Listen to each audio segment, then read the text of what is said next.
Camera now? I didn't even notice. I thought I had that turned back on. Yeah. I had everything off so I could work on the uh so I could record some footage. Yeah, I recorded some GoldenEye footage for the 007 video. I think I might do that going forward. It might be a good idea to just not be on camera as much. Because that seems to be working out for me. Yeah, my analytics have spiked. They were going up like anyway, but yeah, over the past day they really spiked because of that Kino Casino video. Uh, yeah, hopefully I can like replicate that. I don't like the fact that it was a clip though. We'll see if we can like get more days. I don't know. I think I'll be good if I could like keep getting like that amount of sub growth. I mean, I don't know. I imagine most people aren't going to watch my normal content. I mean, that's kind of my problem. Whenever something like this pops off, it's always because of something else that I can't really control. Like that time I made fun of Lindsay Ellis. Uh, okay.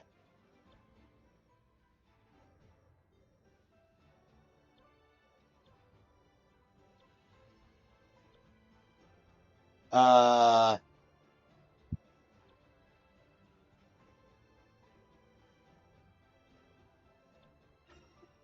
Outlet 60.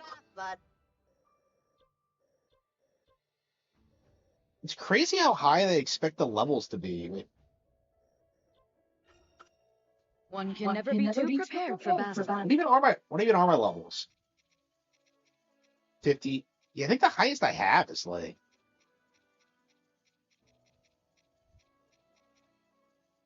yeah, 59.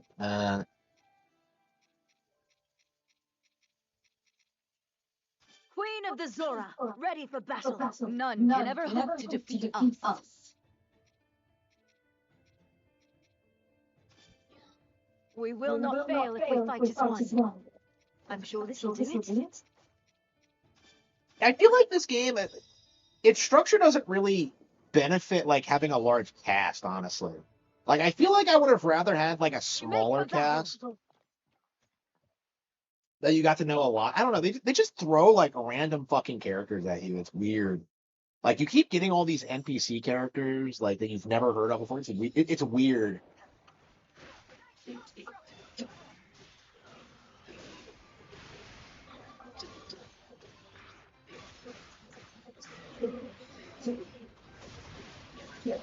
I still don't like the game, but it's like I don't know. It's better than Age of Calamity.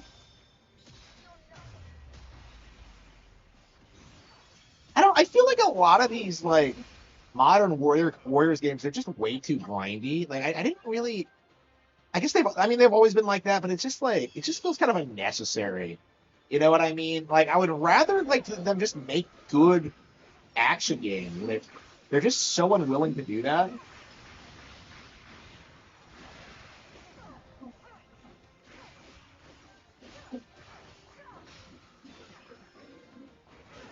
And probably what my playthrough of Age of Prism will look like going forward, where I just pop it in for a bit, play a couple of stages, and then stop. Bitch about it, and then stop. I mean, like after having gone back to like Fire Emblem Warriors, it is kind of crazy how much better they've gotten over the years. I mean, I played the original Hyrule Warriors a while back, and I was really kind of surprised with it about how it just felt kind of basic. I don't know. Yeah, it was the first time I'd ever had to play that game from scratch, and it's just not something I would wish on anyone, really. Like, that is a game that you should never, ever, ever play from scratch, in my opinion. I think I'm gonna have to because, like, I think the definitive edition has like original content. I'm gonna have to get the definitive edition at some point. I think it's probably gonna be the next Warriors game I pick up actually because I never did play it. So. Uh, I mean, I hope going forward that they start like doing more stuff like that again. I can't believe it's been like that came out in 2014. It's been 12 years.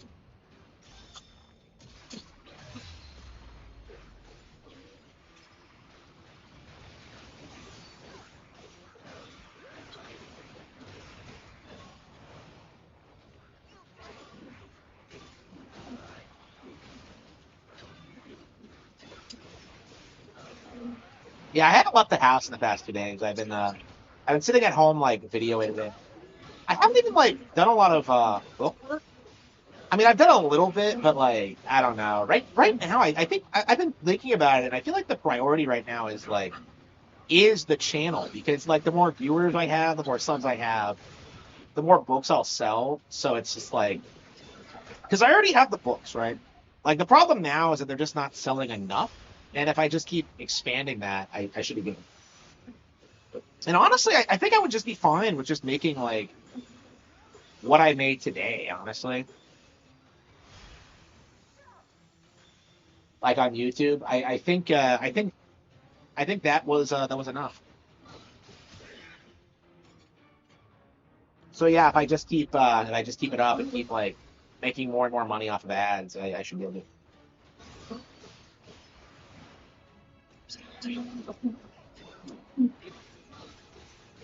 So yeah, we'll see, but like, I don't think it's gonna happen. Like, it feels like it's gonna take another year before I hit like sustainable levels. But like, I don't know.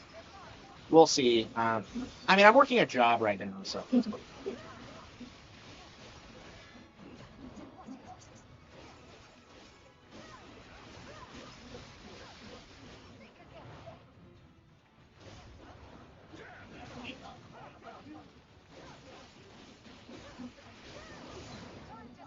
So yeah, I think I'm good for the short term, but yeah, I do think long term the goal is to be a career YouTuber for long. Just so we don't have to go through this again. It was just such an obnoxious thing. Uh,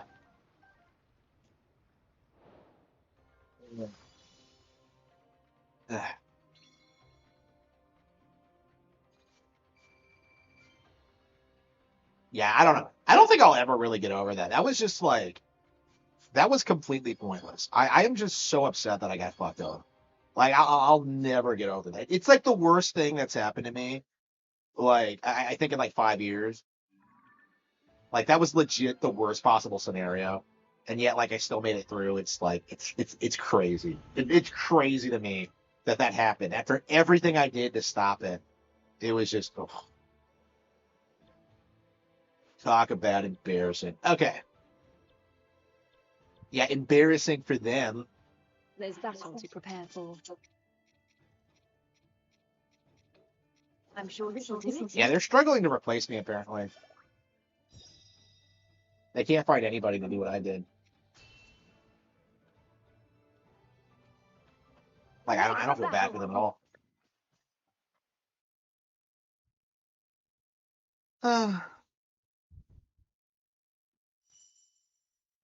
Yeah, I'm trying to get like I'm at the point where I kind of forget what it was like working there, and it's like that is so weird. I was deliberately like disassociating myself from everyone and what I was doing, so like it didn't really like it did not leave much of an impression on me at all. Like over the past 5 years, my priority was gaming. It was the books, and yeah, those have blown up now. And yeah, another couple of years of this, and I should be able to live indefinitely off of it. Very thankful for all the support I have. Thank you for everything you do for me. I didn't do the Chiller 7 today, did I? I totally forgot. Well, I'm busy, but yeah, it's either I make a lot of videos or I do the Killer 7, and it's like never both. I don't know. I guess it depends on the day.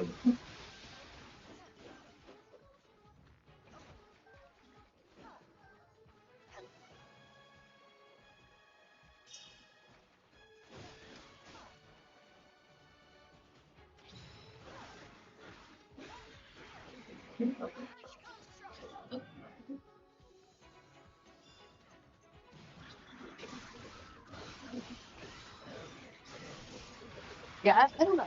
I feel like I don't know if I would consider this game canon. I don't know. It just feels as if like I appreciate the fact that they put the effort into making it seem like it could be canon, but like for me personally, I just don't think I can really accept that.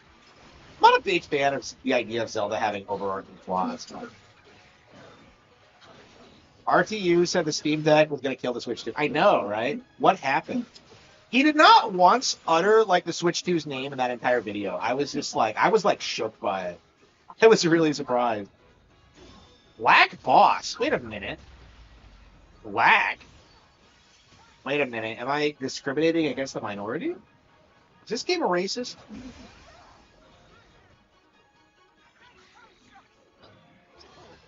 Okay.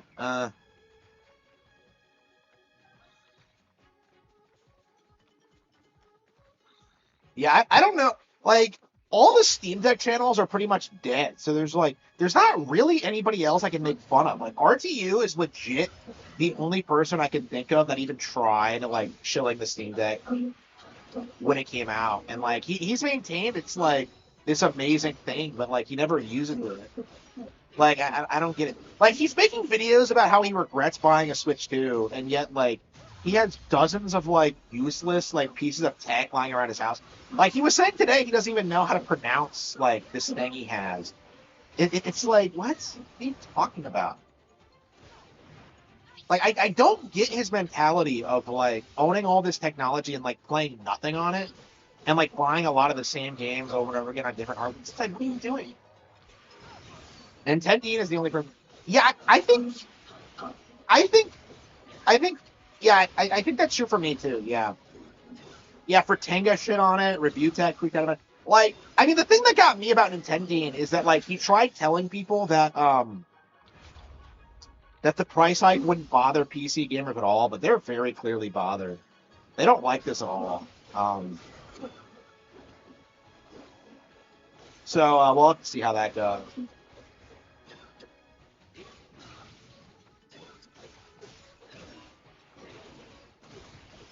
Oh,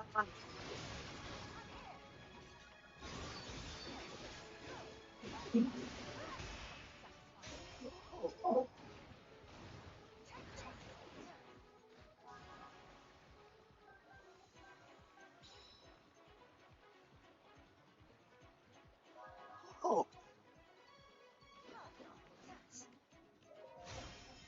the hell is this? Discovered treasure. What? Has RTU ever had good takes? Not to my knowledge. Yeah, I don't think he's ever said anything like good. Okay, maybe. Okay, I can think of one. Okay, like I think he kind of predicted the downfall of like the PlayStation ecosystem because of the digital distribution thing. Like PlayStation's business model was never going to survive like the transition to like the digital marketplace because you can't gaslight people into thinking your brand is super successful retail wise if like people are buying everything digitally. So I think he was on the ball about that, but that's like the only thing.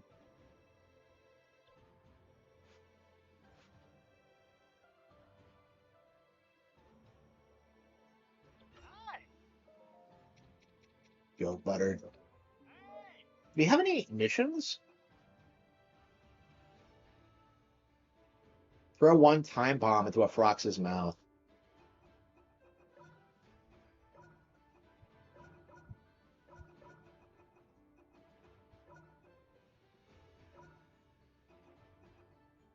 Set up 2 trails per battle?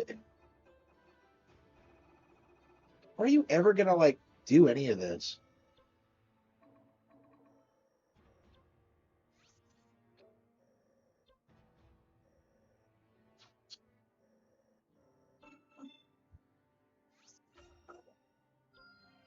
You're better than I thought.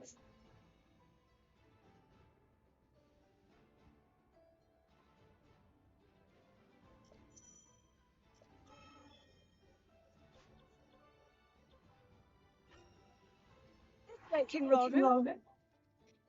Oh yeah, yeah, I was there when that happened. Yeah. Yeah, does he still try to glaze Elden Ring? Because he was all on board with like the Elden Ring grift for a bit. I don't know if he's talked about it anymore. I haven't seen him talk about the Duskbloods either. Yeah, he says he's a huge Elden Ring fan, but like he's not hyped for the Duskbloods. Yeah, it says a lot about him. Oh. I love how like Souls fans spent years like pushing this idea that they love. They only wanted to play Souls games. They would never play anything else. And the same people are like refusing to support the Nintendo exclusive Dusk Buds. It's really interesting.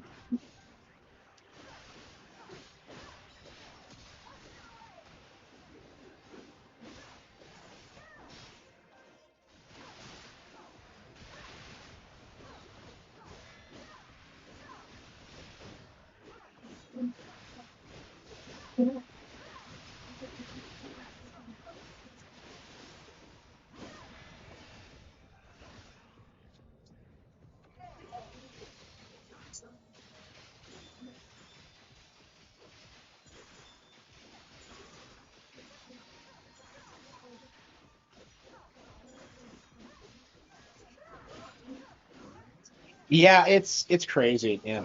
I mean that's kind of the nature of Warriors games is that they try to be this like really grindy like thing that like takes real dedication 100%, but it's like it's not really worth it in my opinion. Like I have not done everything in Hyrule Warriors. I don't know. Maybe I did like the base campaign, but not all the DLC. That game had an insane amount of DLC. I've never seen anything like it.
Monsters have infiltrated the hideout. Smash GT. Smash GT is a conservative grifter, and RTU is a liberal one. Yeah, I mean, I agree with you. Smash JT is shit. I would argue Smash JT is probably worse than Riches right now when it comes to actual gaming takes. I'll never get over that bullshit where he tried to accuse the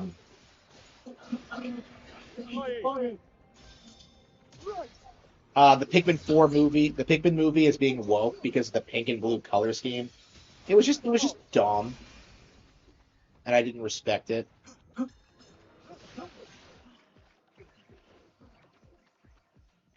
It resonates. It takes you up.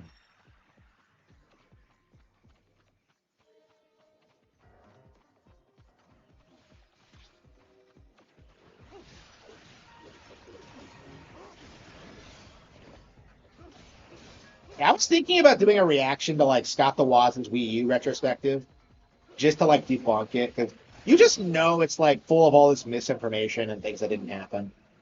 Um, I don't know, man. That's gonna be like a pretty difficult project. It's like what, like 9 hours long? I think it's like longer than the entire Star Wars trilogy or Lord of the Rings trilogy.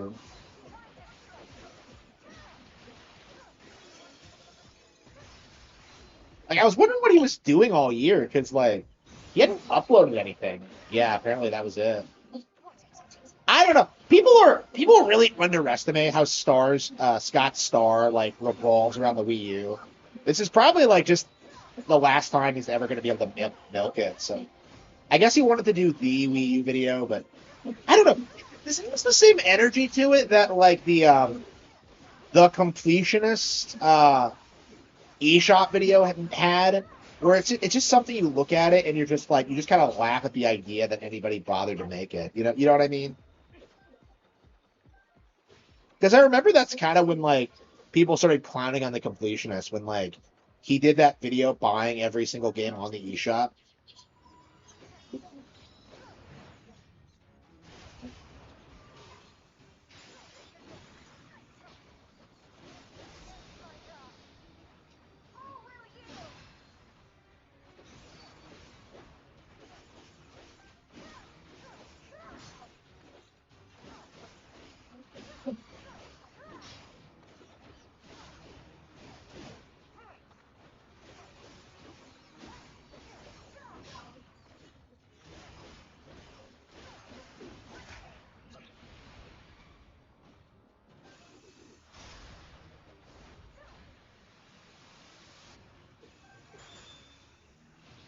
Random third-party garbage.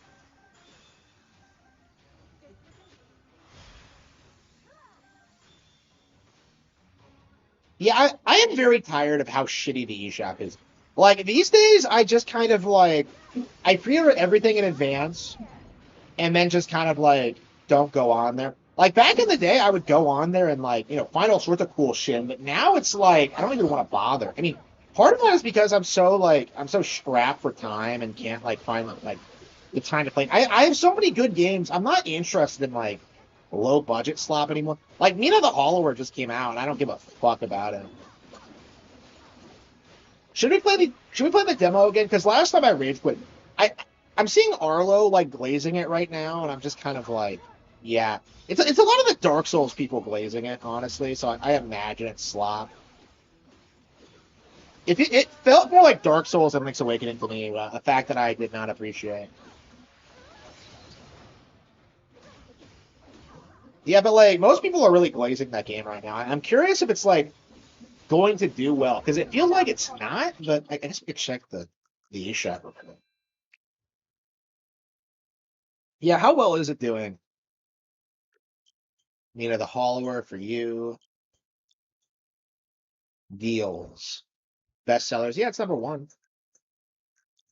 Uh, I mean that demo got a really bad reception.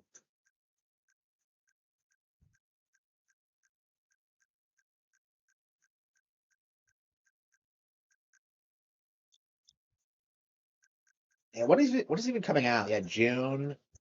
Yeah, Final Fantasy. Yeah, in June we'll be getting Star Fox. And then yeah, I've been looking at Star Fox footage. It looks really bad. Like I am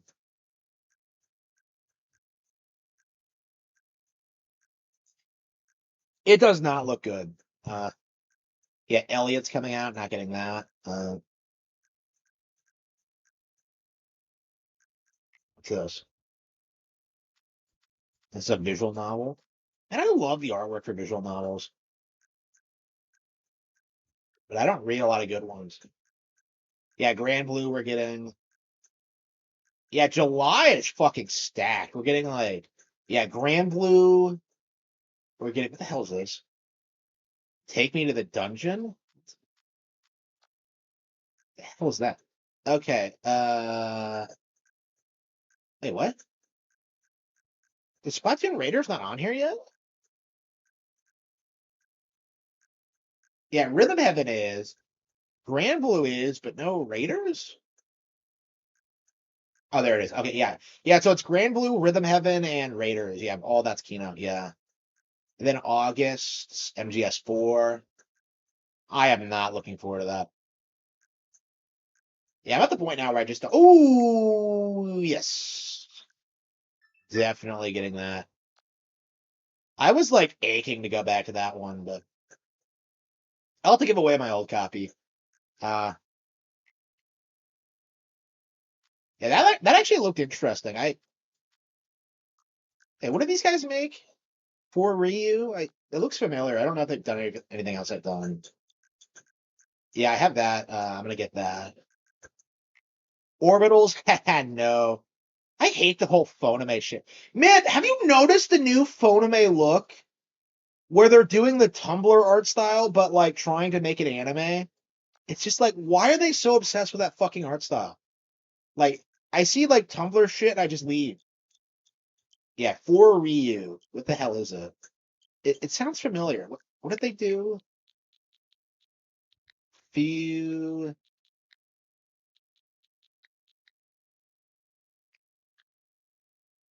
Yeah, in the Switch One, you could look at the publisher and see what they all made. Yeah, Beyblade. So you're telling me there's like a line of Beyblade games?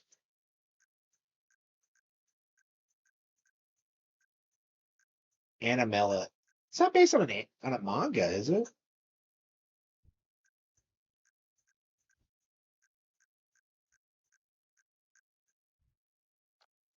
Man, I have not seen anything Beyblade related in like 20 years. I loved the anime whenever I saw it, but I never watched it enough to like stick with it. I don't even remember like anything about it. Like I remember being sick as fuck. I loved the anime, but like I never owned any, and like uh, yeah, I don't know anything about the brand as a whole. I imagine it's like one of those Yu-Gi-Oh! Pokemon knockoffs, but like I mean I understood that, but it was like it was fun, like without the crazy tops. I can understand the appeal of it. I don't know how they work in real life though, because I've seen like real Blades and how they work, and I remember being like really disappointed at like how bitch made they are compared to the anime. Like I just could not get over it.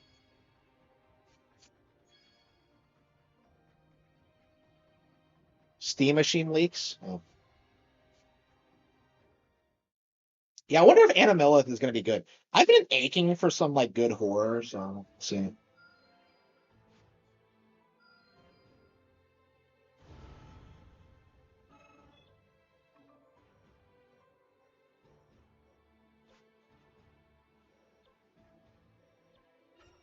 There's that all to prepare for. I'm I'm surprised not I'm really trying to used open to any of this, this. but that's I what was makes just it like, I fun. re-downloaded this on a whim, and I'm just like, don't tell me I'm gonna try to 100% this bullshit. I mean, it's better than Age of Calamity for sure. I have like no Let's desire go to back. ever go back to Age of Calamity, but like Imprisonment, yeah, it was better from the onset. Like, there's plenty of things to like about it. For me, I feel like it just takes itself too seriously for what it is. Like, I don't know. I don't understand why they have to frame these games as if like they take place during major Zelda conflicts. I don't know. How long until we get like a Warriors game that takes place in the war, like before Link to the Past, and we actually get to see like the Seven Wise Men and all that? Back in the day, we used to think that the Seven Wise Men were the Seven Sages in Ocarina. I'm sure that's not canon anymore. They're on like completely different sides of the timeline. Because I Link to the Past is towards the end, and Ocarina is like fairly early on. Most of these words, they're different from each other, but it's kind of subtle. Yeah, that's a pretty common complaint for like beginners to have, but like it's not really true. The main problem with them is that like you want specific things out of them, and like they just don't seem to deliver all that much. I don't know. We'll see.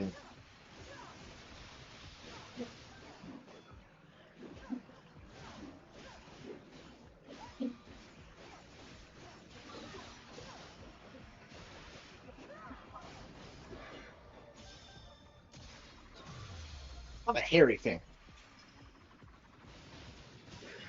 Can't get over how he has a fucking arm cannon.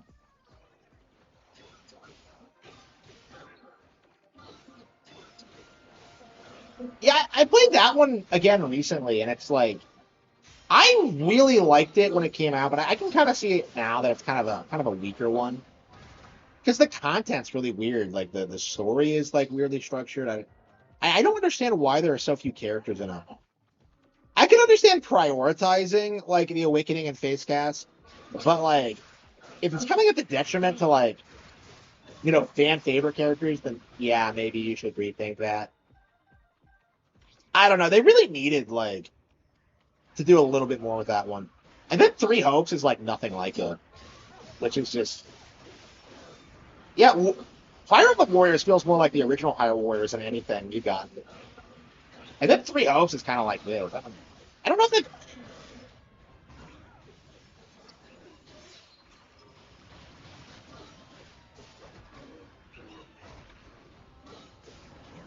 Yeah, I want to see like Ocarina content again. We haven't seen like throwbacks to Ocarina in forever. Like I was so happy when like Hyrule Warriors came out and we got to see like Navi and Triple. I mean that was a liberation. Like we got to see like old characters again. It was like I want that. I want to see that come back, and it just. I mean, I got really autistic about it because Midna acts nothing like she does.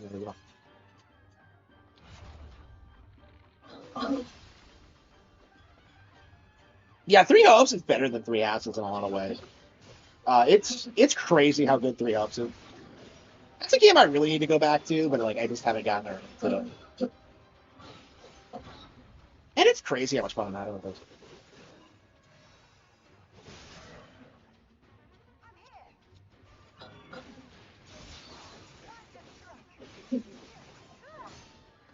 I think it's just taking unlimited hits.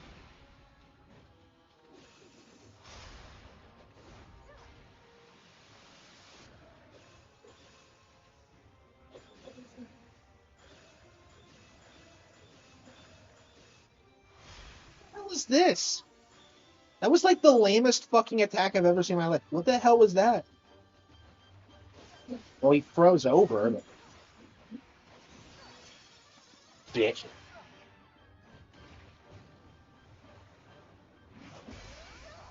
Yeah, I'm interested in that Nintendo Direct because it feels like there's not really a whole lot I'm looking forward to outside of like Fire Emblem. Because I'm Star Fox, I don't think looks good, and Raiders is probably just gonna be.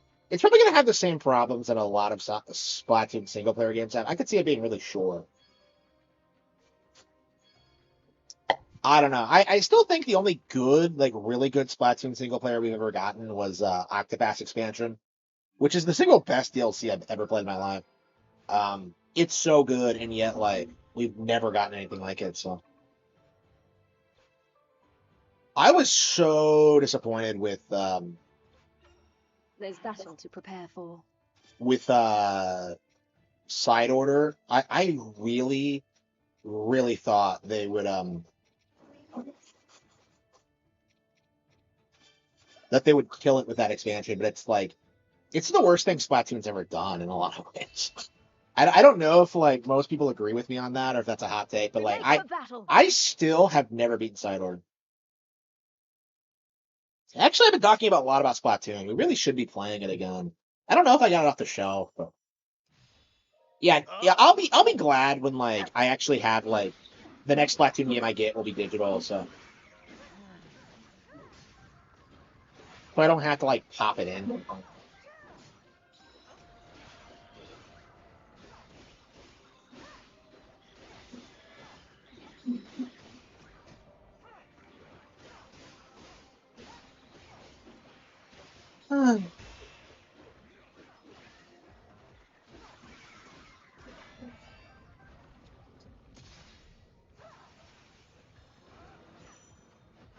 A new Mega Man X? I don't know.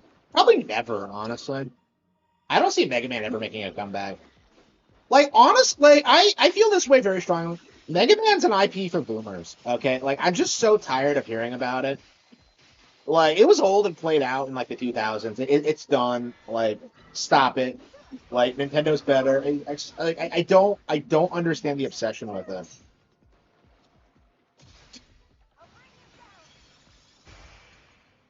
The new James Bond game, it's just not very good. And right now we're in the cope and seed phase of that realization. But yep, it's bad. Um,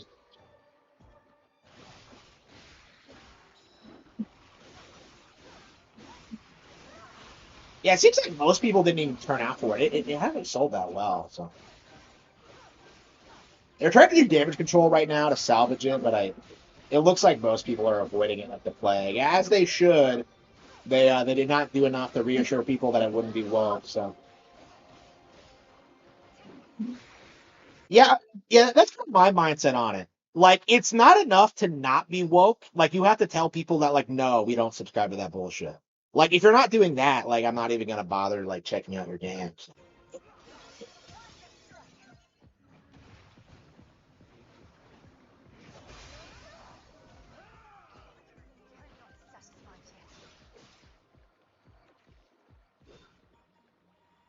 Ooh.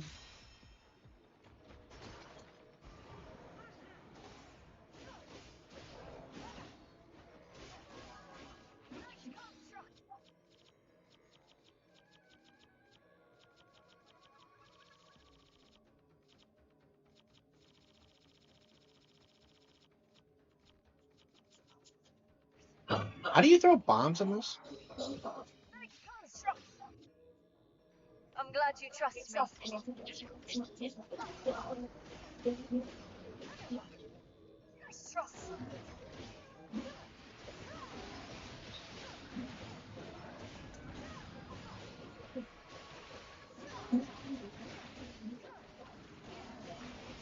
love how they're like super bosses like this in the world now. It's just great. This is the kind of thing I was like dreaming about as a kid, and it's just now that it's here, it's just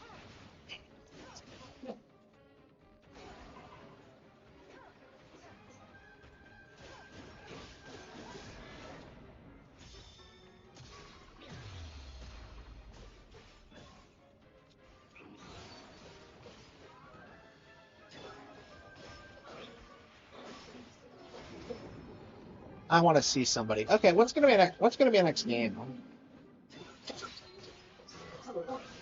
Yeah, I wanted to get back into Street Fighter again.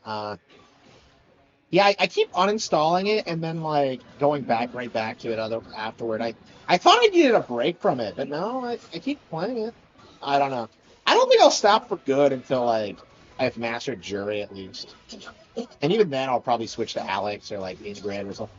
Yeah, I've barely played Ingrid at all. I have no idea how to use her, and I made platinum somehow, and I'm just like, who the fuck is playing this game where I can like get to platinum like as Ingrid? Like I'm like maybe a gold player as Ingrid. I just well, I mean, I actually lost my rank, so I am gold right now. But it's uh, like I was really surprised.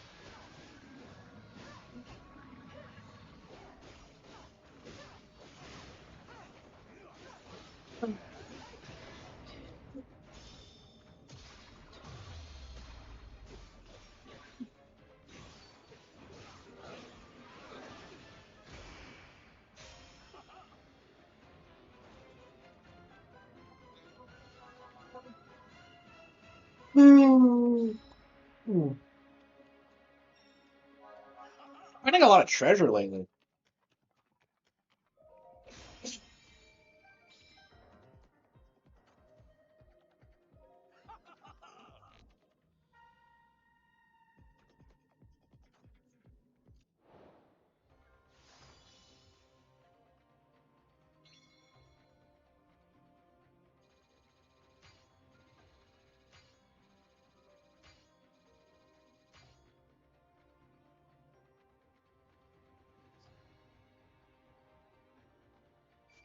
Okay.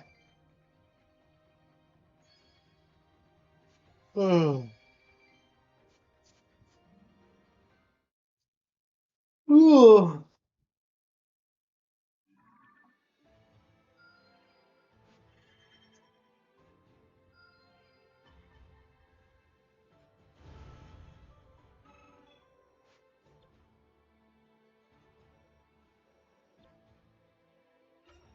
My spear will go dull if I keep sitting around here.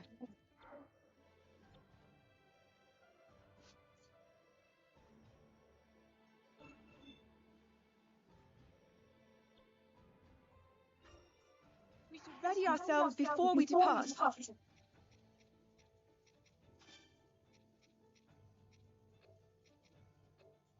I'm sure this'll do it.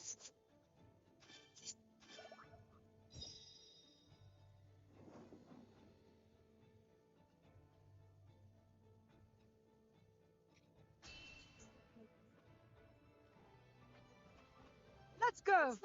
The addition of Narwhal Zoras, love them, but like I'm just kind of confused about why we've never seen them before. Are they supposed to be ocean or like they're river Zoras?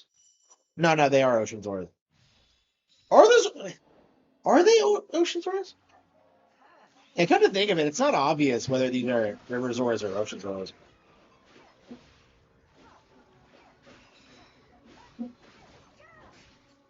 It's always weird, like with the ocean Zora and river Zora thing, because like the ones in Ocarina of Time are ocean Zoras, even though they live by a river. I'm just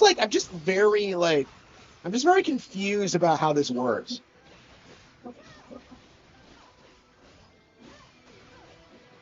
Like I was talking last night when I did the water temple about how Ruto um how her aging in Ocarina of Time is weirdly contrived, but like and how it makes no sense. But like consider what we know of Zora aging in Breath of the Wild. I mean, like I guess she could have hit her growth spurt in the 7 years, I think there's a case of that happening in tiers, but like I don't know. There's nothing in the game to like indicate that.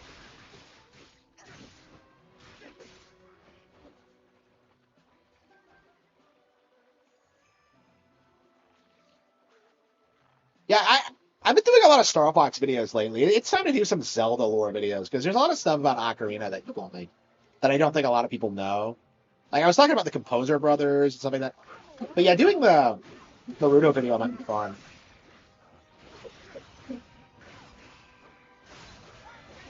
But right now, I really should finish the Star Fox retrospective, and I haven't even touched Command. I haven't even like done the draft in a couple of days. Like, and I'd like to get it done before the new one comes out, but I don't think it's gonna happen. Like I'm just too lazy.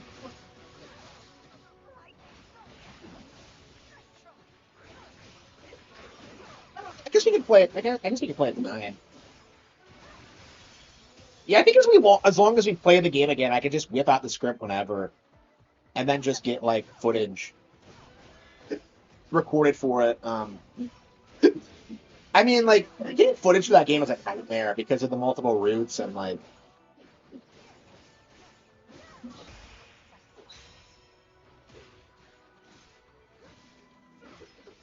how the two screens work. Yeah, I noticed this when like I played when I was looking at Zero footage online. Like a lot of people have not done all the boss fights in it, which really interested me. I kind of wonder if Command's the same way. Like I might be one of the only people on the planet that's like done everything in Command, because I feel like most people stop after like 3 or 4 endings. Like I did all of them, so I might be the only person who's done it. I like one of the things about Command that I don't see people talk about that like you get like different final bosses depending on like what path you're on. So like there are some repeats, but for the most part you're gonna be seeing something wildly different each time. It's crazy, and you're gonna have different characters in the final encounter, and it's just really cool. I think the game had a lot of potential, honestly. I'm curious if we're ever gonna get a sequel to it. I would advocate for it, honestly.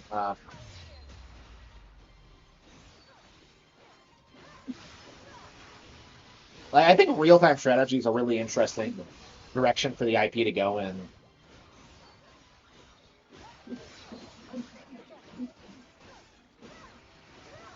Like I would rather it be an RTS than like a third person shooter. Honestly, it's just kind of my opinion.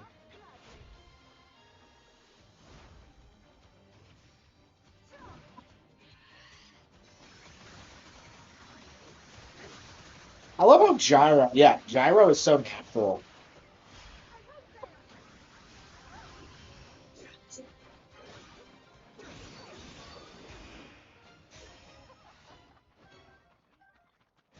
Killing.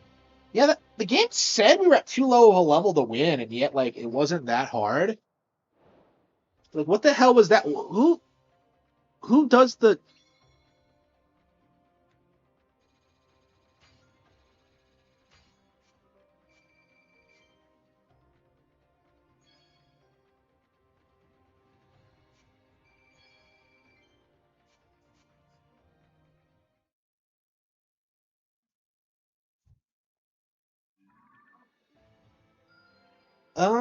That's really cool. All right, we took it back.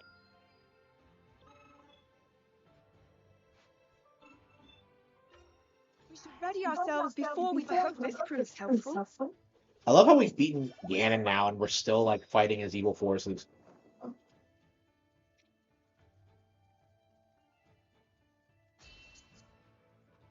And what happens in the ending to this game? I forget. We make for Because it battle. leads into tears, right? It's not an alternate reality. Doesn't everyone die? Okay, so it's probably just a case where like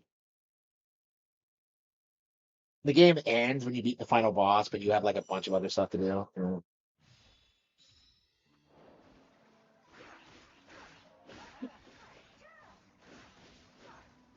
Let's see what we're made of. What are we doing next? What are we doing next? And we've been Zeldaing a lot lately, haven't we? we really should set up the Wii U and get through Twilight Princess. Like I'm going through Ocarina now, and it just reminds me how like I played through this game like several times in the past decade, and like Twilight Princess never. So like, yeah, I think we've done like Ocarina, Majora's, and like Wind Waker like several times in the past decade, and Twilight Princess never.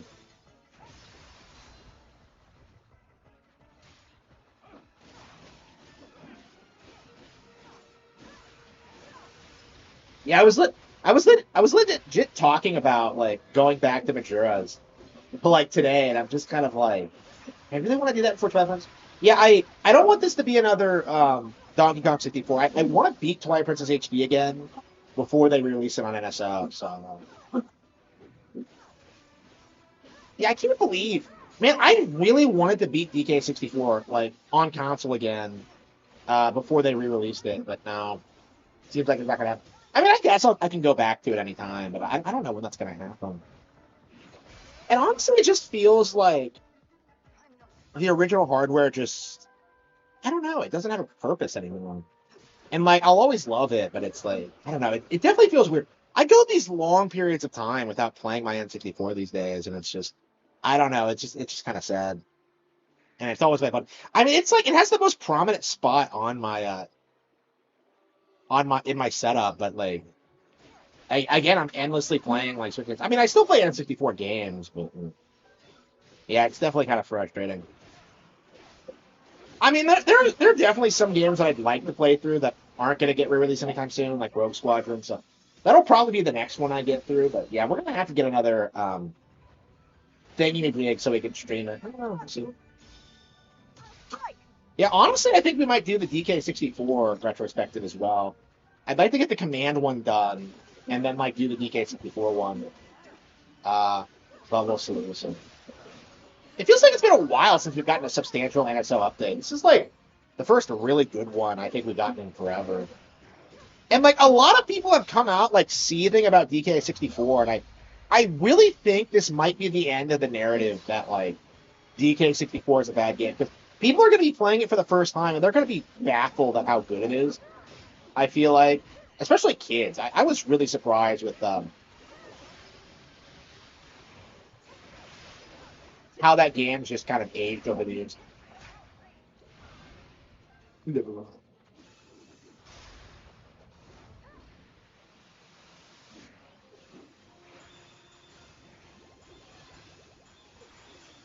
Yeah, Kia and like the Constructs moves aren't great.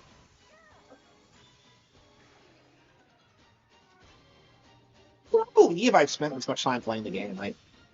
I really didn't think I'd play this again after beating it, but like, yeah, I think it might be a casual like pick up and play game for a while. This and like Yoshi are like really good at that.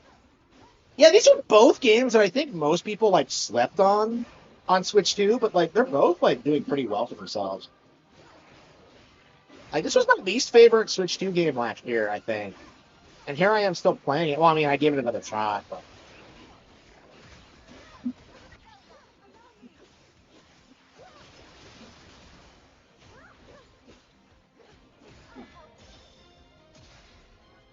donk.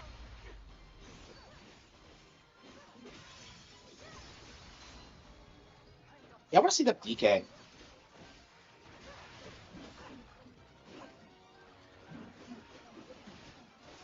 Yeah, it'll be nice to play some DK64. I can't remember when we were streaming. It was a couple of years ago, so I haven't played it since then. I don't know how far we got into it. I want to say I think we got to the castle actually. I think we got fairly far in. I think we were like trying to 100% it. Yeah, that might have been the issue. I mean, yeah, I don't think we quite beat it, but like we were in that like phase of doing it. I mean, to be fair, that's pretty consistent with me and how I play the game. Was that like I didn't beat it until I was like 15, because like I got it in my head that like I had to get like as many blueprints as possible if I was gonna like get through that final phase at the end. But it's not really that hard. Um, it like tries to scare you into like into it, but like you have plenty of time. I'm sure if you don't have many blueprints, it can be kind of rough. But like I don't know, I've never had a problem with it. Like I remember going into that room at one point and then like just stopping. I had it like unlocked for like years and never went back to it. It was one of those weird situations. And then I just went back to it years later, beat it, and like loved it. I wish I did like the final boss as a kid. It's one of those cases where it's like it'd probably be one of my favorite final bosses of all time if I had that experience growing up. But um, like it was crazy. I mean, my entire that was like the game of my childhood because like it was the entire process of playing that game and just slowly discovering more and more shit like that. Because like for a long time I couldn't get past Funky Forest, right? Like it took me a while to get to the caves and then the castle. It's like I don't know what I was struggling with exactly. Probably just not I finding take enough pride in bananas. such But progress. yeah, but I was like wandering around all these I different helped areas trying to help the figure out people of how to Ithera. proceed. I don't know. That game is like really overwhelming for a kid, I think. And I think there's a reason Magnificent. why it's so polarizing.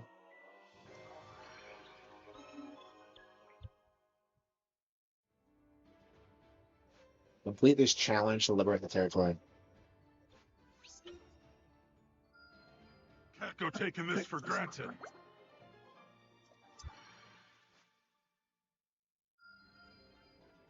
And look at this. You get things and then you unlock other things and it just Gotta keep getting stronger.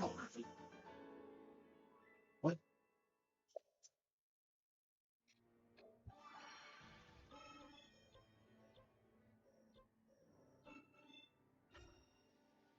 Ben, I'm sure this'll do it. I'm ready to play something else, and here I am, like hooked on Hyrule Warriors for something. I mean, it's fun to play. I've never had a problem with this game's like gameplay, really, because like I said, it's way better than like Calamity. Like for me, it's just like it's like the map design and just like how everything feels like a filler fight. So like beating the game feels like kind of the entire thing feels like you're just going through the same trash mobs over and over again.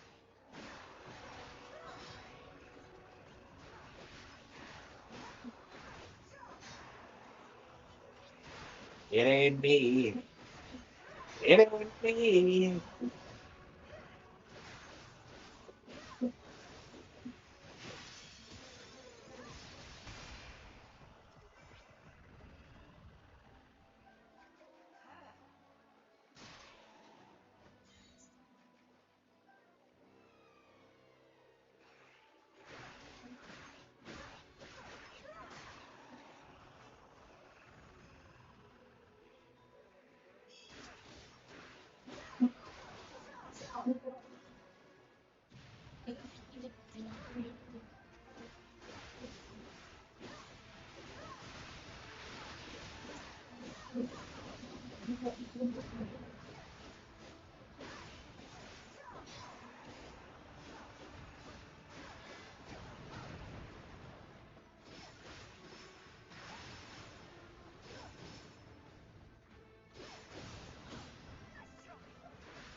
why is it telling me I have to be level 67? Because like that's obviously not true.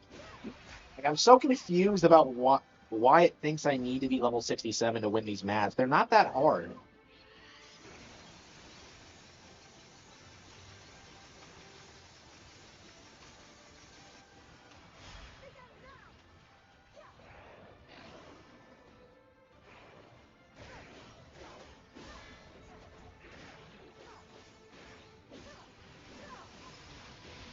Yeah, should we play some Yoshi next? I don't know.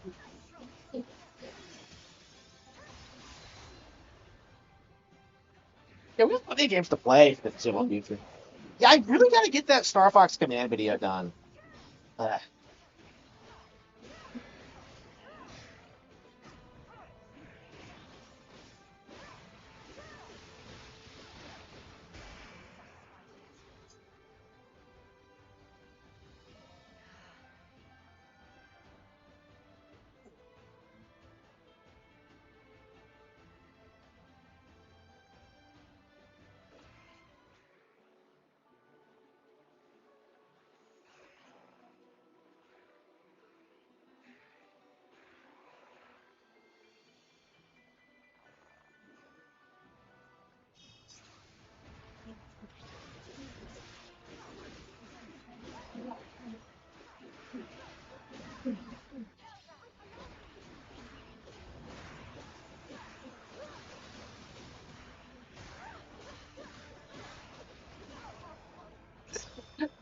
this is a really nice game to play after so much Tales. I was trying to think about like why I was enjoying this so much, and I'm just like, you know what? I like this combat system more than Tales because Tales is like fucking bullshit. Like I hate the combat in Tales and always have. They don't feel like real action RPGs. You know what I mean? Like, and it's the exact same thing as this. Yeah, Tales is a worse version of this, basically. Honestly, that's kind of weird to think about, but it is true. Because at least when you press a button, it feels like responsive and it's not like weird. I don't understand why Tails doesn't play way better. Well, I guess Grace is okay.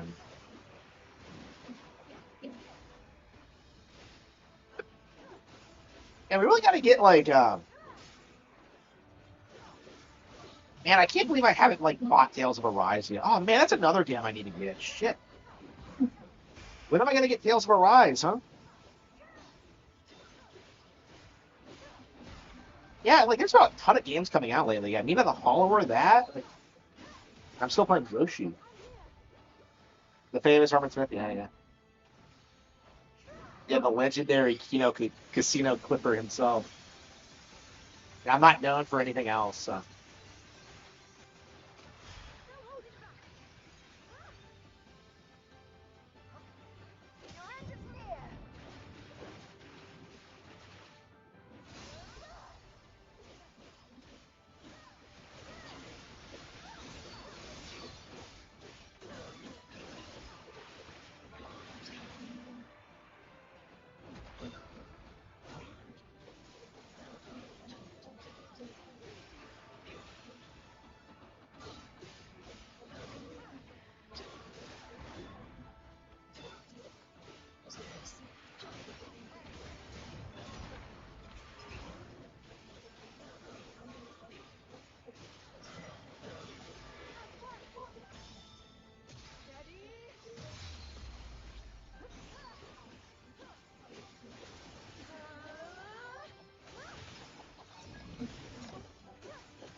Beardson?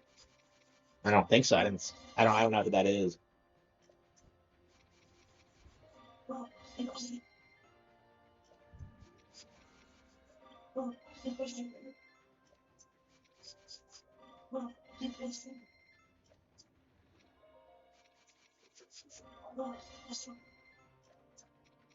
at all this bullshit. Like, why can't I just like mix them all together in a blender? Like, why do I have to? Whatever.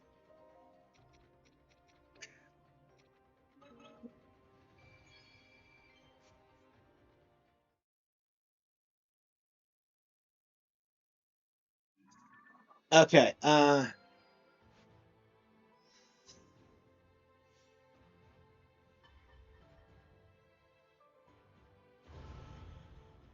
What the hell was that?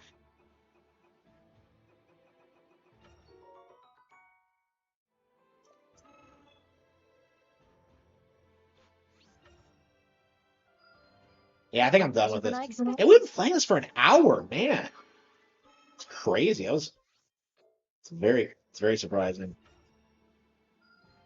I must take I committed to mean, my the game training. was good. Yeah, this is like a really great game to play if you're like really looking for something that you can spend quite a bit of time on and switch to. 21 hours? Yeah, I beat it in like 20 hours. Like it's not terribly long, but yeah, it works. Okay.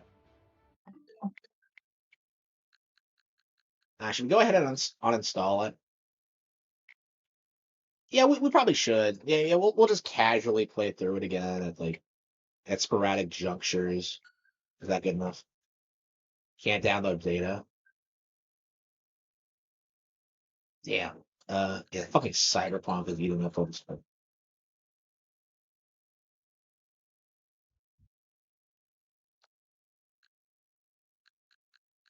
Yeah, I went ahead and re-downloaded SteamWorld Dig 2. Yeah, so Arlo was like shilling this game, and I kind of had this epiphany where I'm just like, I don't remember a damn thing about this game. I did beat it. I remember the ending, like, but I'm just like, I did not like it anywhere near as much as like the first one. So, yeah, and he was really into heist too, and I never beat the first heist, and now the sequel's out, which is supposedly better, and I haven't beaten it. Yeah.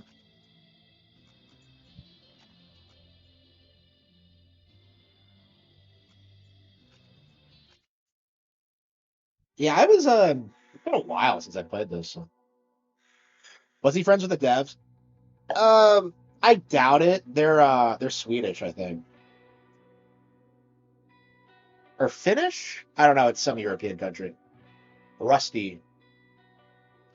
Why the fuck? I was always confused about this. Why does Dorothy give a fuck about Rusty? And why does she look radically different than she does in the first game? It's like things like this are just like I don't know, I'm just kind of confusing. Alright.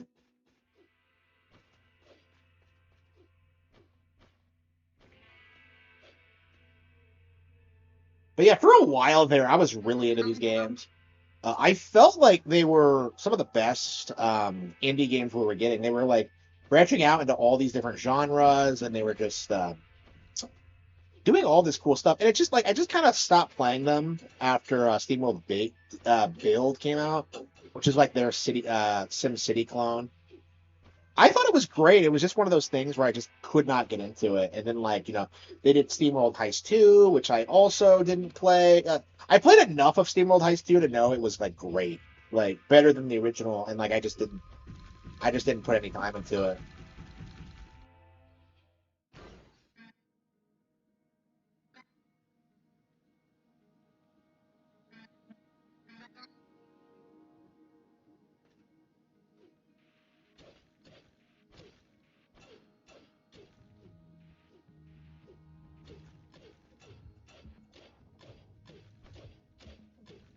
Yeah, so for me, as I recall, like, I felt like the game was over too quickly and it didn't really have as good of a payoff as the original. Because I think the original has this like feeling of like dread as you get like closer and closer to the planet core that like this one just doesn't have. Like I think what makes the original so interesting is that like there's really nothing else like it. And like, being a direct sequel, this doesn't really have the same impact. And I don't know if they're gonna make a third one. Uh,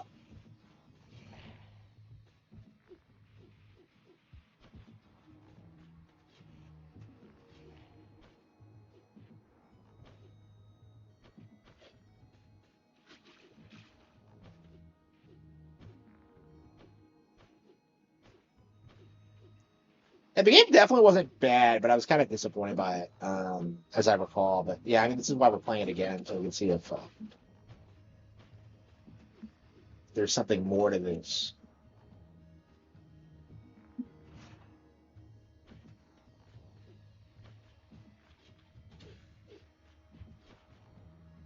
Yeah, so for me, I think a big part of this uh, is that it has like light Metroidvania aspects, and I feel like they just don't work for the most part. Like I think in the original Dig, you're like generally going down for like most of it, and here you have these weird like segmented dungeons and like areas, and it's just like I don't know. Yeah, I've never replayed the original Dig actually, so the fact that I'm replaying that before this, I mean, I own that on 3DS. I'll have to see if it's available on Switch. I'm sure it is, but burned out. Yeah, I don't remember when this came out. I think that was it, honestly. Because I was just like, I couldn't remember exactly. Like, I couldn't remember a thing about the game. So, like, I think it was like, I think it must have come out during that period where I was sick and like not really getting a whole lot of done, video game wise. Because like, so that would have been around like 2020, 2021. No, probably more like 2019 and 2020. How long did that period last? I honestly don't remember. Because there was like a period of time where I was sick near constantly. I think because I was just like I'd spent several years being like not eating enough and stuff like that. Yeah, yeah, that's all coming back to me. Yeah, I remember this one. Yeah, so like as I recall, like just the power ups aren't terribly interesting.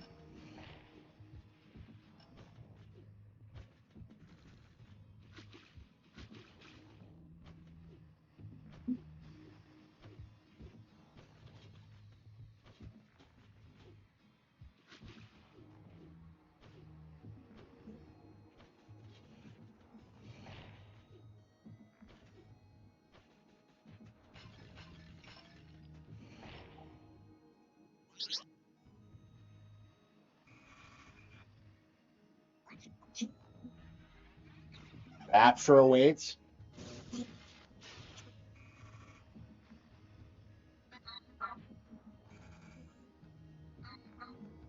Pilgrim.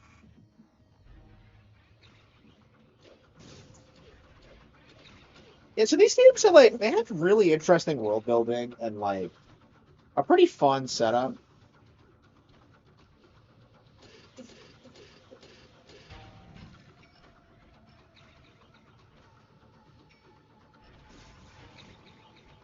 I don't know. Yeah, if I believe it's a pretty small company. So I think that's all that is. Like when it comes to like the game's quality, is that like they come up with really cool, interesting ideas, but it takes them forever to make sequels, and like when they do, they I don't know, it just kind of feels like a fully budgeted team would have been able to do a lot more. Like we all talk about like the evils of AAA development, but you can see why it's like kind of necessary because of stuff like this. This game is like 4 hours long.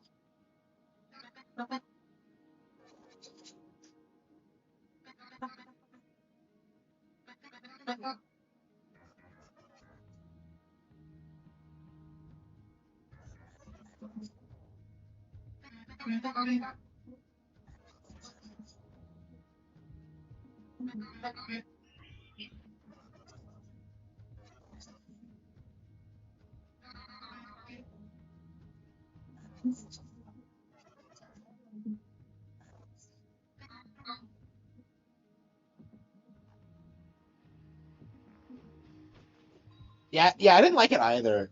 I think she looked better in the original. She was a side character in the original, actually.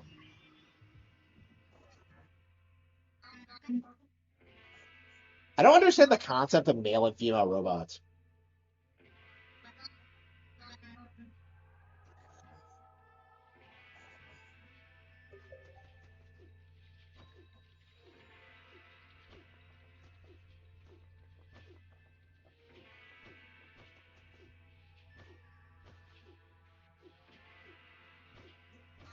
Yeah, when did this come out? I feel like it was a long while ago.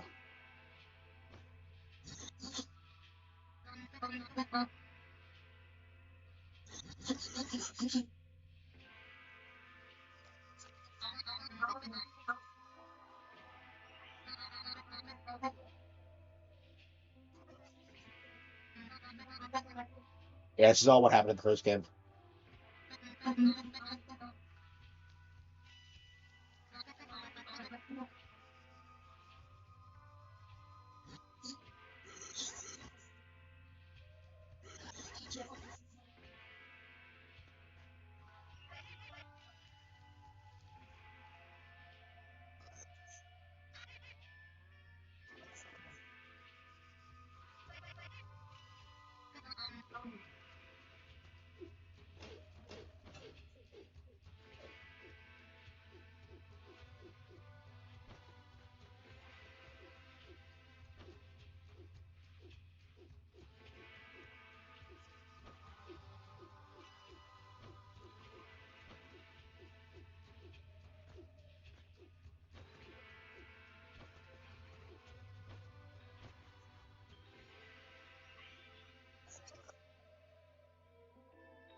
Man, I don't. It's crazy how little I remember about this game.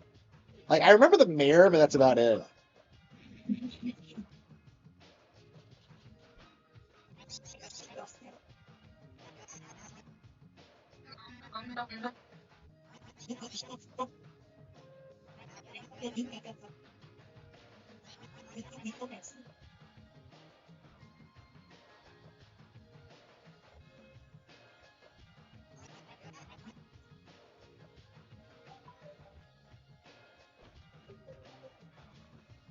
Mine for resources. All right, all right. So I love the Steam World dig formula where you have a town on the surface, but you keep trying to dig your way down.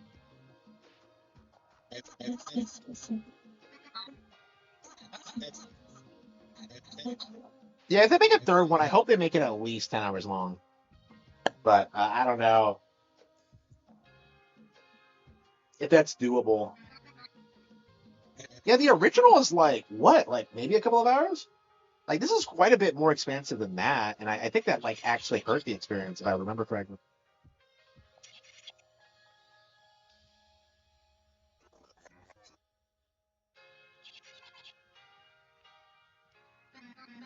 They have outhouses and they can smell.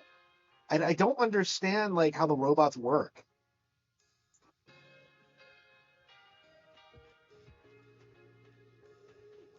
Yeah, very confused about how robots work in the set.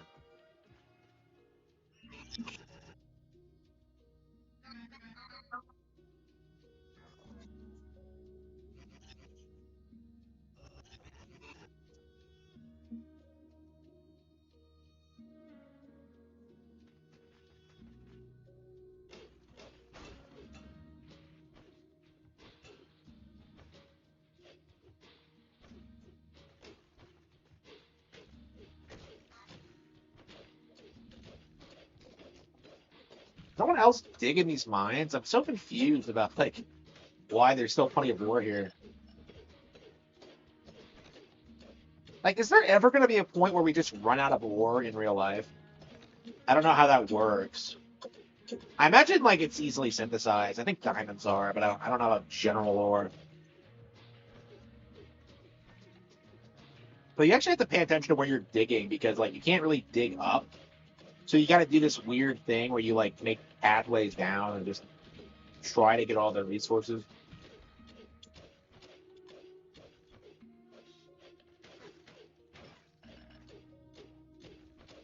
Oh, there's a EXP system. Okay.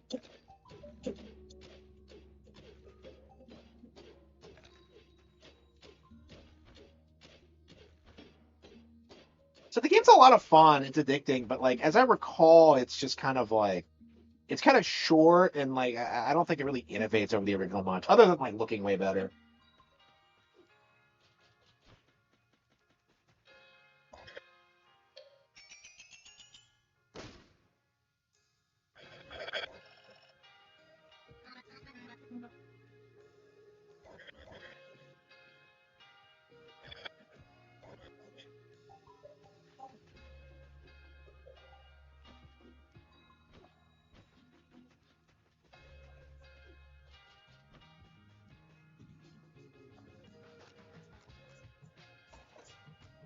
Okay.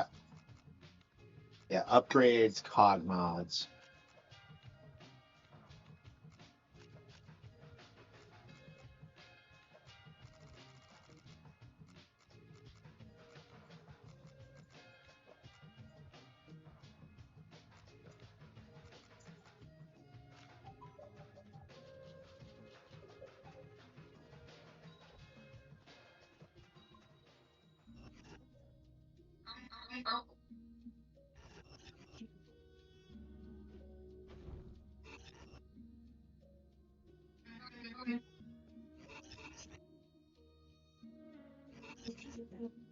If you pass through, why aren't there already holes? Alright.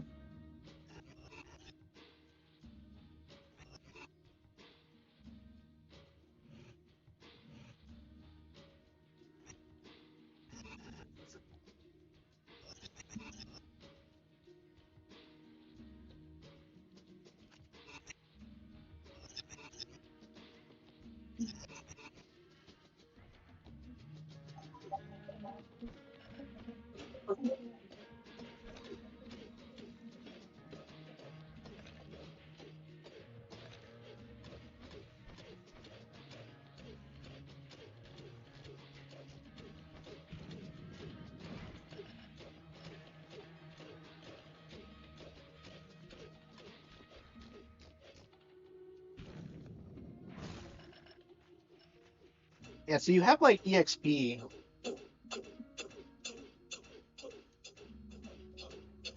It's not even strong enough to beat this rock.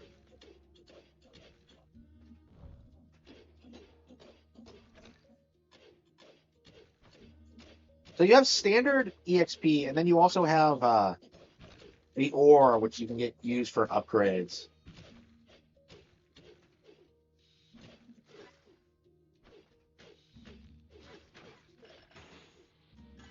Level up. Proof sell bonus. Okay, so you level up, and so you can sell things at higher prices. Okay.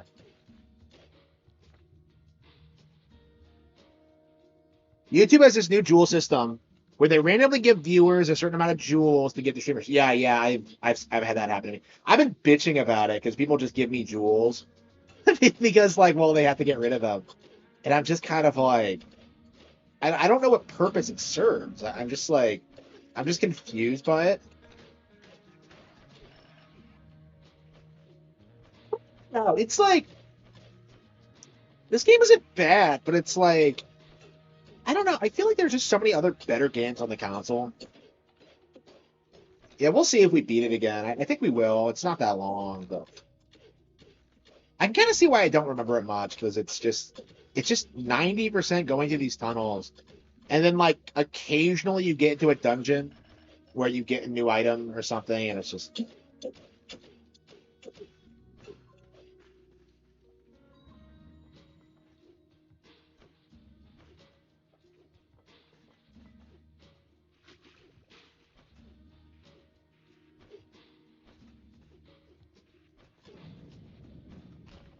takes a while for it to fall, huh? It's the way it works is that you go into these like side areas, and then there's like there are just items there.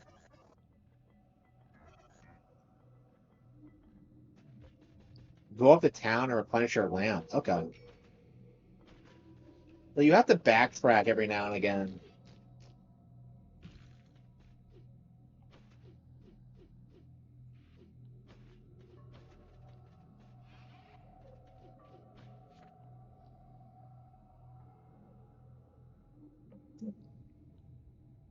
To 1 cent? I don't know how much it was.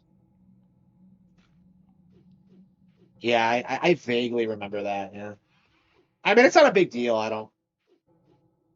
Um, I didn't mind at all. But it's like it's just one of those things where it's just like, yeah. I mean, like nobody knows how the system works. Like not the streamers, not the fans. Like it's just too complicated. Like just stick with real money.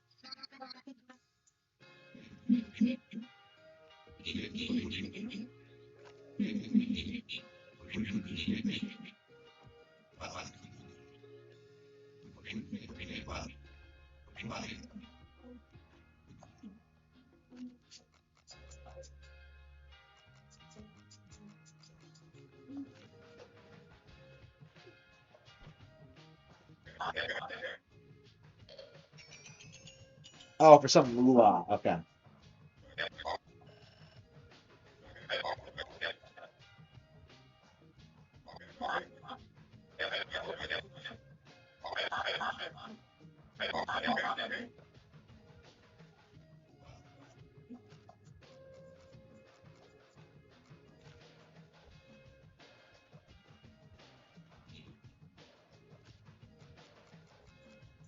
I don't even have the money to upgrade anything.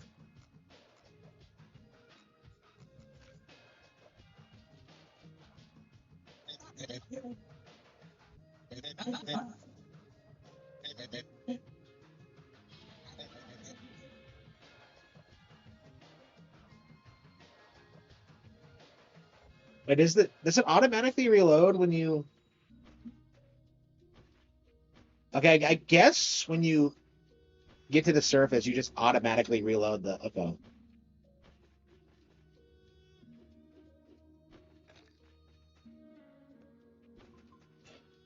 Okay, so it does the Minecraft thing where you have like a limited amount of things you can carry. So you're encouraged to always go back up to the surface.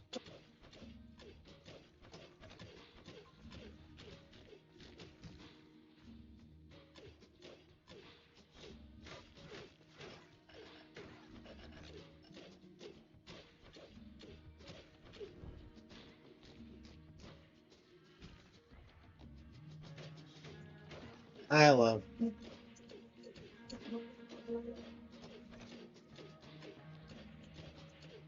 Dad.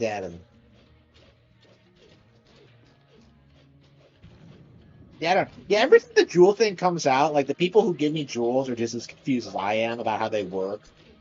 Because like someone gave me jewels, and I'm just like, oh, thank you for donating, and he's just like, I got those for free. I'm just like, I think we're getting many such cases of that. And the lighting does look nice, yeah. Yeah, it's a nice looking game in general. Uh,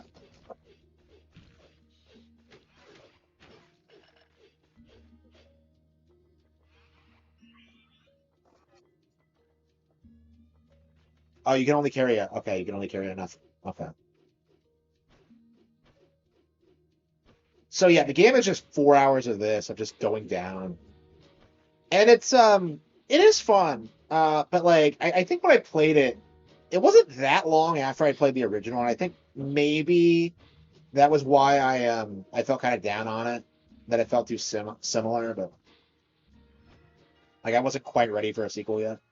I mean, it took us a decade to get a sequel to Heist, so okay, 4, 16.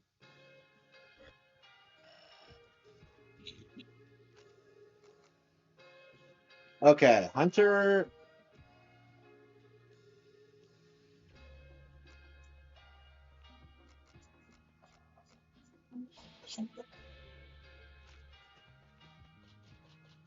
A Dig Dug game. I know, right?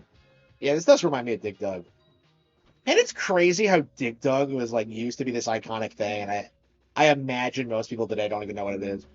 I mean, I guess it's the game that people get into when they get Namco Museum, but it's just like, man, it really sucks. Like Namco used to be like this premier like video game developer and like arcade maker, and now it just feels like nothing's really all that popular outside of Pac-Man. Pac-Man's still very popular, but like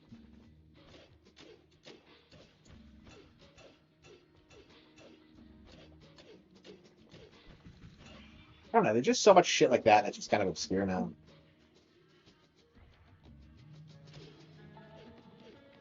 Transport 2. Okay. So we can just go up. Okay.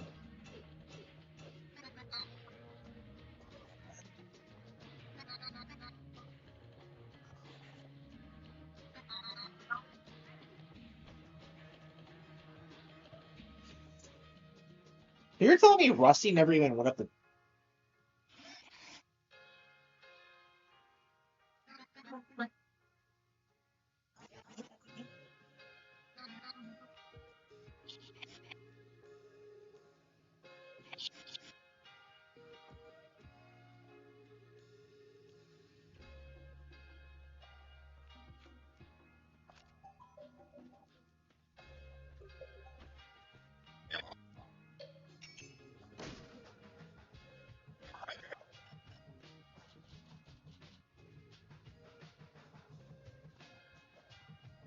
I mean, I have like a hate boner for Galaga though.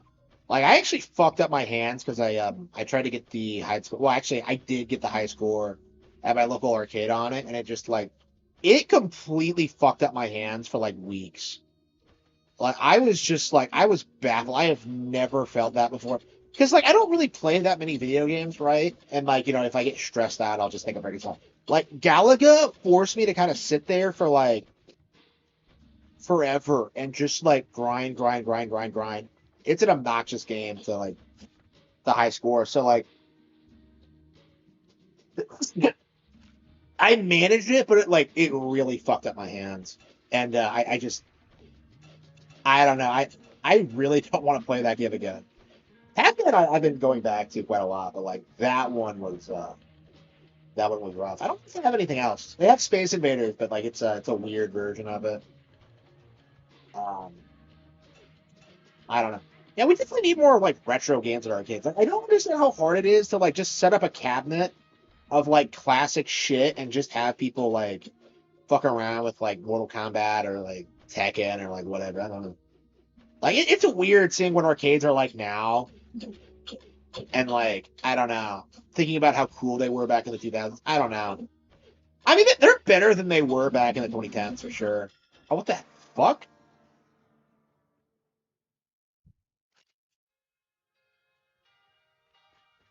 Yeah, I got the high score in it, and then like somebody broke it the next day, and I was just like, I'm not doing that again.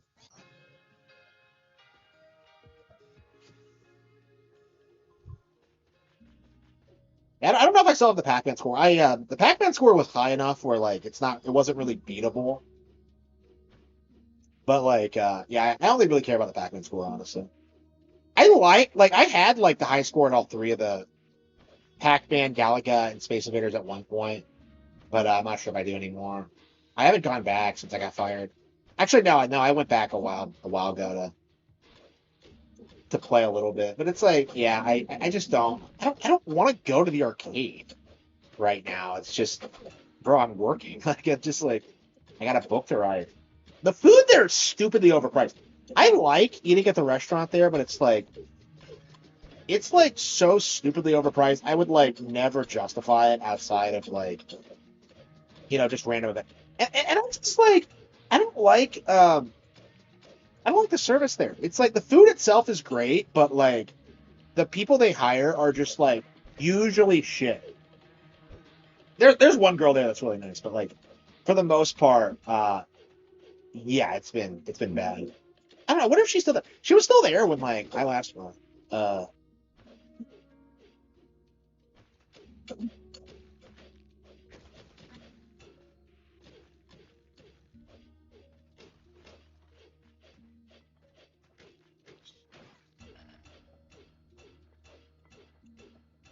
rude. Yeah, like stoners who shouldn't like be working at all. Yeah, like people like that. Like sometimes they forget you're there and stuff like that. Like I think this one like I went there and they had a sign up like please seat yourself.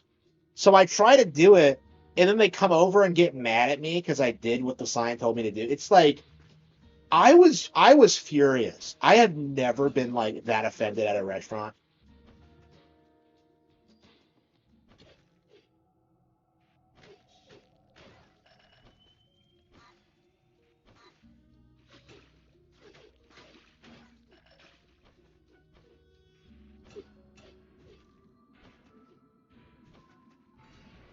Yeah, this is my problem with the game is that like I feel like it hands out the power ups a little bit too easily, and they're not that interesting for the most part. This is the jetpack pressure bomb. Yeah, see, like it's just boring shit like this.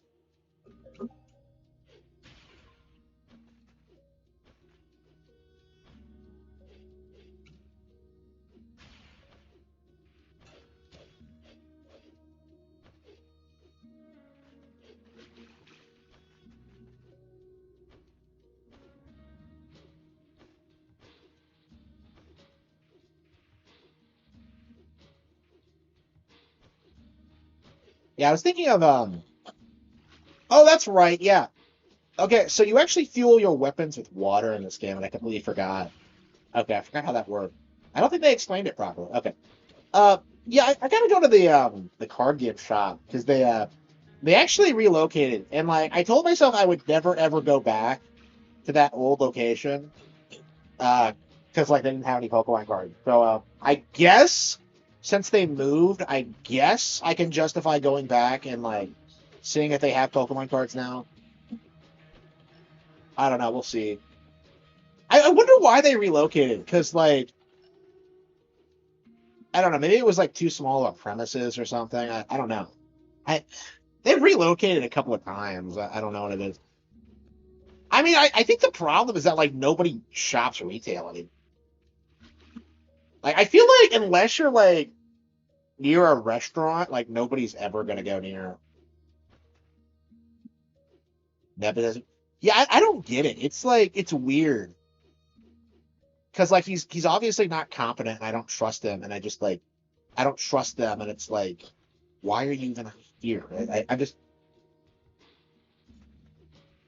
I don't know. I detest it.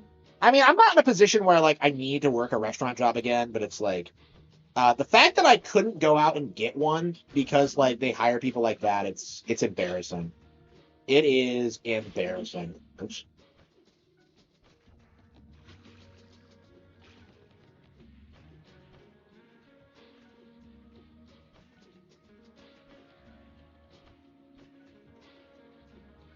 I mean that's kind of my problem mentality when it comes to like the grocery store thing and like when it comes to like the restaurants like those should be jobs for like normal kids. I don't want to see stoners there. I don't want to see like immigrants there like they're kids jobs. And like anybody who like ignores that or like tries to like pretend that like nobody wants to work those jobs like they should be laughed at honestly like I just don't want to hear it anymore. Like that's like the easiest way to get me to like not want to support your business if like you hire people who don't belong there or don't belong in the country rather.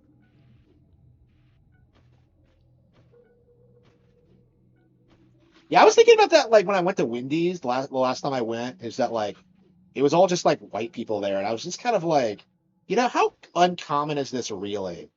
Because I feel like everybody I see like bitches about how everything's diverse in their areas, but like my area is like really, really great at that. So I think it's like an inner city thing where they're like bad in the cities, but like if you're out of them, it's fine.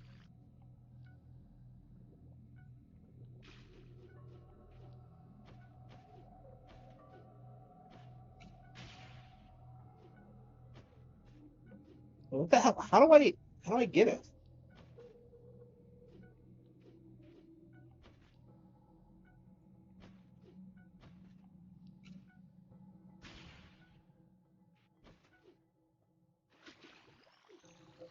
there anything else I can do with it?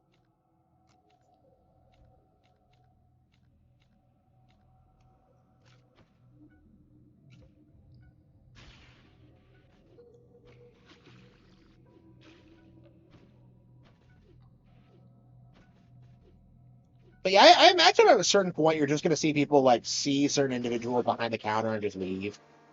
I imagine that's what's gonna happen. Shit, I can't believe I screwed that up. Oh.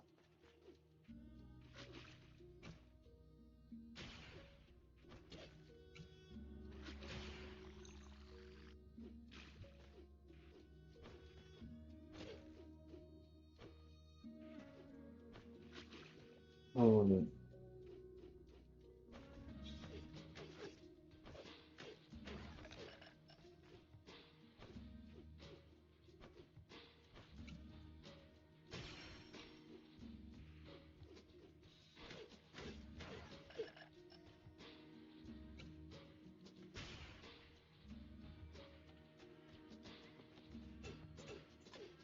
Oh, I see. Okay. Oh, that's clever. Okay. It's the kind of thing. I probably saw that the first time I played the game without even thinking about it. But okay.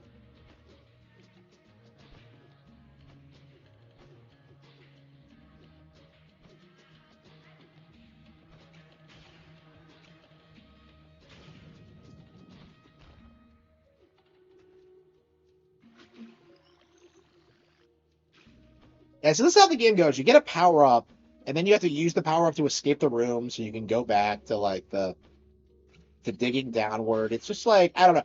It gets really tiresome, as I recall. Like I'm just kind of like, how are there so many power ups?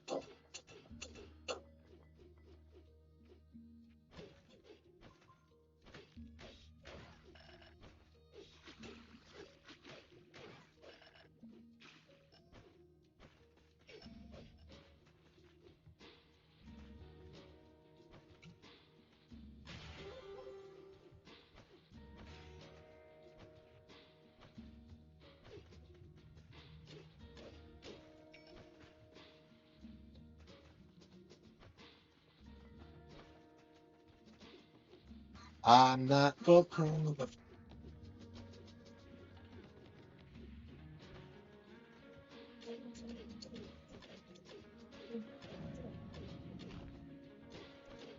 This is Steamroll Dig 2.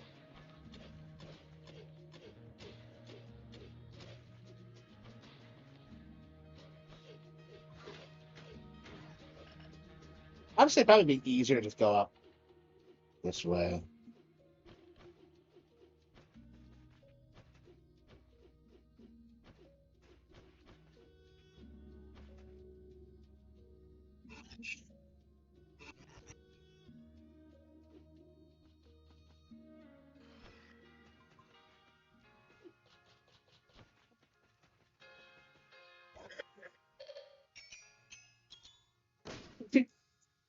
Yeah, it's really good. Yeah.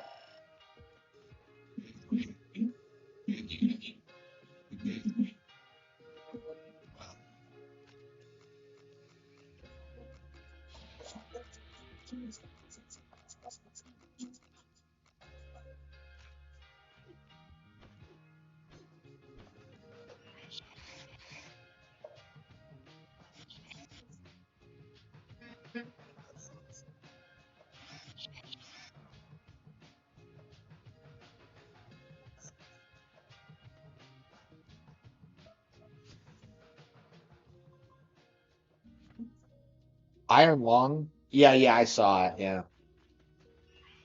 Like he's charging for it. Like it's not for free. Like I'm just like, like I'm a YouTube Premium member. I don't get it for free. I don't think I'll pay for it. Honestly, I was thinking about it if it was like free to watch, but like yeah, I don't think so. Honestly, I need to start watching more like movies on like YouTube in general because like there's a lot of good stuff that I wouldn't mind seeing again.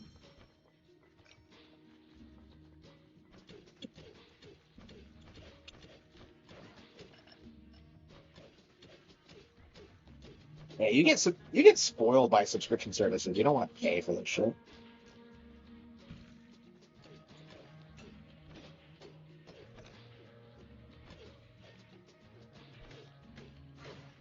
Yeah, for all like that shit he talked about, like wanting to put it on YouTube, I was just like, oh, so he's gonna like make it free. Like, yeah, so he's treating it like an actual movie then.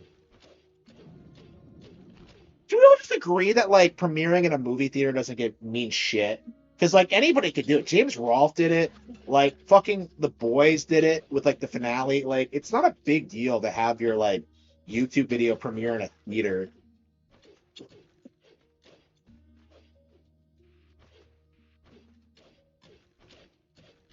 I probably should get back up. Yeah, I think we're gonna play through this. It's not the best game in the world, but like the fact that I don't it's not bad either. And I really did kind of miss like the IP because I've always felt like I was really into these games, but I just had not gotten into any of the recent ones.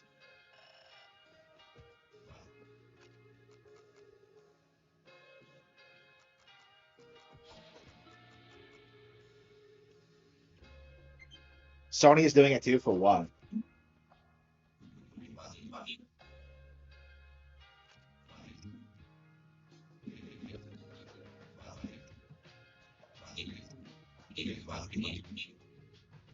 Oh, that's right. Spider Noir premiered, didn't it? Yeah, I was actually gonna watch that. That actually looks sick. So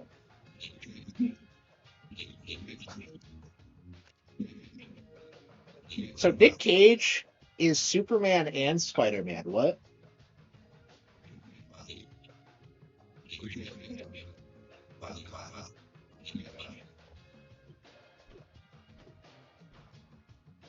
Data play thing in theaters? That's not what you mean, is it? Surely not.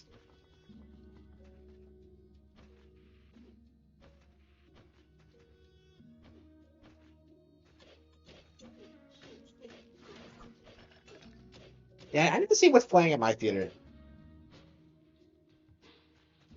Mortal Kombat, yeah. I mean, I don't want to support Mortal Kombat anymore. It feels like the brand's just kind of dead. Yeah, it's like, yeah, yeah. I really gotta watch all my shit. I'm just so far behind all everything I want to watch that I just in a Texas theater. Why? Wait, when is the state of play? I love how like nobody gives a fuck about the state of play anymore, and everyone's just talking about the direct. But like, yeah, what are they possibly gonna show off? Like the last one was actually the best state of play I've ever seen. I would say it was actually better than the Nintendo Direct. I think because I hated that Nintendo Direct. But like that like state of play had some like crazy shit. Like Romeo's a dead man, and like what else was there? Like it was like it was a bunch of Japanese games, and I'm just like, you know what? This is exactly what I would want out of a PlayStation Showcase. This is exactly what we have not gotten like in the past like decade or more. Of just like just pure Japanese kino.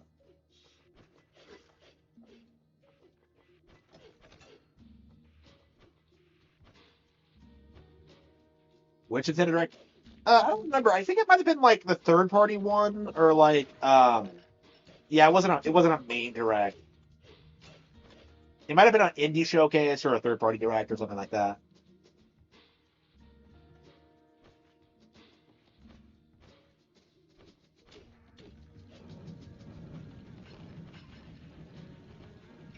Yeah, I don't remember which one, but it really sticks out in my mind because that's like the only time I've ever said that where it's like, yeah, that PlayStation Showcase that was really good.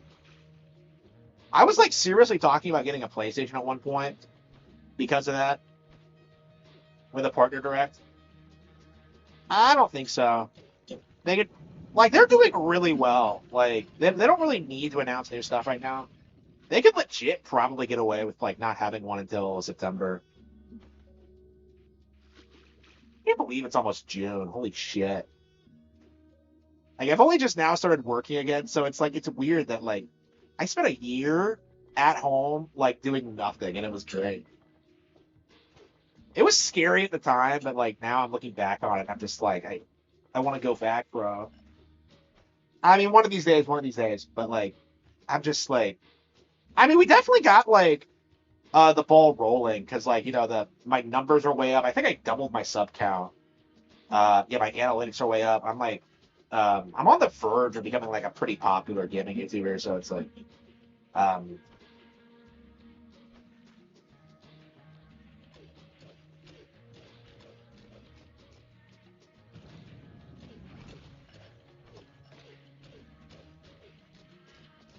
yeah, I'm curious what Nintendo is gonna announce at Direct.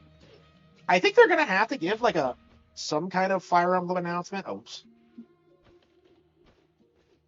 But yeah, other than that, I don't know what they could do.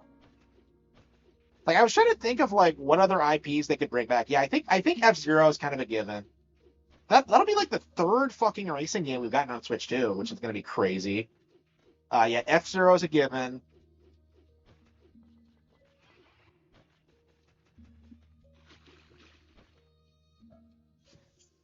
But yeah, I don't know what else could come. Like it's all up in the air now. I would love it if Retro came out and like announced DKCR3 just to make people see. Because like I've been seeing a lot of people say that like Rareware Retro should never ever go back to Donkey Kong, and like it's crazy to me that that mindset still exists. But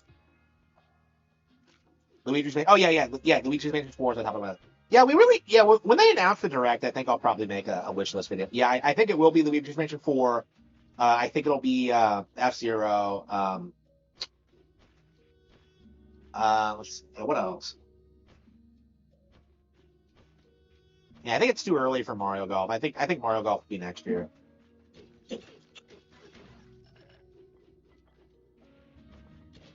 Yeah, you can't even say Star Fox anymore because we have one coming out. Uh,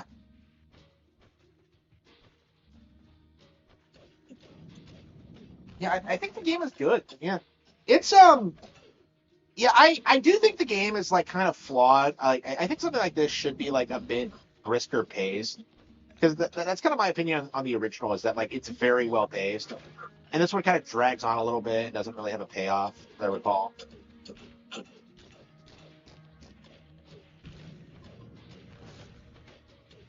I don't know.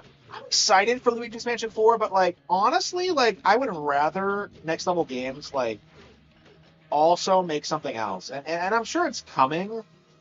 But like for me, I feel like next level games they still have not really proven themselves as like a Nintendo subsidiary yet. They're like they have not put out anything other than Battle League since they were acquired, and I just find that kind of odd. I hope they don't become like Retro where they just kind of fall off.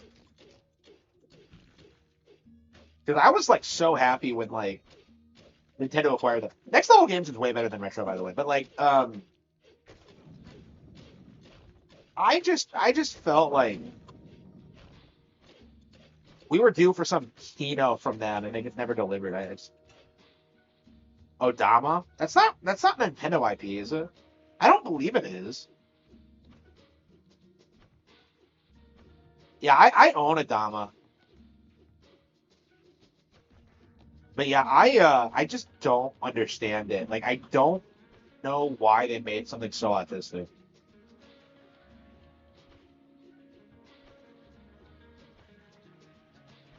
Yeah, the fact that we don't even know if the Odama is like a Nintendo IP says how how much I care about it. You know, this time I go back to that one, I never did get that far into it. Yeah, I imagine. Yeah, I would be very surprised if Next Level is doing anything other than Luigi's Mansion. But yeah, I definitely want to see like other things from them too.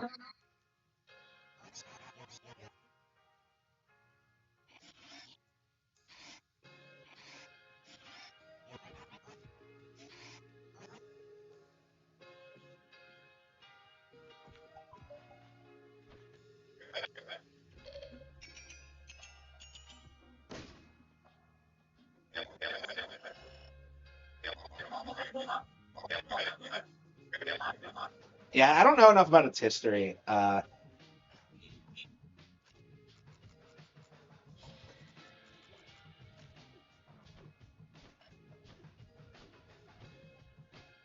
This is not a game like I think you want to play through in one session because it's just one of those where it's like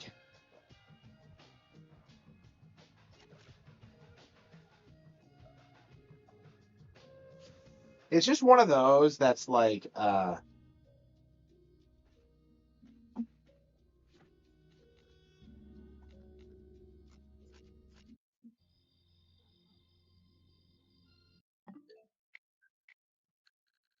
I think we are gonna stick with it.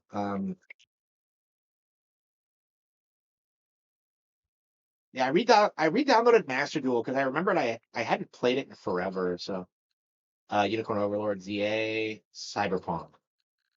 Yeah, I downloaded some absolute slop. A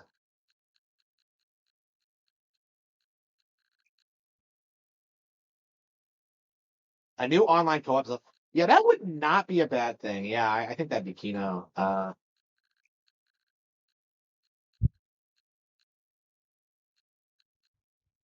Yoshi.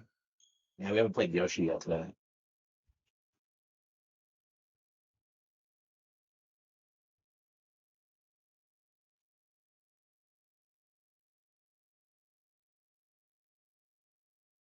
Yeah, I love how like Nintendo's video about Yoshi. It's called Yoshi and the Mysterious Flop, but like in the actual video, he like acknowledges that like there's no telling how well it's done and that it's too early to say call it a flop. He's like, what a clickbaiting retard. Yeah, a 10-year deal. Yeah, yeah, yeah. Yeah, and they would drag their feet with that one. When did they confirm the 10-year deal? Like immediately after the Microsoft acquisition? That was like what? Like I want to say that was like 8 years ago. That was a long fucking time ago. And we're only just now getting it. Like I don't know what they were doing like with that one. Howdy. Yeah, I am. I'm gonna Hey, pick up COD for hello. the novelty, just so I can like own a COD game on Switch. But like it'll be one of those situations where I'm just like, honestly, no, I could probably just get it at the library. Oh well, no, you want to play a COD game day one. I really don't want to pay for that shit. Bloom all the flowers where the floating puff balls are found. Okay.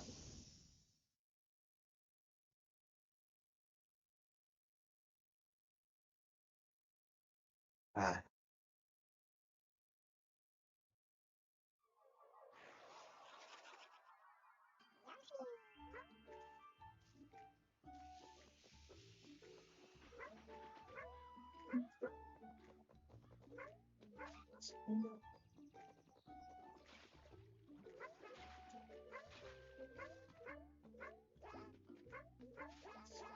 And it's Edmonds' video on this like pissed me off. He's trying to tell people that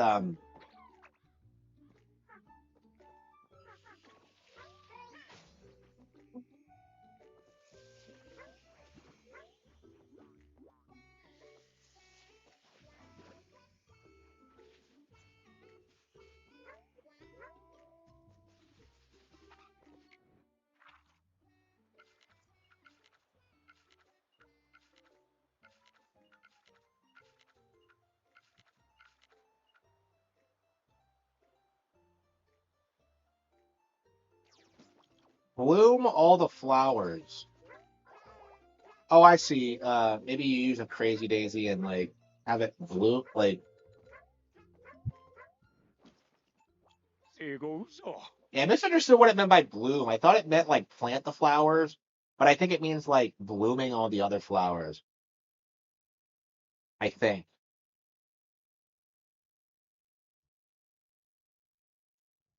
Like I said, this game is like incredibly autistic. It's like it's crazy. Like what you have to do in this game sometimes.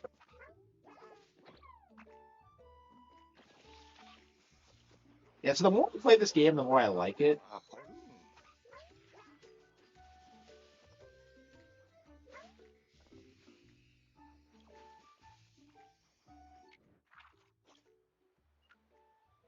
Oh, upset. I got infected by fuck. Okay.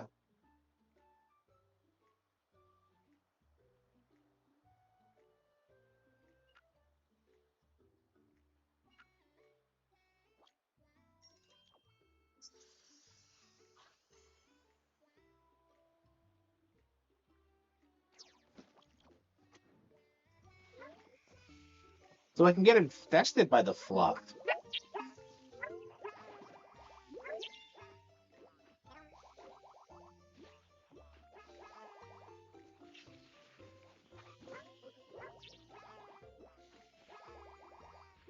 Oh, I see. So a crazy daisy gets infested, and then it endlessly spreads more fluff everywhere. Wow, that's crazy.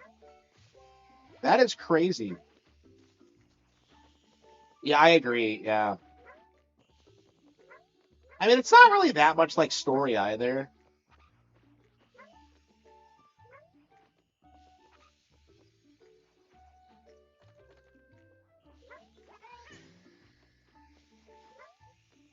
But yeah, it's like nothing like Island or like any other like 2D platformer for that matter. It really is more like a puzzle game and a really good one. I think it mogs the shit out of like these indie puzzle games because like so many of them are just like get from point A to point B, right, and then like go through like the too deep for you story.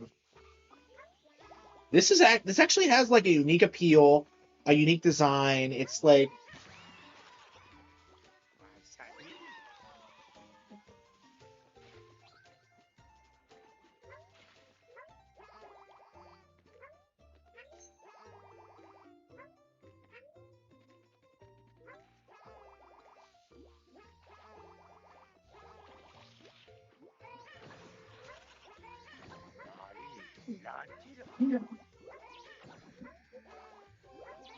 just look at what shit happens. Like unbelievable, just phenomenal game.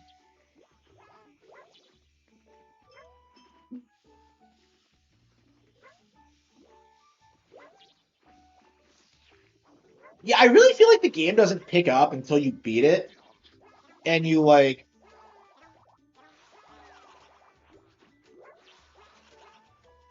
and you really get like, you really start digging into like just completing it because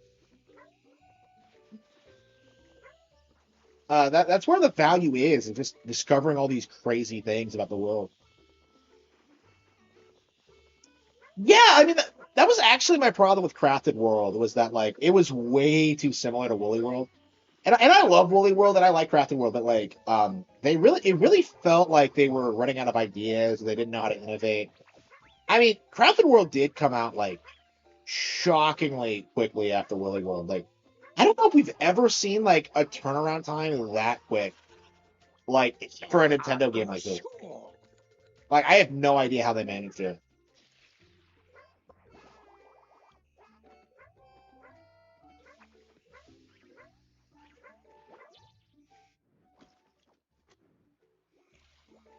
Ooh, but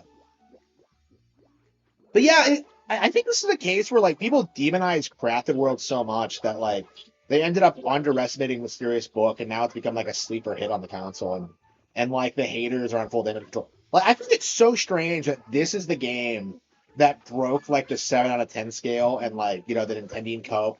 Like Nintendo was seething hard when this game got an 80 because like it was such an important part of his grift to bitch about like the 7 out of 10 games.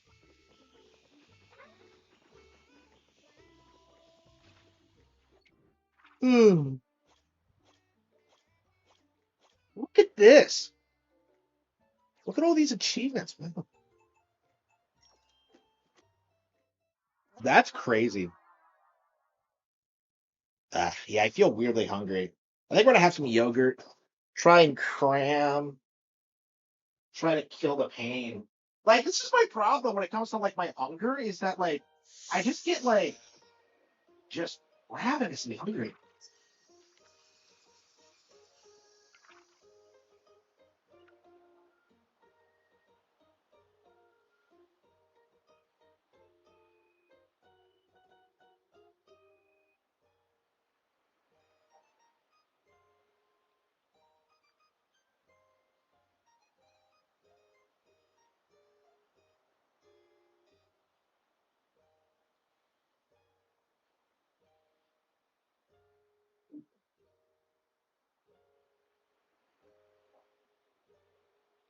Yeah, I'm gonna I'm gonna have some yogurt, but I'm gonna put in a snack because my snack is ready to be made. So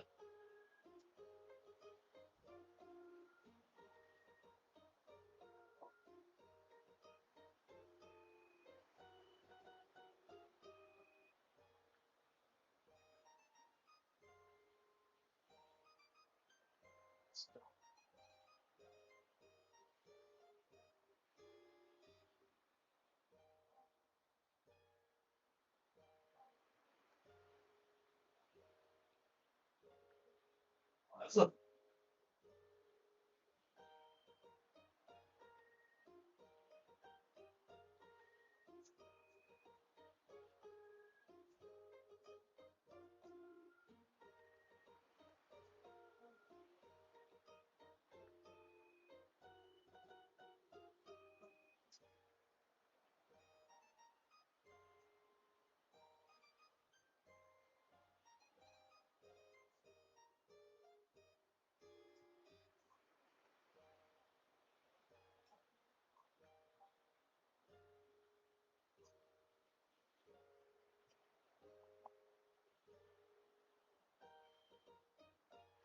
really both a lot.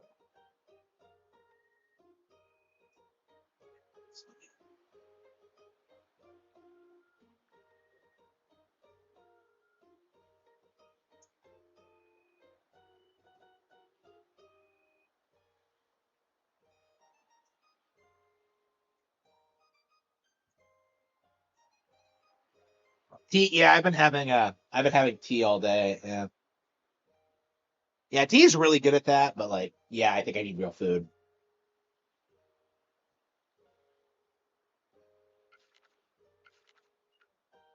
Uh, but yeah, my appetite is just like it's obnoxious. It's so bad. And hopefully I can beat it. But like one of these days. But bloom all the flowers where the floating fluff balls are found.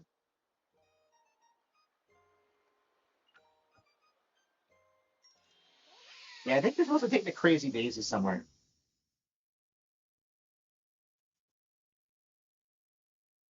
Settle as soggy fluffs after absorbing water. I don't get it.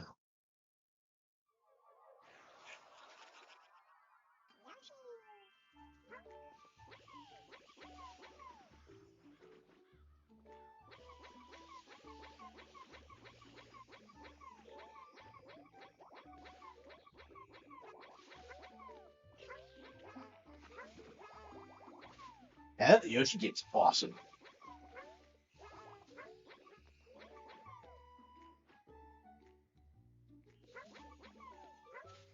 Yeah, I've already had my protein for the day.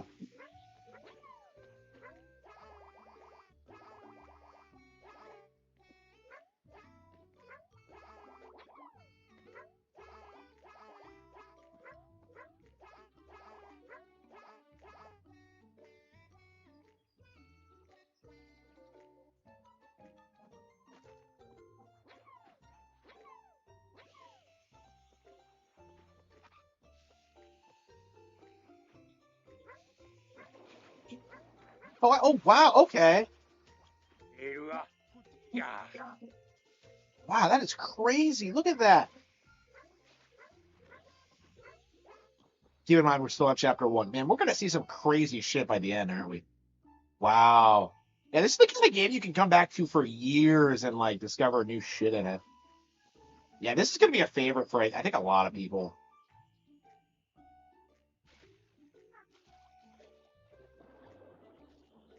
I was wondering what this was, but like, yeah, the fact that you have to like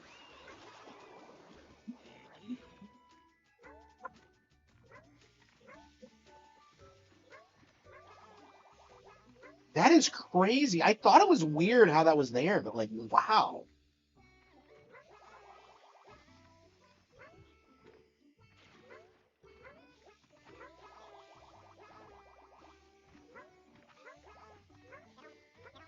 Yeah, Nintendo still surprises me even after all this time.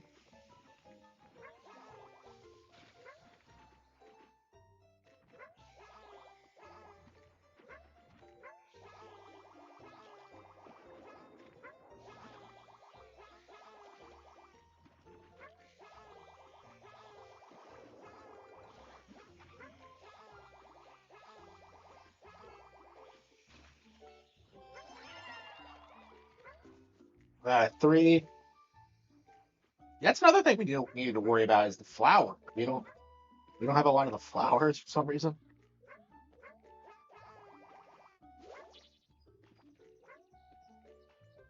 Yeah, I don't think we're gonna play this a lot tonight.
I don't know where the other two flowers. Oh, maybe I already have the two flowers and like they're just I don't need to collect them again. Huh?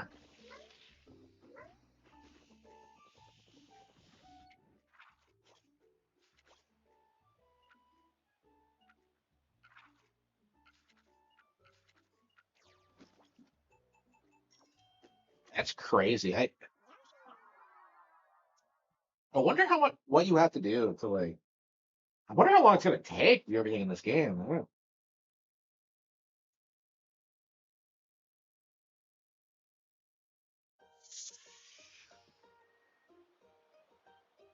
I'm just overwhelmed by all the stuff I have to do. Crazy Daisy.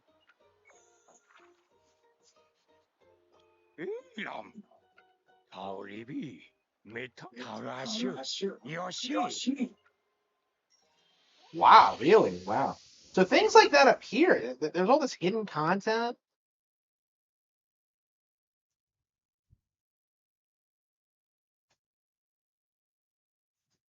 Okay, okay. 토미, 리코멘디.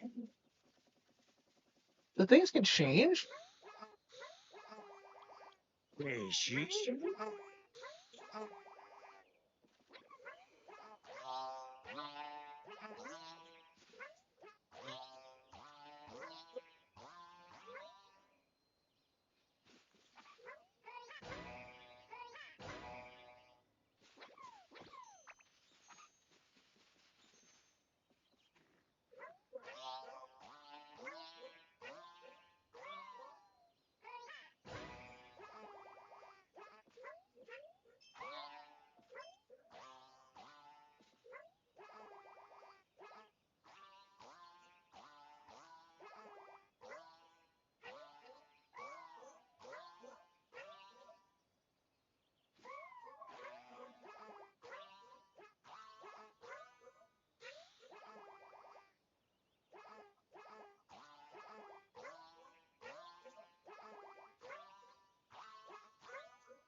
What's with this game's like obsession with the Crazy Daisy?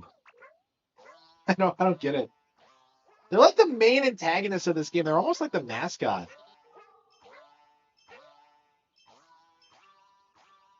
And there's so much shit in this game. I just did not see my first. Man, it's gonna take like I think forever to find everything in this game.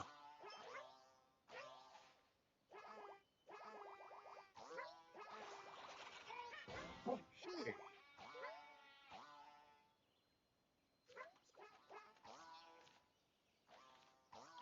Yeah, so they hate the hot peppers.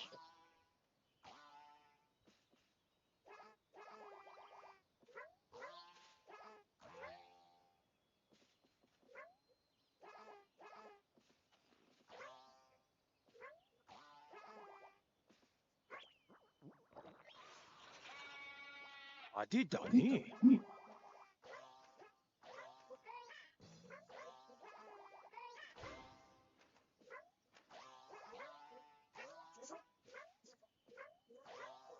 Man, just the creativity is off the charts.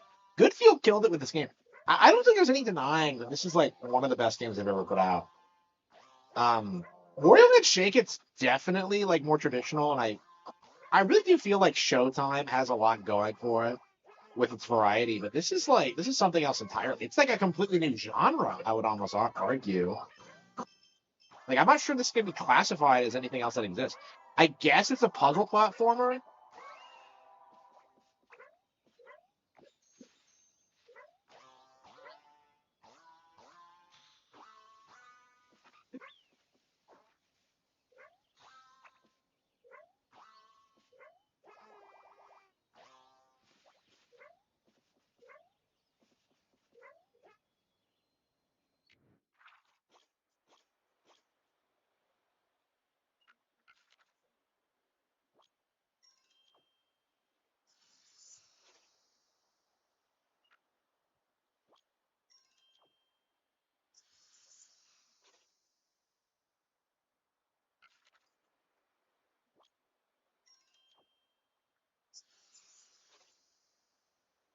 And this game gets better and better the more I play it. Like honestly.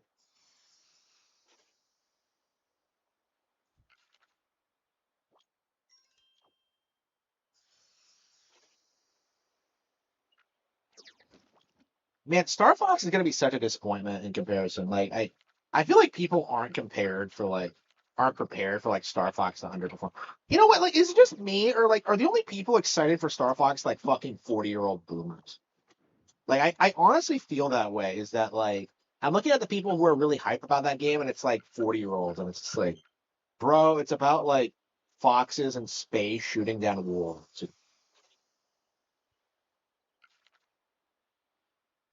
and everybody's like super racist to each other. Like, man, they're gonna butcher the script for Star Fox 64 so hard. I don't know who they got to write it, but like I'm looking at all the line reads and like the writing, and it's just nowhere near as good as 64. It'll never be as good as 64. It never. I mean, maybe best case scenario, kids play like the remake and then they go back to 64 and realize it's way better. But like 80 hours into it, really, that much? Yeah, I've played it a lot over the years, so I'm not shocked by that. I mean, I did the same for my my preferred version. Yeah, I didn't spend a lot of time with the 3DS version. I was thinking I might actually play it just for the experience. Remix levels. Yeah, I'm curious. I mean, they have achievements. That's something. Like I don't know. At the very least, I'll like play it for like the achievements. But I can look at all these achievements.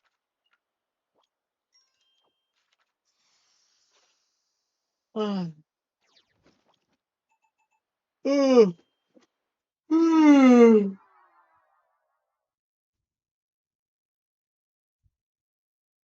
Yeah, should we play something else? 와호름 타오리. The similar events will affect other creatures sooner or later. 그러지.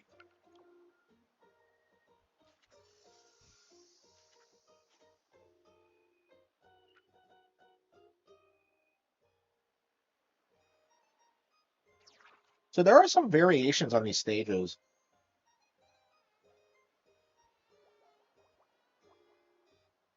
Uh,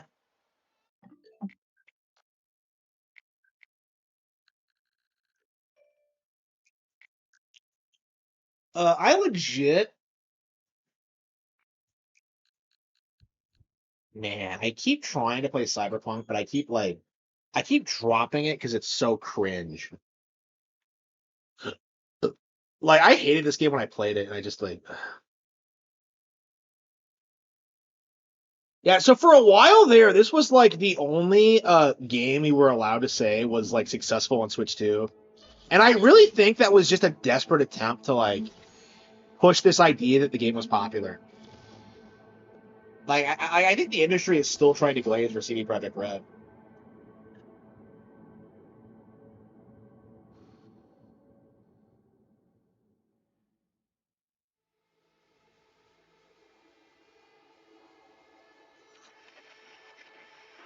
Good morning, Night City! Yesterday's body count lottery rounded out to a solid and sturdy 30. 10 out of Haywood, thanks to unabated gang wars. One officer down, so I guess you're all screwed, because the NCPD will not let that go. Got another blackout in Santo Domingo. Net runners are... Zero was like perfect, okay? Zero was like, it had the perfect voice cast, it had good writing, it was like great at like everything it set out to do. And then you had this remake that's like butchering everything about 64. It's just like, it's disgusting. Like, the cast of Zero were like phenomenal. I don't know if they got everyone back. I think Slippy was recast. I think Fox's guy came back, but like, um, and when we last played this. Yeah, we were. I remember where we were. We were at a bar talking to some guy.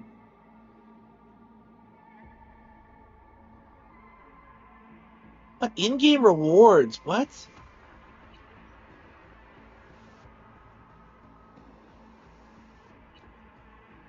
When we last played this? Like last year? It's been a while. I don't know. Hey everyone, feels great to have you back. So then, did you all hear about that Arasaka aircraft carrier docked in Night City called Kujira or the Night Whale? Zero is like this. Apparently, the Night Corps City figured it is would like be the safe single in worst Japanese name waters. for a Afraid city I've some ever heard in my local life. fishermen Like, might I thought I called the poor location scientific research. Summer City But honestly, it's quite the in power the Cattle Head Fangs. Wonder what I the thought detectives that was respond shitty. with. Maybe Myers will fly a Rust Bucket Like, Night City B-17 is like flying so much fortress worse. over Arasaka HQ. Like, are you kidding me? Ooh, Night man, City? that is Like, who came up with that? A I am so sorry. 10-year-old? Where are my manners? President Myers. I mean, of course. Gotta respect the office. Anywho. Yeah, you'll never be successful.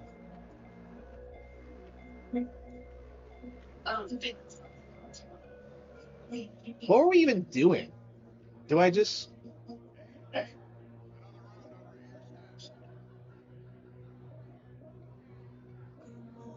Hey. Get you something.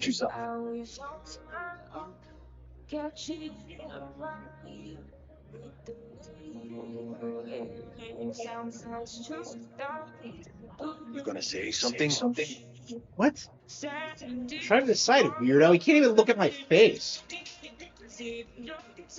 It's on the menu.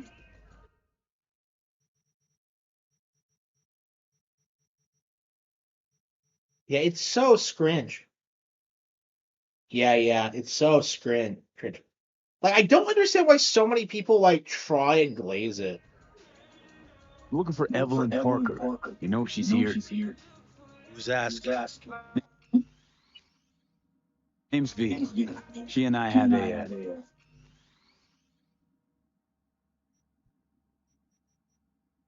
Can I skip the dialogue? I don't want to hear the dialogue. I just want to get past this conversation. date. Well, V, it's a pleasure. Mateo. Uh-huh. So, Evelyn? So, Evelyn. Can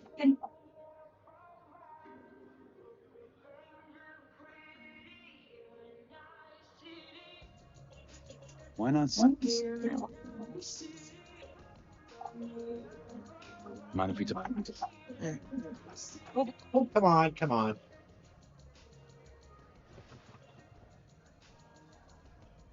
Where'd she go? So, what can a girl like me do for a hungry guy like you? A little vanilla sprinkle.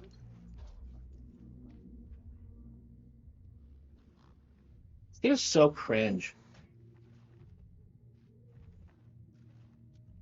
Yeah, do you think the society is actually going to look like this in 2077? I really doubt it. The Jack's hell is had a load this? to say about you. Called you professional, effective, and trustworthy. I hope he wasn't overselling.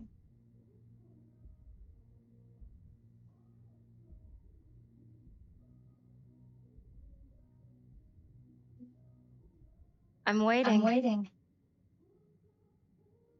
Let's talk biz. I mean, it's nice, but I didn't come here.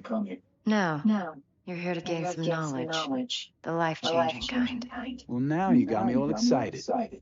Your target. It's so cringe. I trust you know what it is. Relic. Secure your soul trinket. Key tech in the program, actually. We're tangling with Arasaka, making this heist one dangerous, risky motherfucker. Mm-hmm. Arasaka's poured billions into personality transfer technology. But me, I just want the data on this one. The chip is tucked away inside Kompeki Plaza, the hotel. You ever been? You know, just never rolled through that neighborhood. Damn shame. The fresh they serve is sinfully good. Chef must have made a deal with the devil. So Come where's on, this chip hiding exactly? What is this? In a suite on the top floor. The room's occupied by Yorinobu Arasaka. Yorinobu Arasaka? He's in town? Don't you read the scream sheets? The media couldn't get enough of Yori coming to Night City. It was all over the headlines. Anyway, he's heir apparent to the Arasaka Empire. Saburo Arasaka's only surviving son. What? So Arasaka Jr.'s planning to grab the reins while in Night City? Only a handful of people in Night City know what the Arasaka's real plans are. Telling me you're one of them?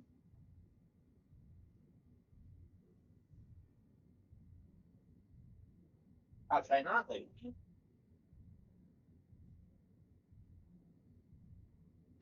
V?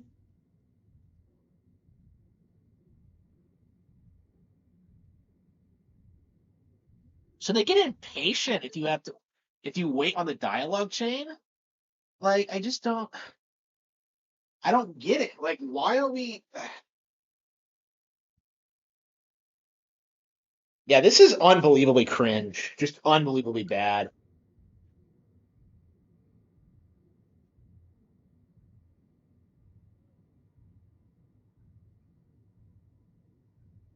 I'm waiting. A dog like Yorinobu's bound to have an army on call. Hotel's probably a goddamn I know, fortress right? by I now, know. too. Yorinobu keeps exactly no hustle around. Not one guard.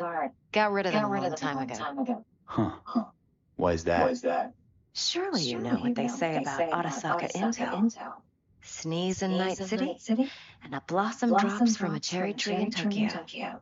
What? Yorinobu is convinced his Arasaka security detail reported directly to his father.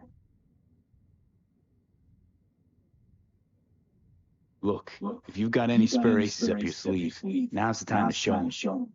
Now this should make your prick perk up. What a Yorinobu weirdo. recently swiped the chip from an Arasaka laboratory. He's made a deal with Netwatch. Aims to sell it to them. Have you spotted my ace yet, or do I need to spell things out?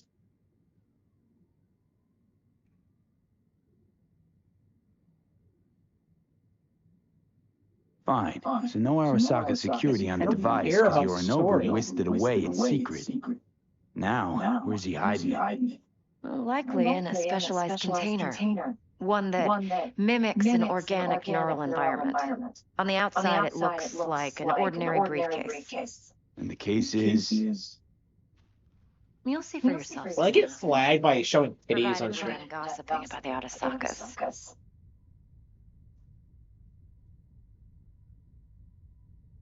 Okay, what's next? Now comes the best part. Follow me. Got something for you. Should help you plan. Brain dance from Konpeki Plaza. How's a brain dance supposed to help? Need facts, not thrills. Think BDs are only good for fondling virtual tits? Jacking off to in those boxes? No. They can be a very useful tool.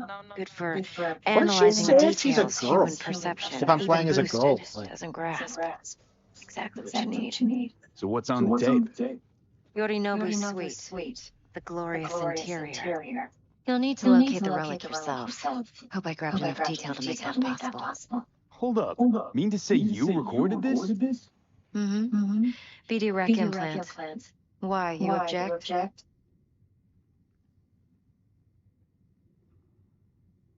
No, not at all. Let's see this brain dance. Judy'll help. She's a mox too. Besides, we go back years. Years. V, this is important. Judy's always been there for me. Always helped out. I trust her. But she's a mox, not the latest member of your crew. Try not to forget. So, you'll be a good boy. Tread lightly. And keep that tongue on a What the leash. fuck is a mox? Relax. Believe it or not, I'm no stranger to tact. In biz or life.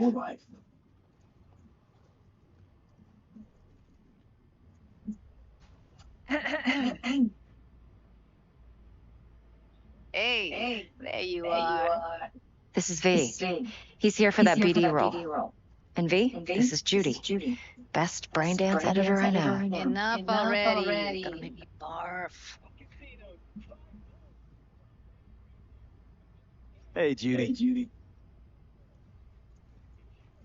Compiled your BD. What do you think? Will it do? Still pretty raw. But yeah, ought to do. Mm-hmm. V needs to get deep inside. That's most important. So let's calibrate. Tune it to him. I'm just.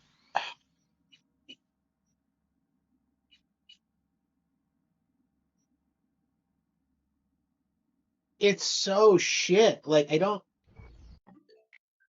It pisses me off how people try to say this game is good. I mean, like, hopefully this is the last time it's relevant. But they fought really hard to try and gaslight people into thinking it was good. Okay. Yeah, I think I'm gonna take a break and eat a little bit. I'll probably come right back.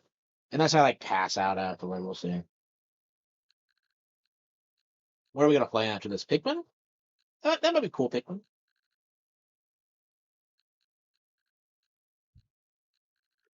Yeah, honestly, we should probably do Ocarina of Time. Air Riders. Yeah, let's do Pikmin first. Yeah, we'll do Pikmin when we come back. All right, thank you all for tuning in, and I'll be right back.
Oops, that is the wrong. There you go. Thank you for being patient. Oh man, I picked out. No, not. But I hope I don't get weight from that.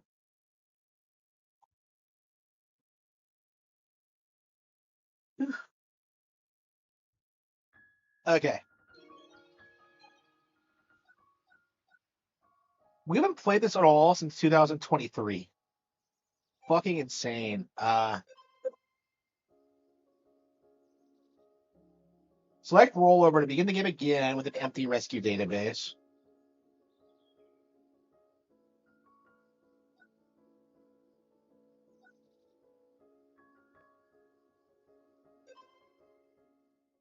Yeah, like my big problem with this game was that how easy it was. So like I wonder if like the higher difficulty setting will actually make it playable. I don't know. Yeah, so I have not touched this game in 3 years. I hated it.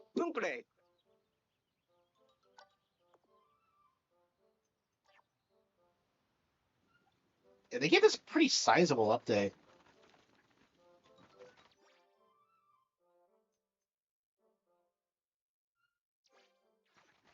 Man, I just hate everything about this game. I just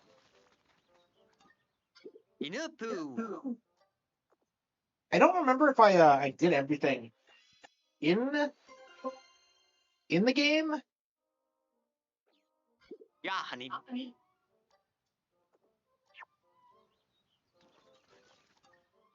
I don't know.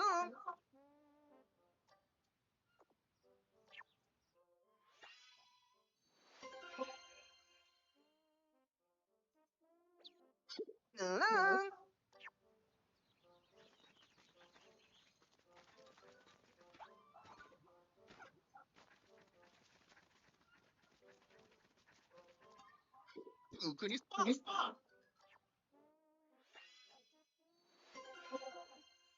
Build all structures. Yeah, I guess I've done everything.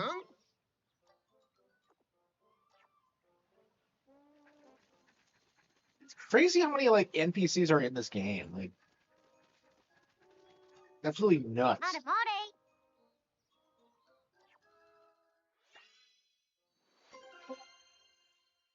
I don't understand why they rebooted the story.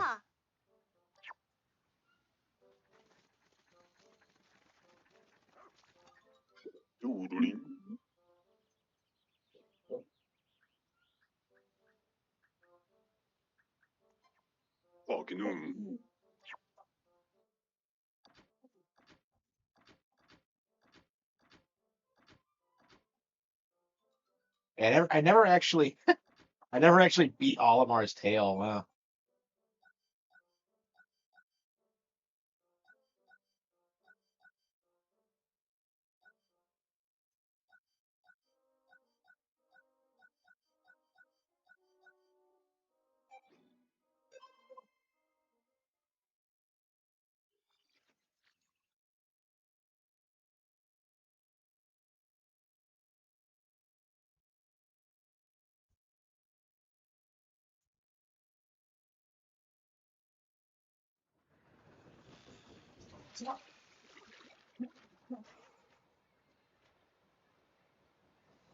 This game has a shit ton of content.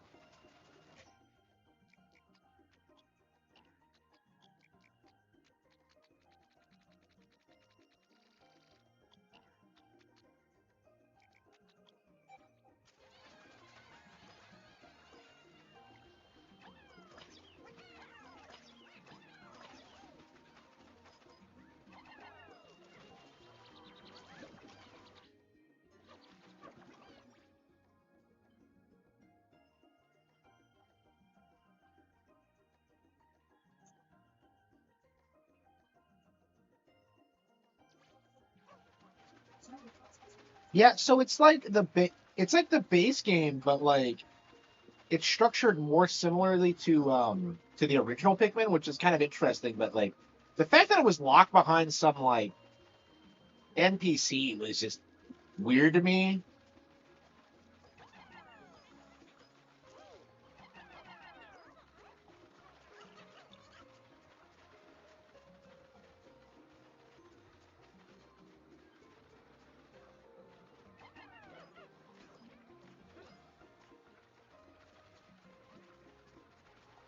It looks like we need some yellows for that.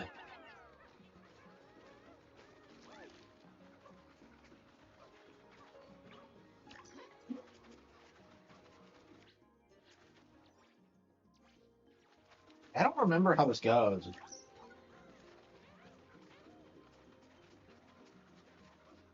And do you think like eventually they'll patch Boss into Pikmin 1? I mean, they could do it. Crazier things have happened. That's like my dream for the franchise right now is that like we need Moss.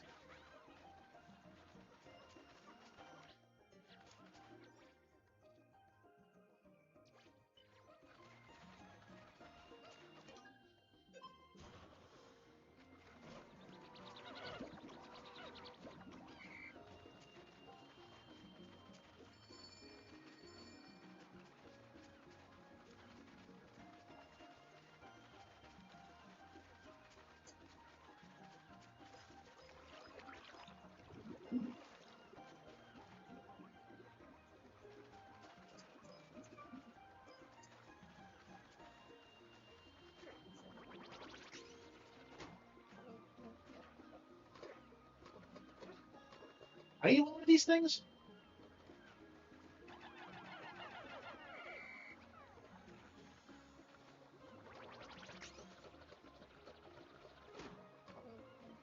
Weird. I guess I just have Moss carry it.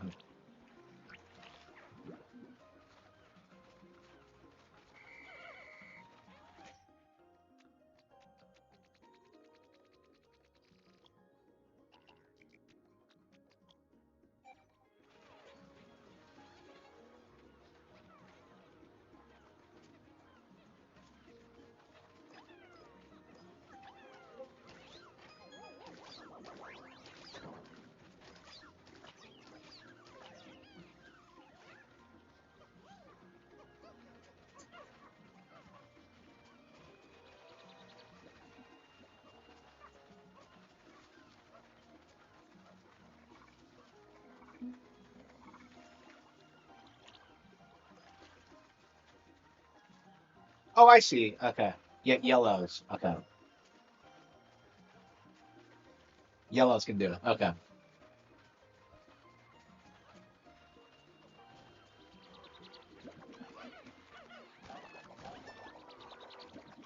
Can you all get them out with blowing the whistle or something?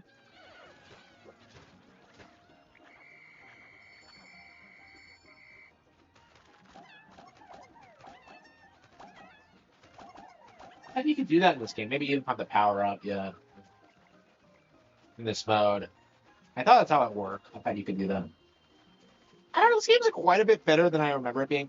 I mean, I think there's no caves in this mode, so that's probably all it is.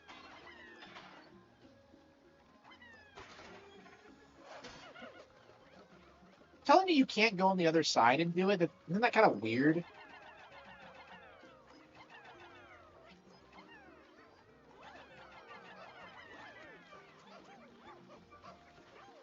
I don't know. It's like this is one of those games where like I really hated it, but like it's probably not that bad. I don't know. I mean, I have nothing but fond memories of it. I mean that's not true, but like it's like my problem with the game boiled down to the fact that it's like it's nothing like my favorite games in the series. The AI is casualized. It just I don't know. Maybe the updates fixed it. I don't know.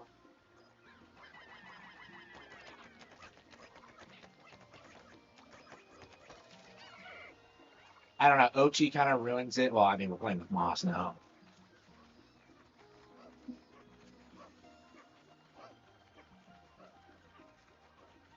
I don't know, man. We might stick with this going forward. We'll see. Was that a ship part? It's a ship part, huh?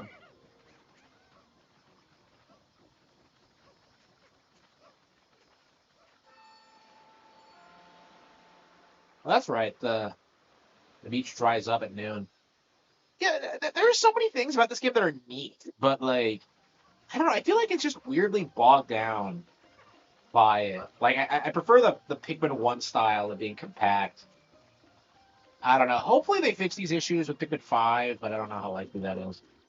All right, where are we going? Is that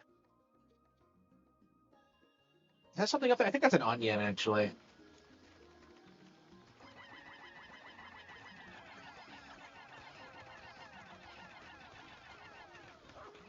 Can I send the dog to do it?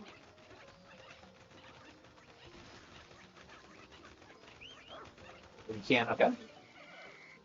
Like the dog is just better than Pikmin. I don't get it.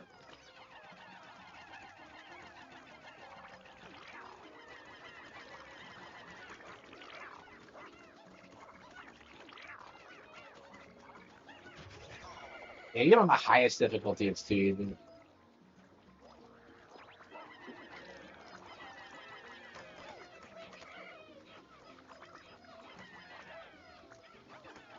Yeah, what is with this? Why is it locking on to completely random things? All right.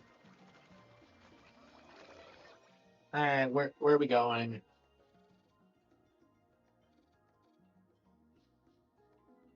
We got 4 out of the 8 chip parts? Well, where the hell are the rest? Do they not appear on the radar or what?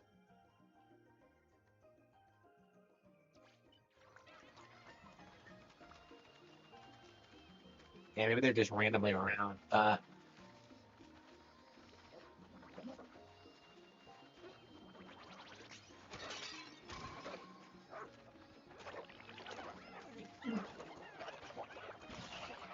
Moss is pretty strong.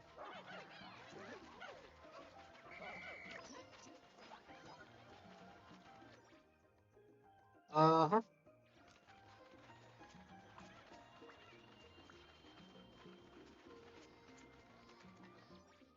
Yeah, like, I feel like the maps are too big.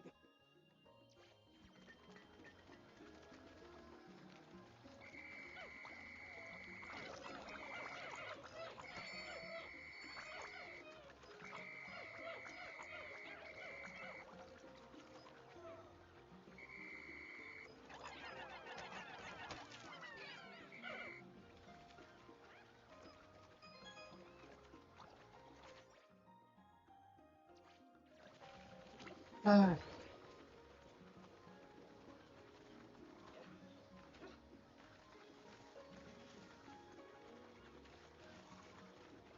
yeah, like, Arlo, he says this was his favorite game on Switch. I'm just like, one of his favorite games on Switch.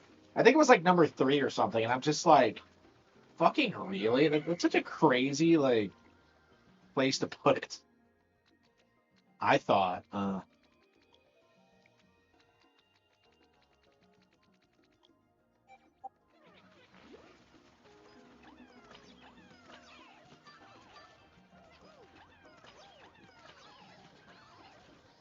Maybe a 14 out of 30.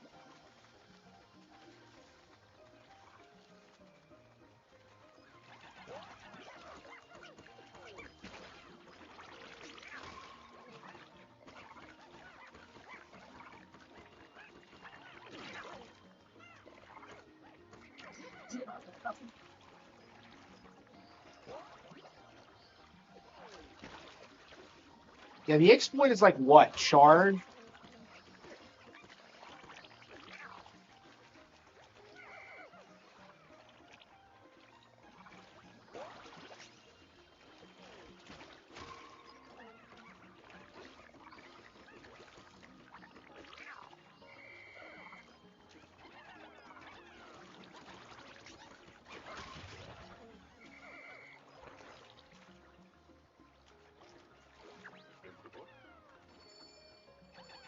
Oh, come on, you need yellows to get that? Really?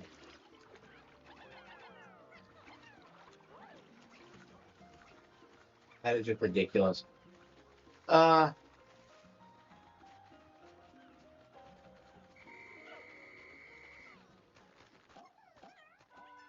a true Pikmin fan?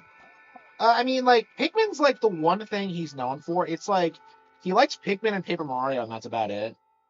But like he really cocksucked like 4.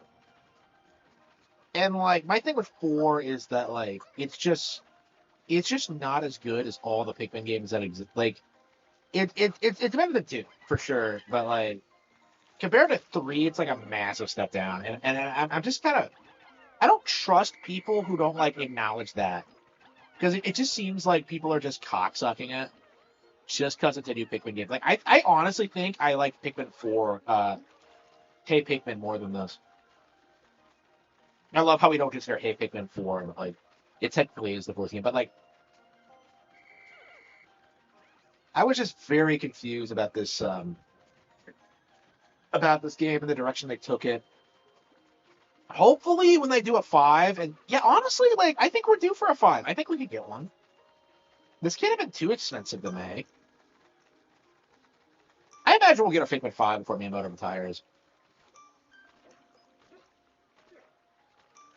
Yeah, I can see Pikmin coming back.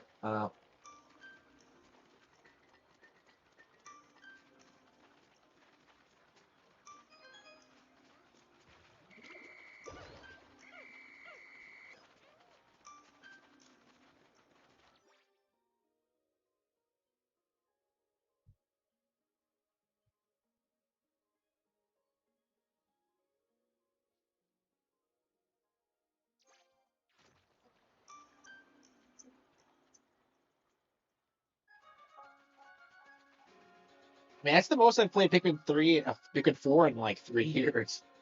Like 3 is better.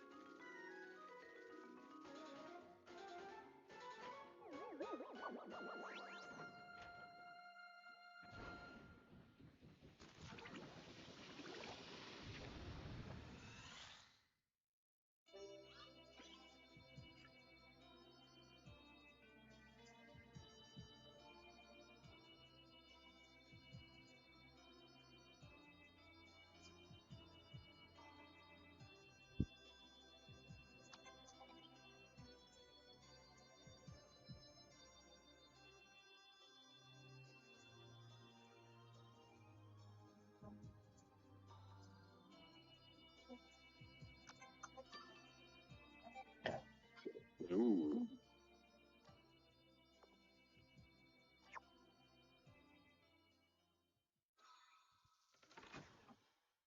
Do we even have enough time?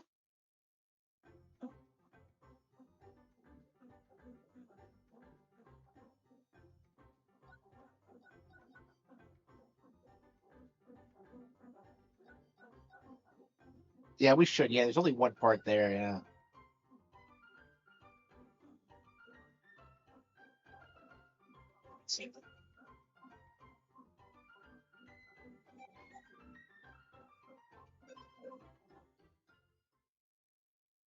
Yeah, I really should beat this. I don't know why I haven't.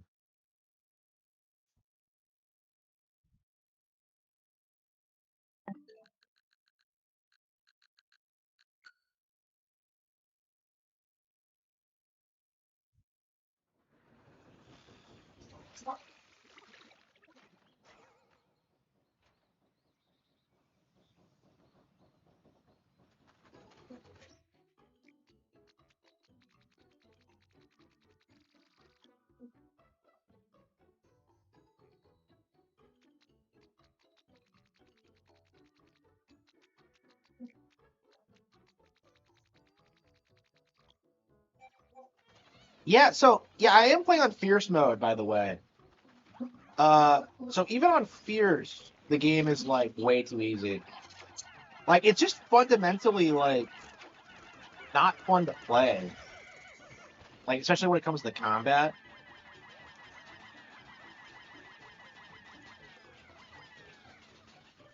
And I'll look at that pretty quickly. Oh, there's something there. Okay, there's something near. You're telling me it was right there and I didn't get it? What I don't get is why like these are all the same locations you go through in the base game. I find that awfully coincidental. All right, well we got that.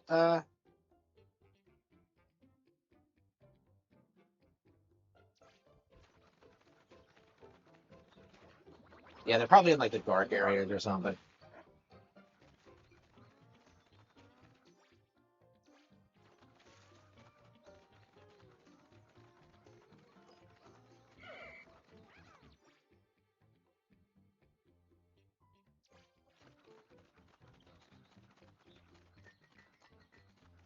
Like again, like why don't like enemies have realistic like patterns? Like I don't understand why like you kill them once and they stay dead.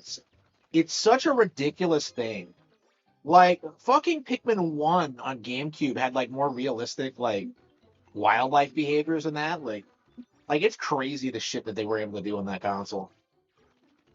Like it feels so much more lived in this game.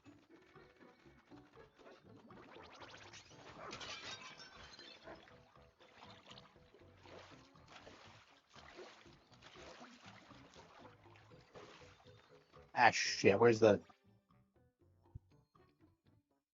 hell are they? Really, that's not it. So where's the bridge material?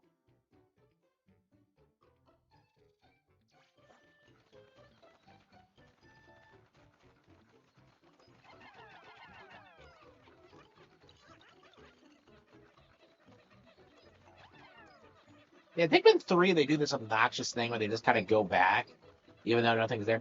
It's kind of dumb AI, but you get used to it. I think there's like a purpose for it. Shit.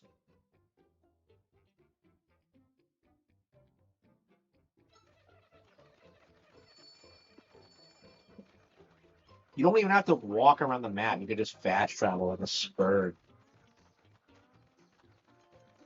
All these bridges I don't have built for some reason.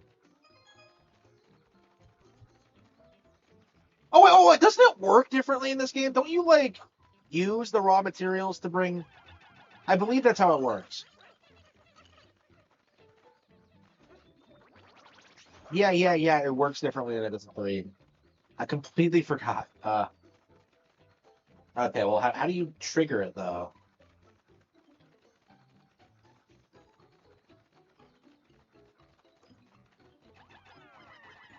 That's all you have to do.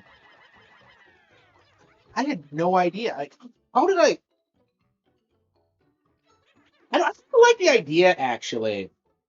It makes more sense than just having random pieces of a bridge lying around.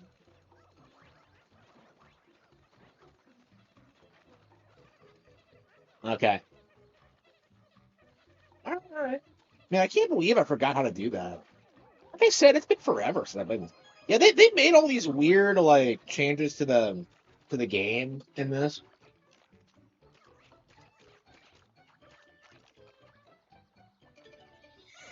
Yeah, honestly, I still feel like the peak of Pikmin is like Pikmin 3's challenge mode. Like it's so much more fun than like everything in this game.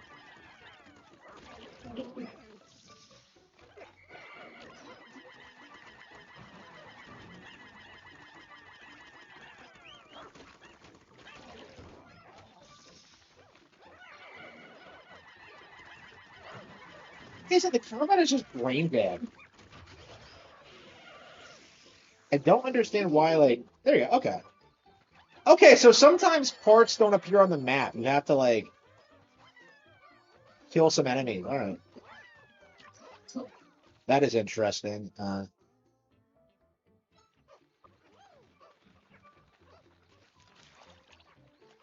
Yeah, so I was wondering where the parts were on the beach, but that might be it.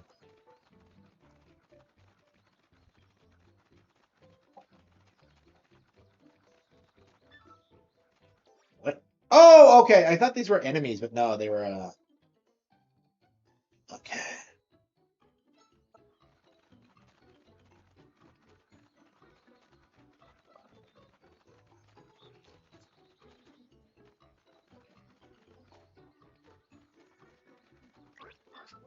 Wait, what? I got garlic back there, but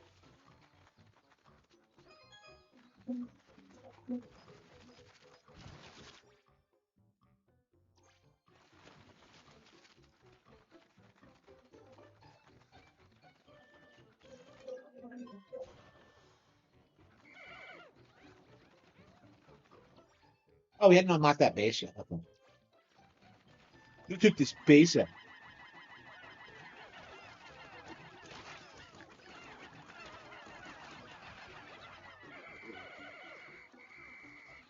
Sakura.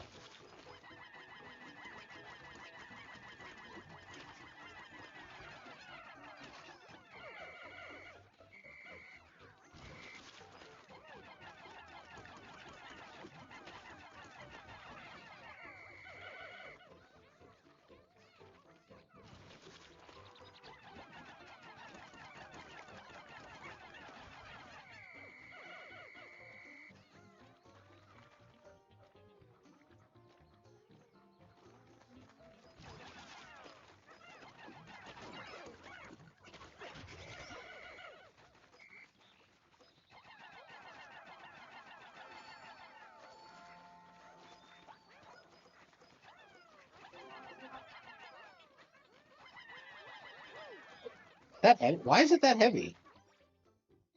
Ah, well, whatever.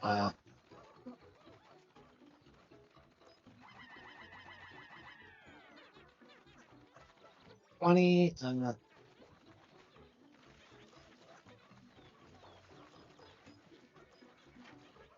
What treasure is it?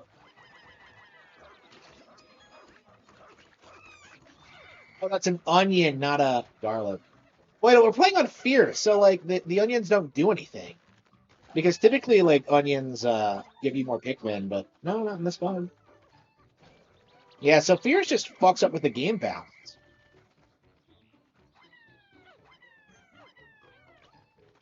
Can't summon more Pikmin while you're on Yoshi? Yoshi? I mean, Moss?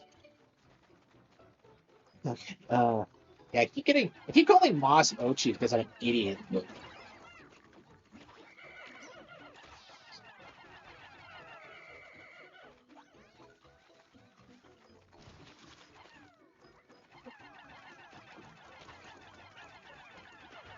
Yeah, you have to kill everything you come across, because otherwise you're going to be in this weird situation where, like, you're going to be bringing something back and then you get attacked. Like, things in this game aren't that aggressive, but, like, you still can't run that risk. It's just... Like, this game is so casualized. Like, I really don't enjoy it much. There we go.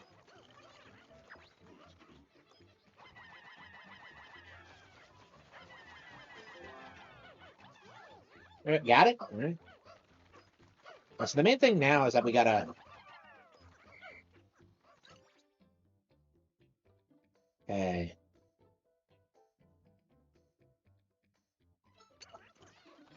Yeah, I guess we have to, like... Yeah, but again, like, all my problems with this game, it's the low difficulty, it's, like, the general world design, it's just, like, just the general... Is that a virtual boy? What the hell is that? I just don't understand how they fucked the game up so... And a lot of it is, like... I think a lot of it was due to, like, trying to get kids into it, and I think it's interesting that, like, I feel like this is the game that kind of kickstarted the whole, like, modern Nintendo thing, because, like, I was kind of, I released a video a while back saying that, like,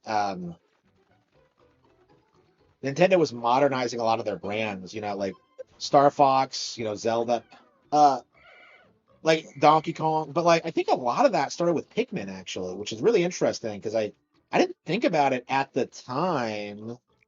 But, like, Pikmin seems like it's had one of the more radical departures.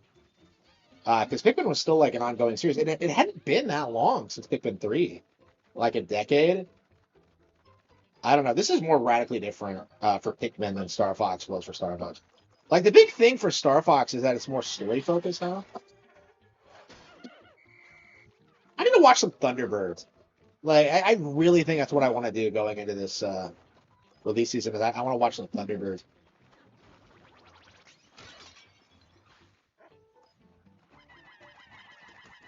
Yeah, I agree. Oh, there's the park.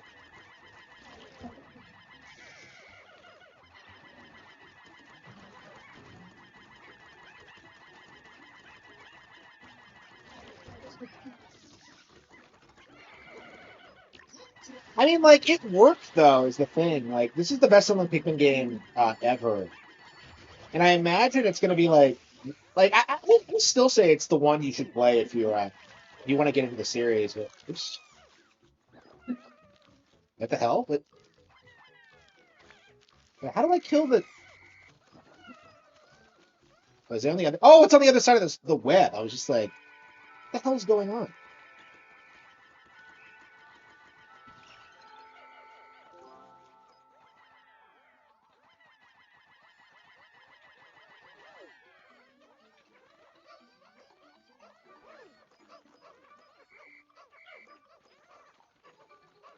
Hopefully we can get back on time. Yeah, it's not that far.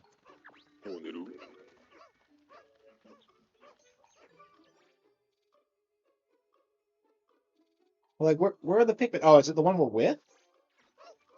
Yeah, I think so.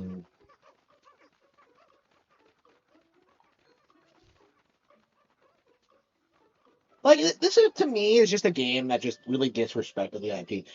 I hope the Star Fox one isn't as bad as this. Like, I hope. I mean, Bonanza was a step down too, wasn't it? Yeah, I generally was pretty positive towards Bonanza, but like, I think overall I was kind of disappointed with it. It was not as good as I was hoping it would be.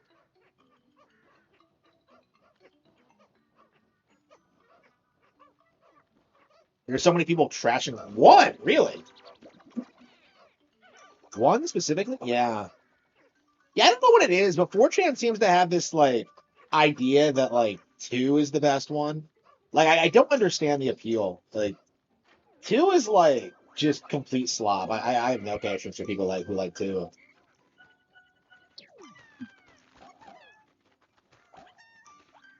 Yeah, I think we're done. I'm just like I don't enjoy the game is the thing. It's not a bad game or anything, like especially in this mode with no caves, but like you just really start feeling all the problems. It's like it's not something that like I think I fundamentally enjoy all that much.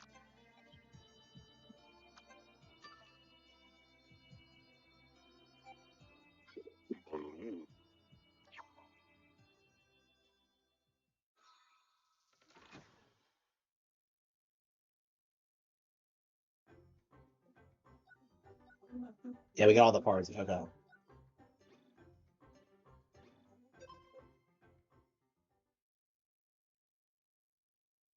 Oh, thanks for the follow. Thank you for the follow. I really appreciate it. Yeah,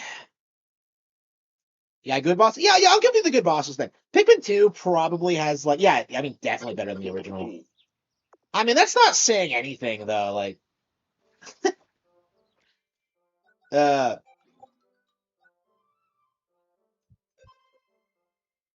Pikmin 1 has like no bosses. Like, none of the bosses in Pikmin 1 are good.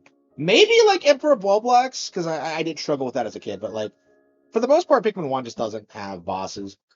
Yeah, I'll give you two. Two, I've actually never beaten the final boss in two. I've never bothered. I just hate the game. Okay, yeah, Street Fighter 6 is still a long way off from being playable. I really need to stop uninstalling it. I don't know what I'm thinking. I keep thinking I'm gonna take a break from it, and then I just don't. Yeah, I actually haven't played Bayonetta 3 in a while. I played it when the Switch when the Switch 2 came out because this automatically up-res the game. So like everyone who was bitching about how it looked on Switch 1 was just specifically the frame rate. It's like it's way better on Switch 2, but I just haven't like really played a whole lot of it yet. Like every time I play Bayonetta 3, I just get stuck on like achievement hunting and it's like I don't know. Yeah, every time I play, it's always like the earlier chapters. I really want to do the Burning Sands.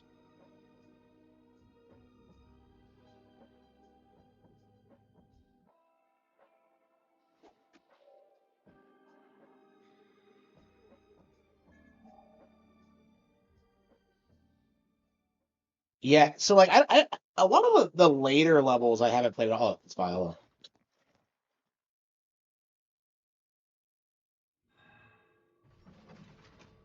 I love how the controversy about this game is that Bayonetta is straight when like Viola exists and is like the most stereotypical dyke ever.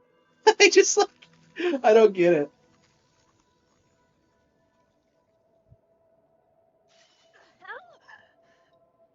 Yeah, Viola doesn't look good. I don't get like couldn't they at least make her hot? Like I don't get it. Maybe she's just in an awkward phase, but like Luca.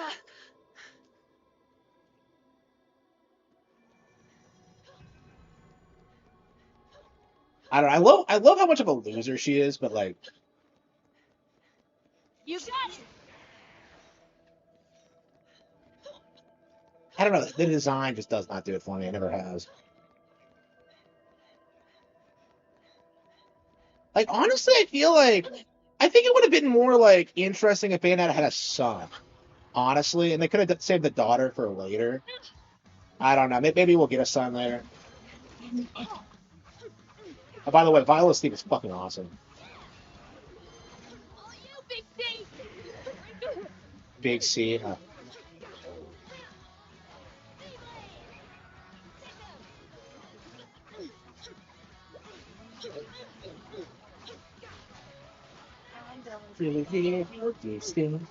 unironically like Viola's theme way more than Bayonetta's. I love this kind of shit. So yeah, a lot of people were down on this game when it came out, but like, it's actually quite a bit better than the original in some aspects. It's really interesting because like, 2's problem was that it was too similar to the original, and I would say the problem with this one is that it's way too different, and that like, a lot of people just didn't understand like the new mechanics. Because like, it's really interesting when you watch like a YouTube reviewer try to like criticize the game, and like it always just boils that down to them like not knowing how demon summoning works.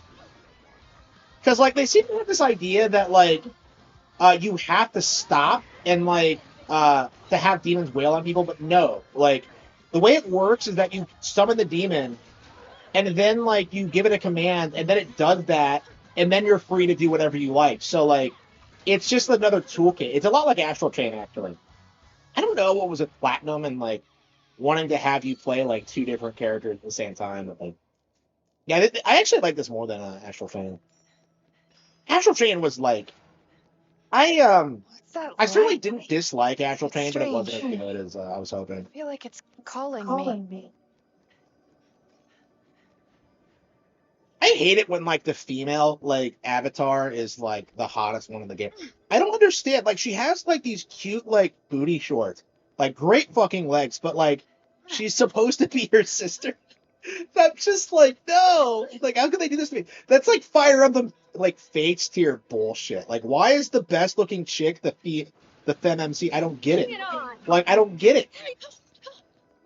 Like, what are they doing, bro? Like, I don't know. Astral Chain was great. I really wish. I wonder if it'll get like a Switch 2 version or if it'll do anything. Yeah, if you don't know the lore, Nintendo actually took the rights to that game back from Platinum when they tried doing that like the one when they made the Wonderful 101 like multi-plat. Worst deal in like gaming history. Like, oh, okay, maybe second worst outside of the Bungie acquisition, but like difficulty by playing. Am I playing on a phone? Yeah, I haven't played this game as much as the original, especially not as Viola, so I'm not as good at it.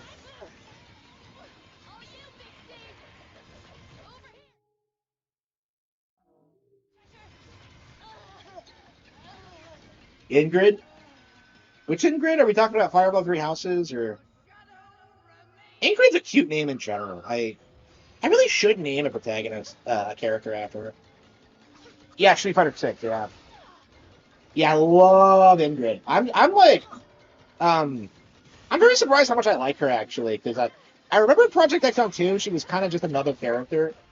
I didn't even know what she was from actually. I was very confused about like her origin. I think most people are, but like, yeah, I really like her. She might be one of my favorite characters in Street Fighter 6.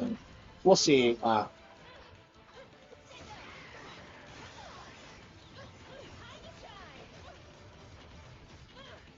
Yeah, I just kind of love that art style.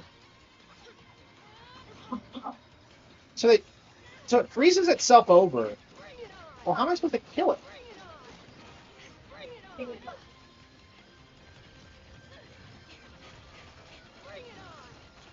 Yeah, this game is like, I feel like this game is way too zany for Bayonetta fans. Like I remember like one of the things I had an issue with when this was coming out was that like, why the fuck are they introducing a new enemy type? Because to me it just felt like really autistic how like they introduced the concept of Bayonetta where like you're supposed to be fighting angels, and then in like 3 you just don't do that. It's like part of the plot, and it's like it doesn't make any sense in a way. What difficulty am I playing on? Man, I'm getting wrecked out here.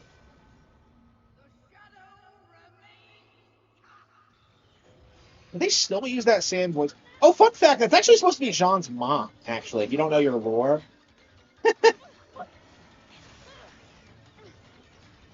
So yeah, come to think, I'm not actually all that caught up with Bayonetta 3's lore. I don't think I've been like keeping up with it since to be fair though, 3's lore is kind of ridiculous. My thing with 3 is that like I refuse to believe that the retcon that like 1 and 2 took place in like different universes, because that obviously didn't fucking happen. Because like there are too many references to the original for like that to be true.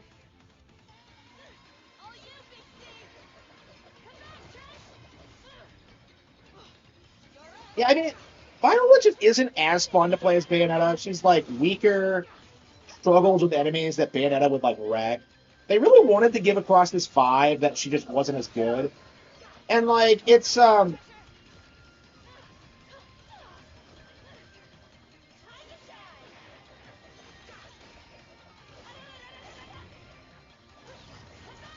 like it's really daring, I would say, because I think too often in these games, like you get this weird idea that like Lady or whoever is on par with Dante, when that's just not even true. Is Trish on Dante? Like, what are Trish's powers exactly? Like her superpower is that she looks like Dante's mom.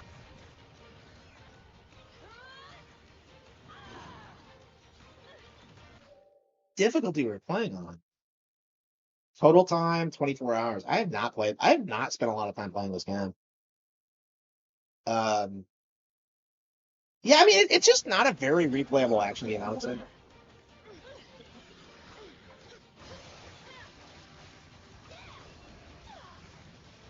Yeah, it's weird because the thing about Bayonetta 1 and what made it so replayable was it was like the achievement system and like the platinums, and like this one really casualized it, but like made the levels way longer to compensate.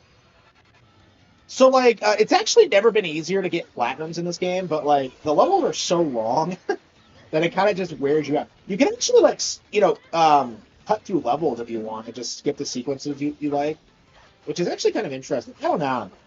I do prefer the pacing of like the original, but like I don't know. I really don't know if I've ever played a game with like this epic of a scale. It really does feel like you're going up against a JRPG villain. Because like, can you name any other game that like does a better job at making you feel like you're fighting like against the multiverse? Like it's so interesting in that regard.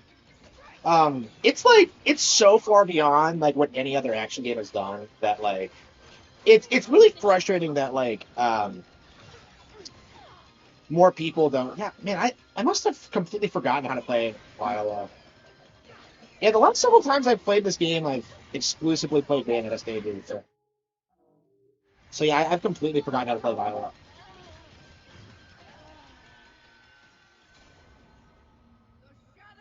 Yeah, so like people tell you this game is bad, but like I think it's a Star Fox Zero situation where like the majority of players, I think we're at to lower the difficulty. Yeah, the oh wow, even if you quit in the middle of a chapter, it okay. Yeah, so this is what I mean. It actually keeps track of like everything you do. Wait, does Viola have her own statues? Because traditionally it was like Enzo, Cereza, Luca. Was Rodon gold? Yeah. What's our difficulty setting? Yeah, what were we playing on? Yeah, standard. Yeah, I don't know if we were playing an Infinite Climax or not. Online rankings. Oh wow. Apparently this game had online rankings. Yeah,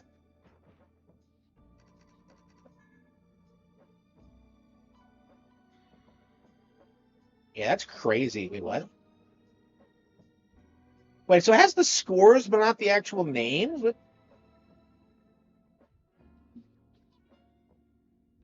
Oh, there we go. Okay. Atheon JP. Josh, Miss Thing, Jesse.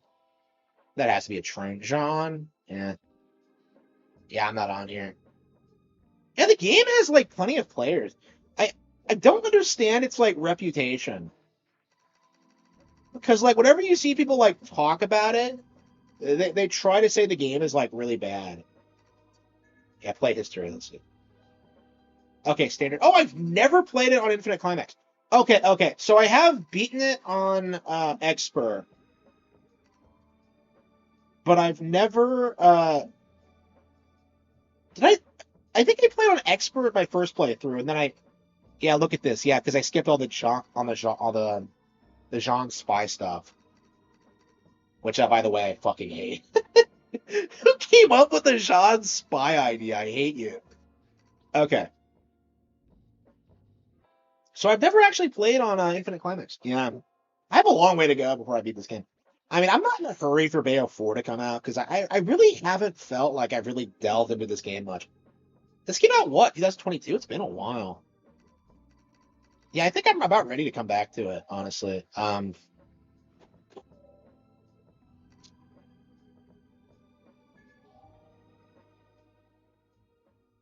dumb voice actor. I would agree. Yeah, that's like, yeah, it's weird how many insane um, controversies this game had. Because like you had like the Switch exclusivity, you have Helena Taylor, you have like the gay thing, you have like killing off Bayonetta. Like it's like there's so much shit in this game that just pissed a bunch of people off. Oh, by the way, the witches in the Golden Age are very heavily influenced by Bayonetta. I'd better pick up the pace, or else. I don't know how obvious that is, but the whole like contract system and how they have their own masters, ripped straight from Bayonetta. I try to show a little bit more variety in the masters because I think one of the things with like Bayonetta and Jean, I honestly thought for a while that they had contracted the same demon, but yeah, Jean's is actually some moth demon. I don't remember her name. So it's not Madama Butterfly.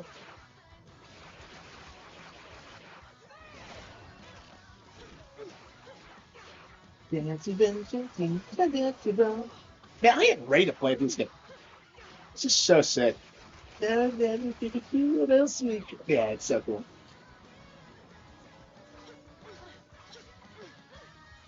If all this, Bayonnetta's not as fun to play as Bayonetta. I guess it's.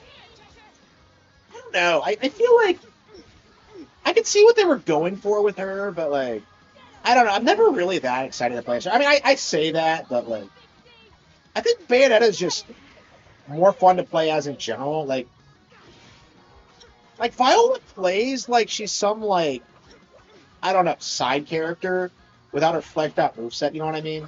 Like Bayonetta has like all these options, all these things you can do, and like I don't know. Viola's kind of boring compared, other than her awesome theme. I mean, you technically fight the final boss as her, so I love how Viola is like future Trunks in this. I'm sorry, no, she comes from a parallel universe.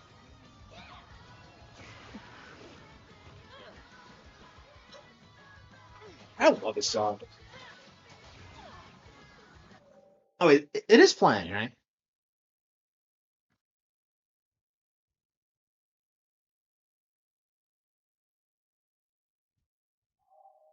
Yeah, it is. Okay. Think so. It's awesome. I don't understand why they were so against like making Viola hot. Like I don't know if she even has any alternate costumes. I should at least put her in something more feminine. Like I just hate this look.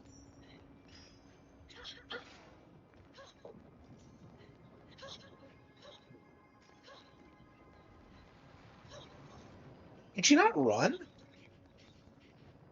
Oh, okay. Yeah, I was. Okay, yeah, you have to press it twice. Okay. It's like you're doing the Panther one. I was just like, wait, what? Yeah, I'll have to see if like if she has any costumes because I not a big fan of the look.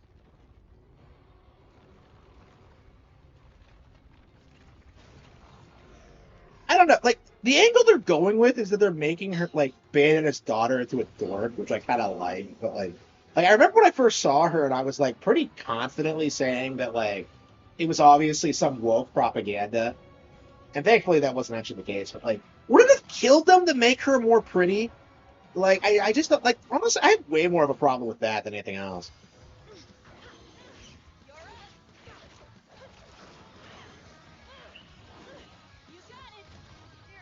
Yeah, man, comedian loves punk shit. So I would not be surprised if like I imagine the mindset behind this is like because like to make her different than Bayonetta, right? Because like she likes punk rock and Bayonetta likes jazz, and so it's like it's to make them like different.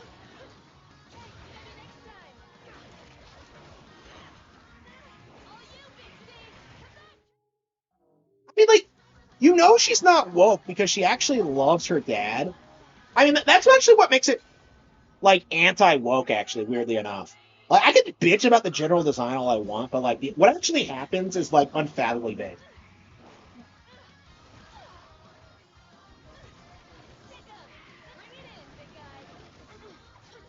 No one would have died if she was prettier.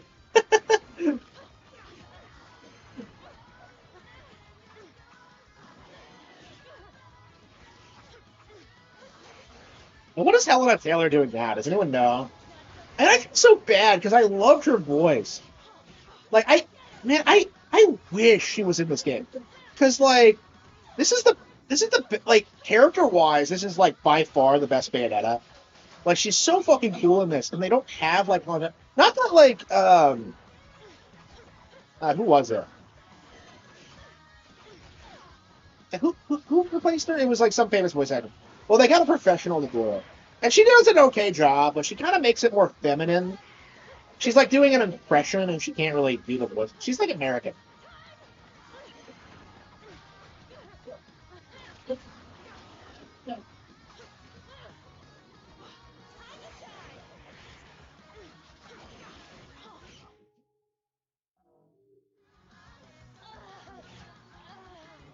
Yeah, I'm really struggling with this fight.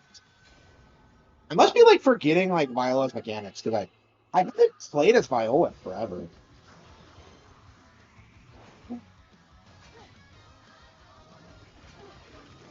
Yeah, doesn't she have like a parry mechanic or something? There you go. Okay, that's how you trigger it. Okay. Yeah, she doesn't have witch time. She has a parry mechanic. Okay. Man, I don't remember how this works. Yeah, it's so different than Bayonetta's gameplay.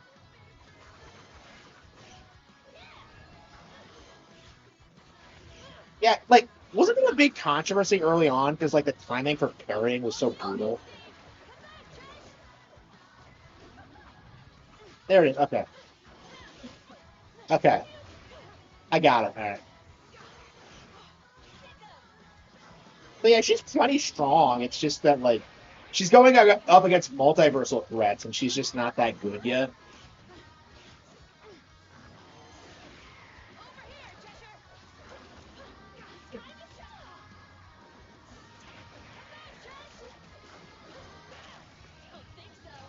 Yeah, I don't know if I've played this since Raised in the Lost Demon came out.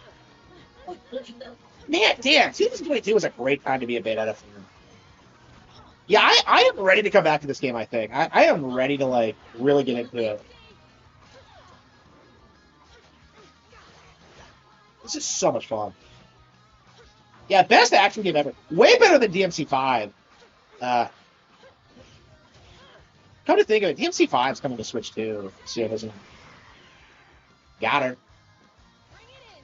Peaked in relevancy. Yeah, I think so too. Unfortunately, I don't know. Like for some reason, Bayo 2 became a meme game. I think it came out at the right time because it was right when it was right during peak woke, right? It was right during Gamergate, right when there were all these controversies about female characters in games, and so gaming journalists they thought to use Bayonetta to push their agenda, and that's where the whole lesbian thing came from. That's where that's they did this thing where they tried turning into her like a feminist icon. So that's why a lot of people who don't play these games are were part of the community at that point, and why there was so much insistence about the character being a lesbian, which of course did not pan out. But it was very frustrating how it was so prevalent for 8 years up until this came out, and now it feels like the IP is deader than dead. And with Kamiya gone, I'm not even sure that they'll be able to make another one. Because I do think the reason this one is so much better than 2 is because Kamiya was more directly involved. He was not involved with 2 all that much. And you can feel it with the way that the combat and the enemy design, it just doesn't work in 2. But that's actually what makes 2 popular was because it was so casualized. It's kind of the Pikmin 4 of Bayonetta, honestly. Oh, this is I was just thinking about this. Liu Kang. Yeah, this is exactly what I wanted to see because I don't think I've seen this cutscene since I played Cereza. Yeah, this was one of those things where you're just what the fuck is this? Woman, hail you from the same sphere as that beast man?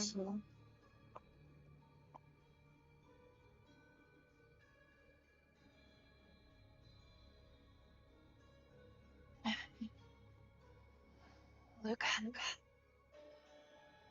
Luca. So he is called Luca. Luca. I am Luca. What is this place? Where did Luca go? Bayonetta. This game is so unapologetically insane. I just love it. This has the best story out of the 3 games, I would say. Surely my else fellow. I would say Cereza and Lost Demon is better. We were drawn together across the world walls to find each other here. Drawn together? And what am I doing here?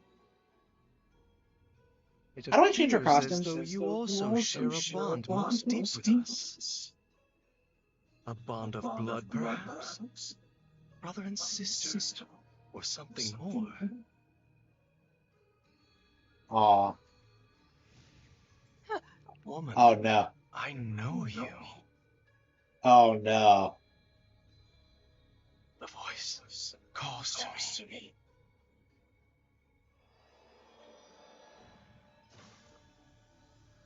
Wait, what are you saying? Don't go! Oh, come on. Like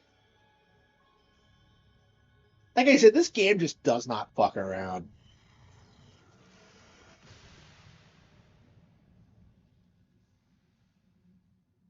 Well, it's really easy to forget, what a meme Bayonetta 2 was. Because, at the time, the mindset was that, yeah, we're in London? No, it's Paris. Okay. Yeah, I can't tell my European cities apart. Weapons, accessories, or what?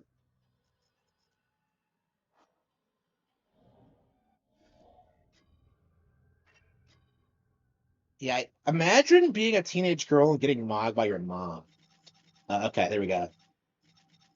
Wait, they're all shit? They're all just different designs of the same shirt? What the fuck? Does she have good costumes?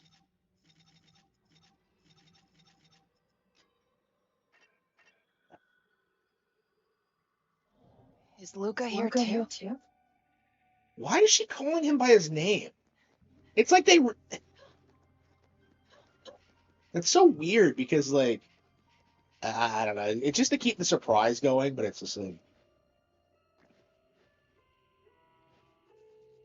Is it obvious that Viola is Bayonetta's? I don't remember like the actual specifics of the story. I can't remember why the story isn't good.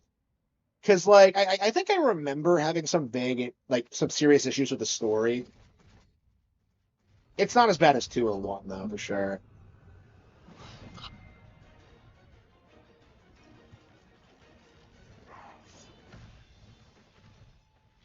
So yeah, it's crazy how much more they did with Luca in this game compared to 2. He's barely in 2. So him being relevant in this like really threw a lot of people for a loop.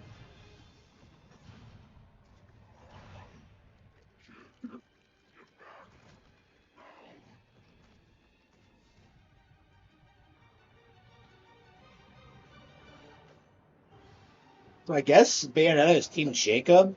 She went for the werewolf. Okay, but Voices? Whose voices?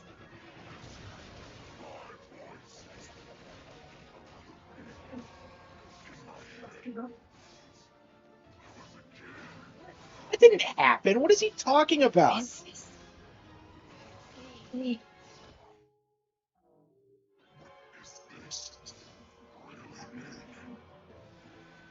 It's just witch hunts are over.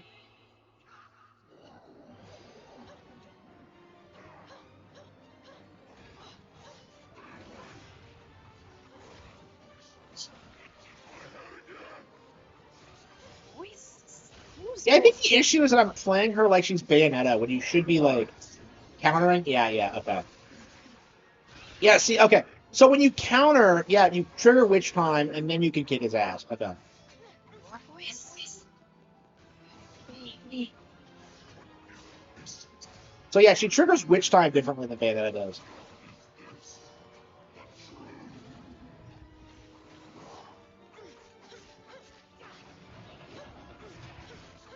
So good. Oh, it's weird. Like in a lot of ways, I feel like when this came out, I was kind of on board with like some of the criticism of it. But like now that I'm playing it again, this game is like amazing. Like I don't know. Like I mean, I've always been I've always been fond of it, but like look back on it, it's way better than I think most people realize.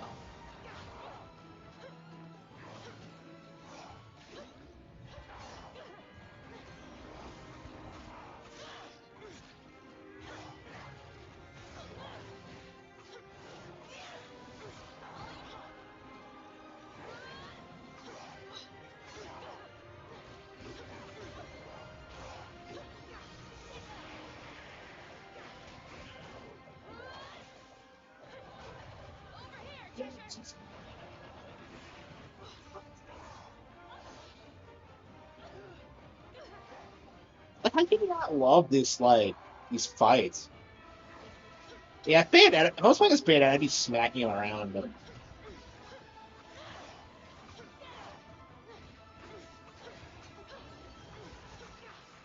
I hope they get a Switch 2 version of this, like a straight up like reworked version with extra content. I don't know how likely that is.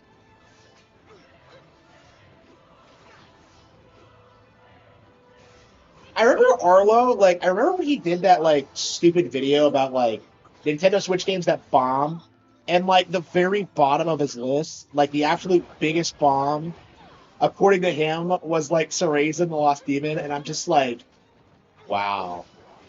Fuck you, Arlo. It's always amusing, like seeing Arlo try and shit on like RPGs or like action games or whatever. It's like he doesn't know what he's talking about. And it's just so much better than Elden Ring. It's not even funny.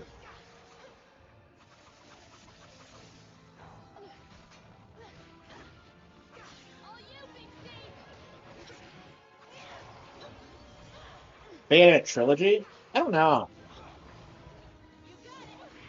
I don't know. I mean, they already have them all available, and these are all like 60-hour games. So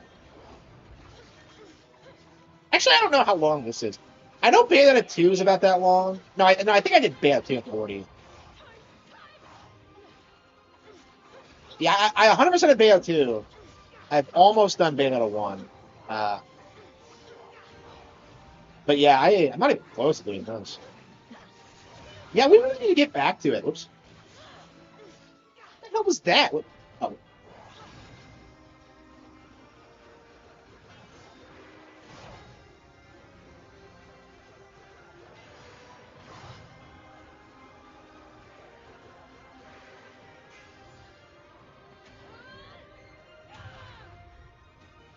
Headbutt? What a bitch. She just does goofy shit like this, and you just gotta love it. It didn't even work. She failed to headbutt him. Look at that wound on her head. Oh, that was self-inflicted. What a dumbass. Luca, please, stop. I don't want to hurt you.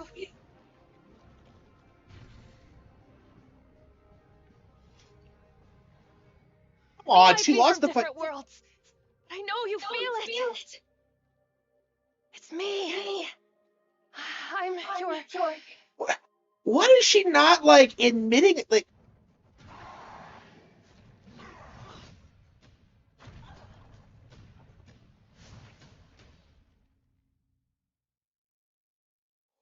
and what do they call him? Adam Origin? It's like the biblical reference, I think.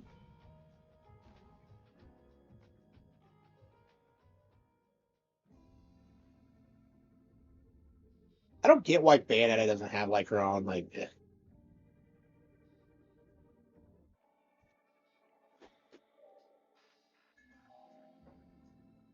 Yeah, I'm very curious to see if the IP survives Platinum's closure. Because I could see Nintendo getting it. I could see Sega doing something with it. I mean, like, I can't imagine. Holy fucking shit.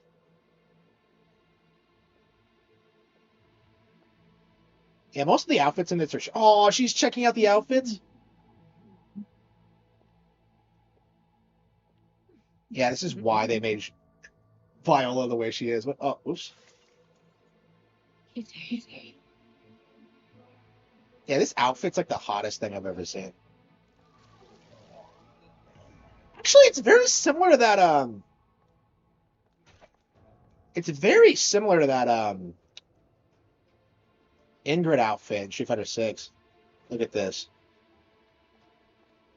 Look at that. What an absolute babe. Yeah, so this game is weirdly enough, this is actually the best she's ever looked.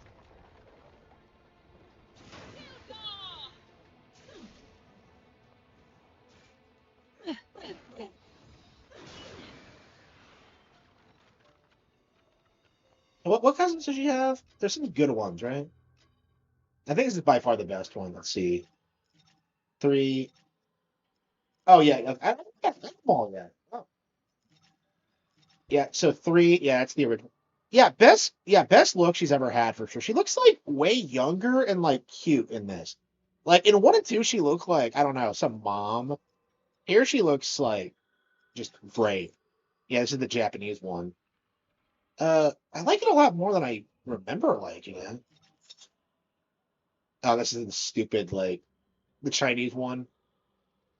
Man, I'm usually a fan of Chinese dresses, but this is too intricate. That's the most amount of leg I've ever seen. Like, what the fuck? I still don't have all the costumes. Yeah, I think they're tied to halos or something like that. And halos are hard to get in this game. I don't understand why. Yeah, so the game is like completely different when you're playing as band. And look at the flat shit is happening. Crazy.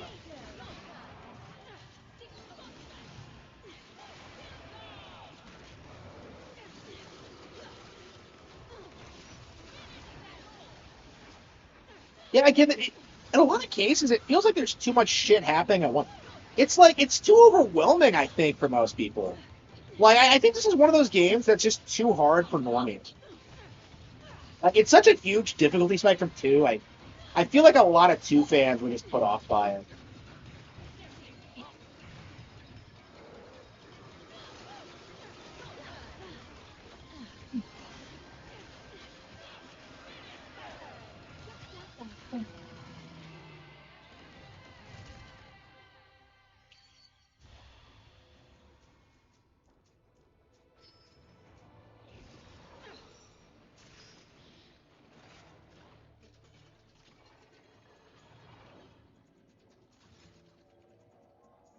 There it is. Oh, Phantom Our Thief. new prize. I can't believe Phantom Thief Bandit is a thing. Okay, I hate this outfit. This shit is so fucking stupid. What's with the top that? Did Ingrid just rip off her look? No one is above I mean, Ingrid actually makes that look A good, pleasure as always, Inspector Enzo. A pleasure, she says. Let's see how pleasurable you find jail. I was so confused when I first saw this. No time for the likes of him. What? Who voices all the different Bayonettas? It's not Jennifer Hale, is it? Yeah, Phantom Thief 1 is definitely the worst. We must not let it fall into their hands.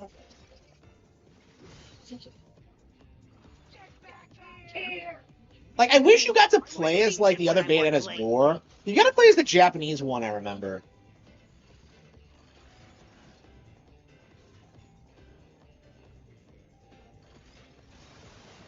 Like, I don't understand the whole setup of where they all just get, like, wiped, like, instantly.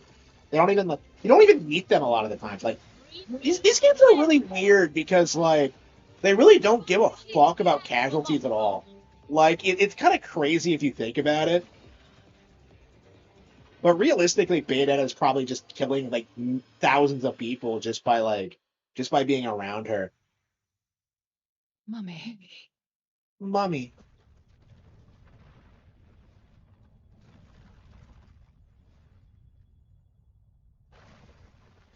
Again, like, the best thing, like, this is the best written Bayonetta's ever been because, like, they really do a lot to, like, make the characters shine and, like, well, all of them except Enzo, I suppose.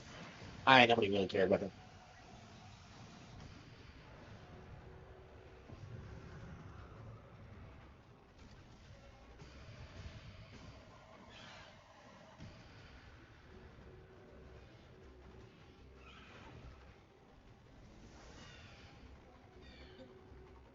Asking me to come along? Then we'd better be on.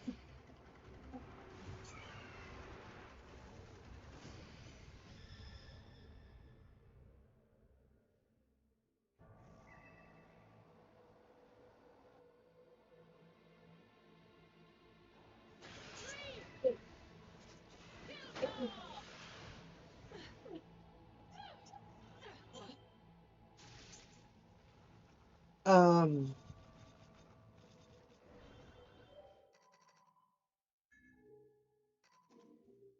yeah, it's nice to just play the game and not get, like, wound up about, like, achievements and doing stuff. It's just 1.2. Yep. Well, they're not actively working on it. Whatever. It's nice to just play the game and, like, not have to worry um about, like, it's been 4 hours already. Well, and not have to worry about, like, achievements or, like, and honestly, I think that's kind of my problem is that, like, I just never mastered the game's core mechanics, and so I don't really feel joy in, like, getting the achievements. Oh, man. I don't know, man. Like, honestly, I felt like I got the full value out of the game by just beating it, but I don't know. We'll see. Oh yeah, that's right. I wanted to, like, beat Rodon in 1 before I went back to the 3. Yeah, that's what I was doing. I was like, why haven't I played this? Yeah, it's because I hadn't beaten 1 yet. Okay.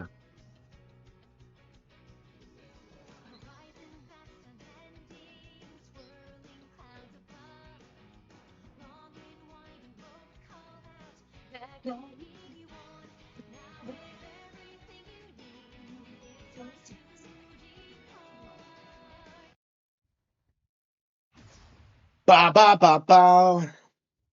Bow bow ba bow dow. Bow dow dow dow. Bow bow ba bow dow. Bow bow ba bow. 8-player top right.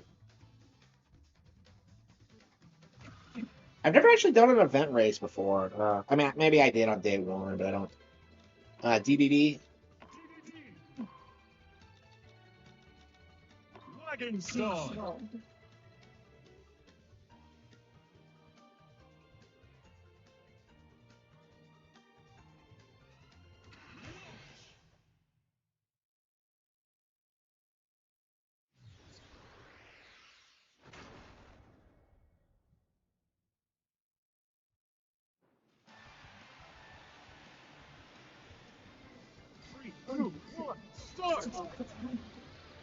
I've never actually played a Top Right online before. I played a lot of it offline for the achievements, but like, shit, where am I? Where am I?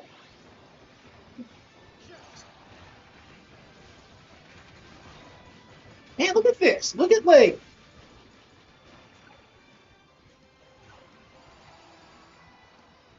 Yeah, Top Right is like.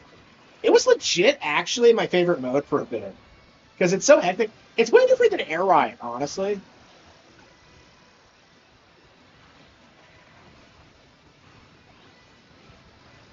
I wonder how long this game is gonna be online. Because it feels like these days that you're always fighting people online. Like I remember there was a problem in the Wii U era where it felt like you couldn't find a lot of people playing, but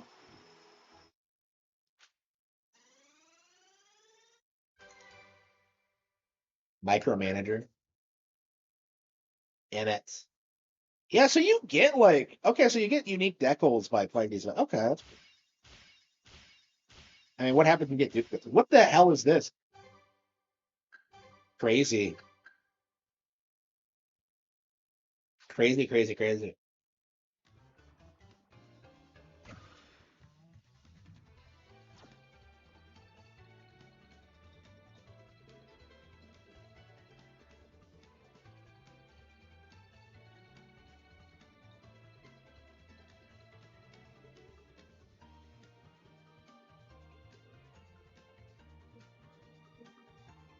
Yeah, I love Top Ride, but like I've had no desire to play it recently. Lately, I've been lately I've been into Air Ride.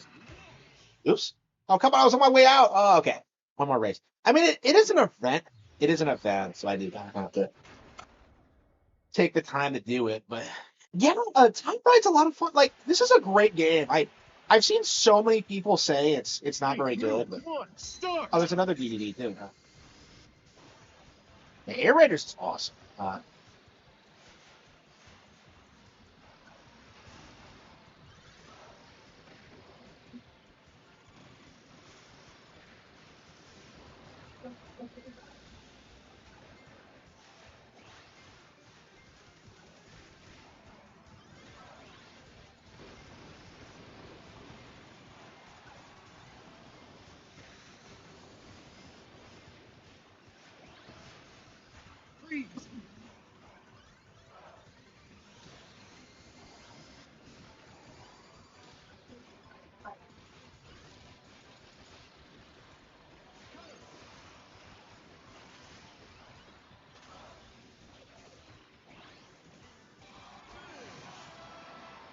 Yeah, that was fun. Like this is fun.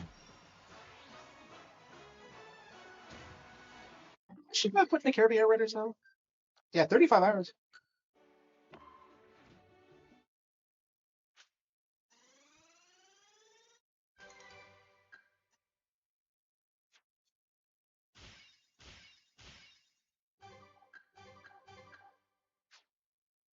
That is some cool stuff. That is some cool stuff.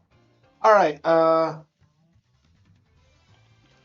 Yo, was Race the last game in the last game Platinum's put out? Have they done anything since then? Yeah, what have they been doing lately? Come to think of it, I haven't. Yeah, like everyone like just instantly knew they were dead after. Oh, they did Ninja Gaiden 4.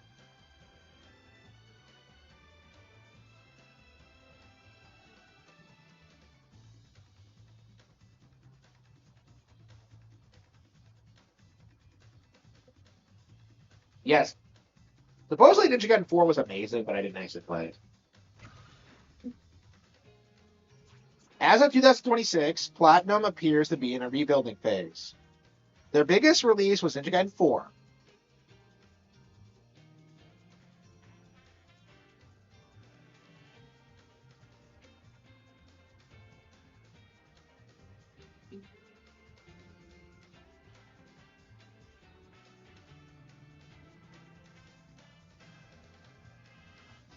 Yeah, yeah. So Tora left too. He was the guy behind Astral Chain.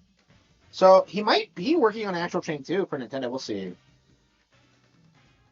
We will see. Everybody else must be playing the events. Come on, I wanted to play Air Ride. Whatever.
Yeah, no one was on. Crazy.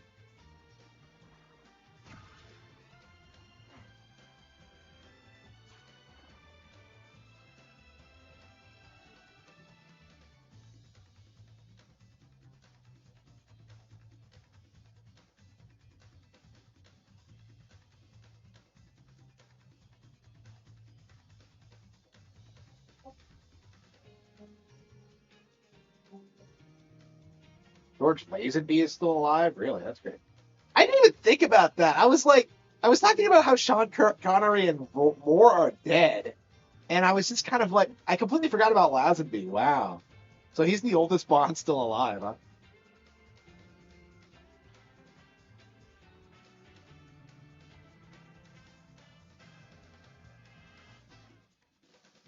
I guess everyone is addicted to events when an event is going. All right.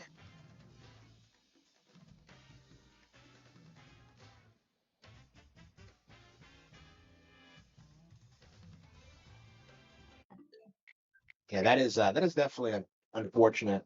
I guess you have to keep your eye on that, huh? You can't find anybody wanting to play Air Ride though. Like, oh, I'm addicted to Top Ride myself, so like, I just don't want to play it right now. I guess we could just do some more events just for the, just for this novelty of it. Yeah, I imagine the events are just going to keep people like coming back consistently no matter what.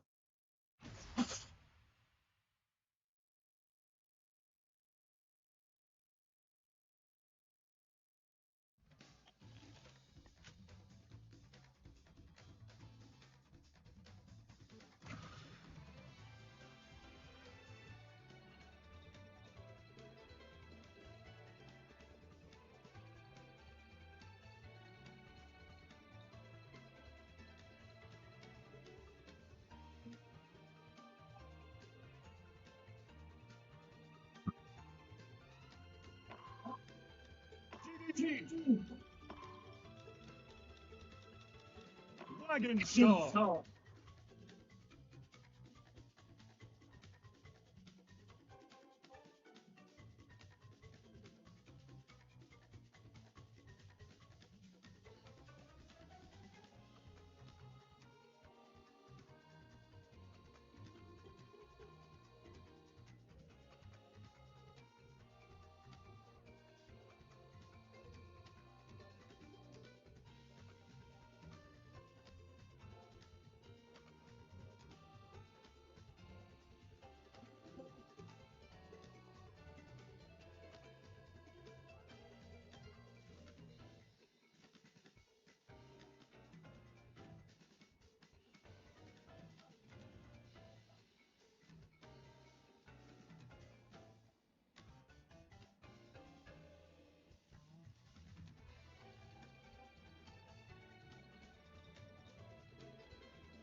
Wagon Star. The Zekrom? Why did he name himself after a Pokemon?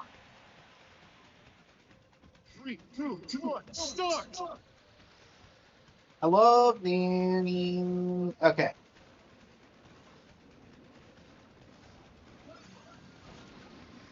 This is sick. This is so cool. Yeah, so Top Right is like, yeah. So I primarily play it offline. I did not realize how competitive it is online. This is crazy. Yeah, I didn't even think to try Top Right online until now. This is like, it's fantastic.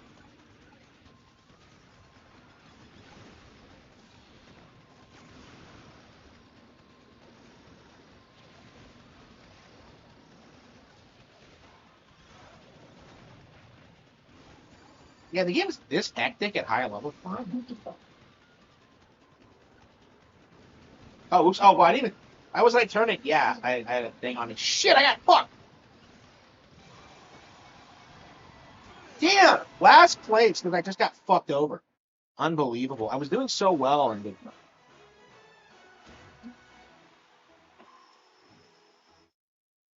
that was fun though. That was fun. I top right a total of 3 times.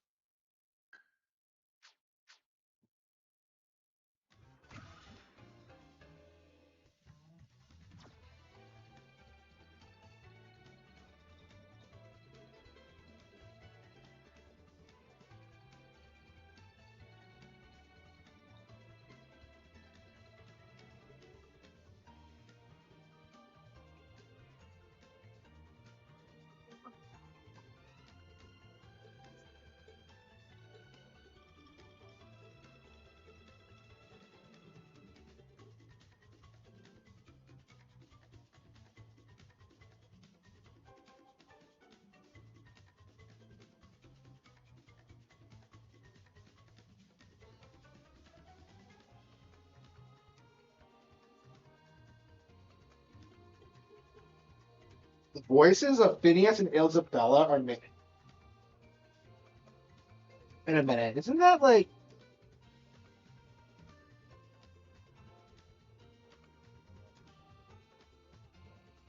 Who was she?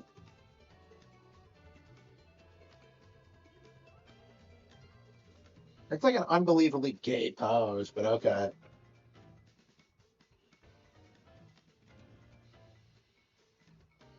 Pretty sure I had a thing for her growing up.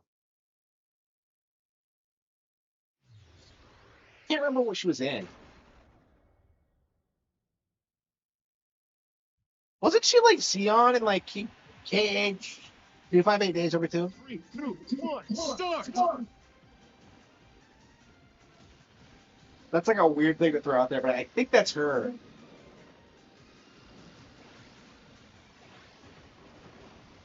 Yeah, that marriage is doomed. So you're gonna marry your love interest that you play from in a cartoon? Like I don't get it. I don't know. I can't imagine. Is it like so? I think like romance on the sets ever work out? Like I can't imagine they fucking do.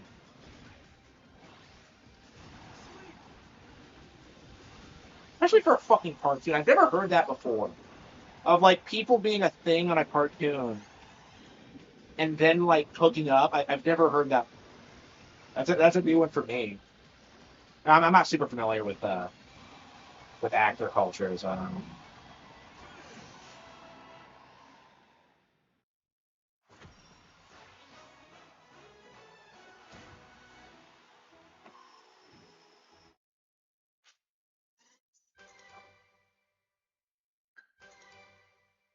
Game of the year, G of the girl of the year. Wow. Yeah, people are really shilling for like these Bond girls.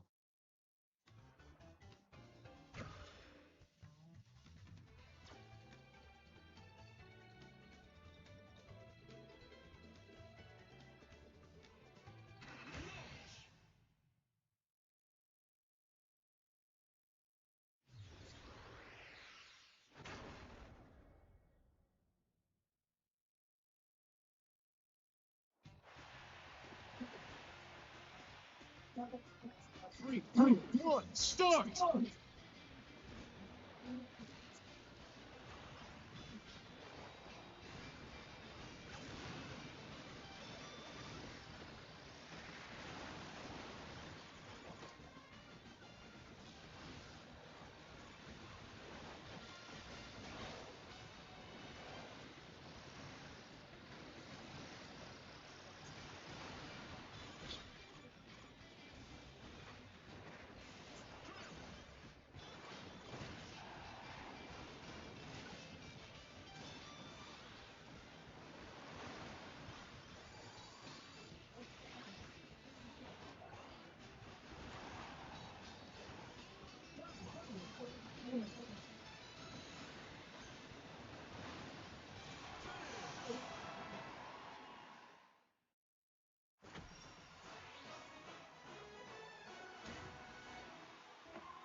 I don't think we're gonna see past Witcher 4.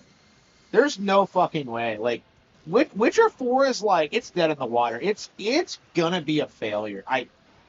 Like all the signs are there. Like it's city. Like it's gonna be a disaster.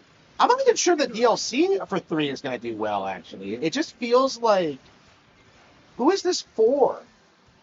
Like I was actually watching Angry Joe today, and he's like, "Oh yeah, I never finished the second DLC of The Witcher 3," and that just blew my mind. That like one of the biggest shills for the game imaginable, who gave it a 10 out of 10, and considers it one of the greatest games ever made, who followed all like the TV shows and like I think did damage control for The Witcher 4. Like the fact that he came out and started like admitted that he never finished like all of it is just insane to me.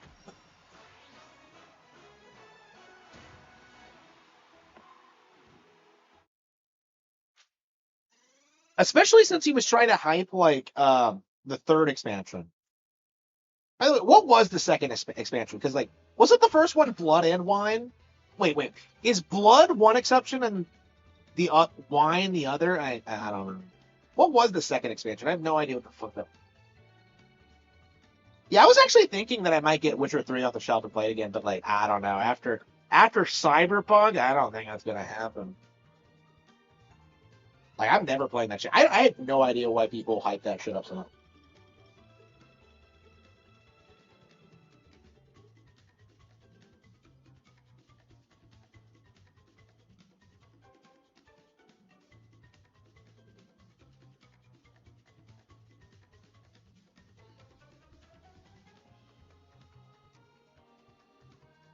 Chuck Conroy is actually playing Color Splash. Wow, that is crazy.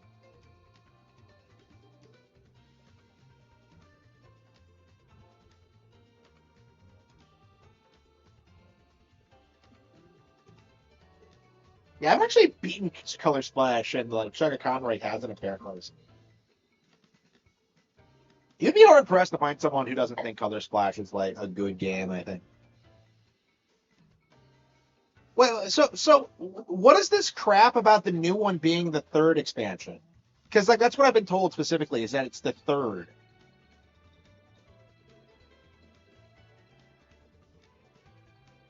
Like that's specifically what I was told. That was there. I'm confused about this.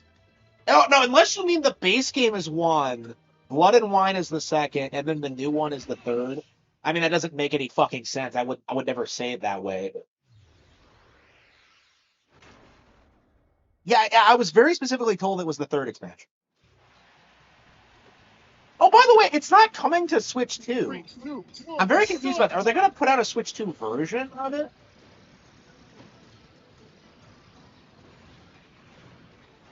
I don't know, man.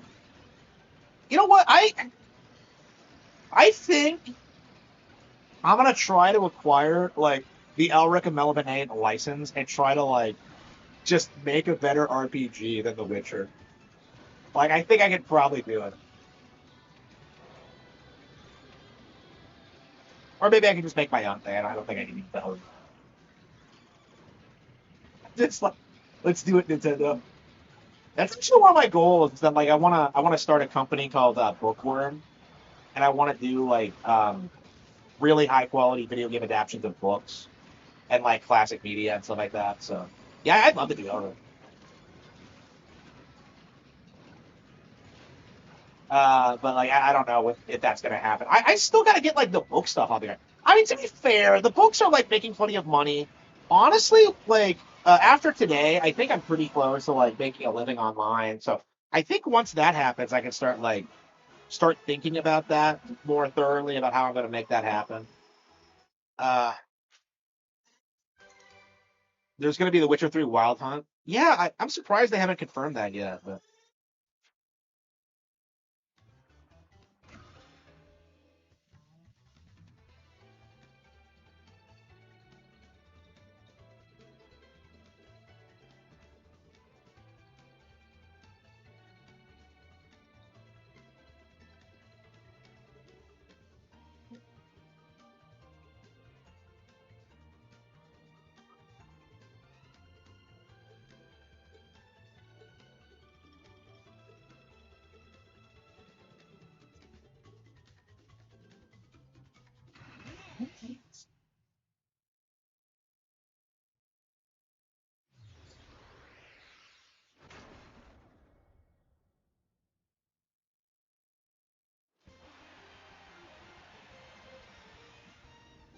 3, 2, 1, start!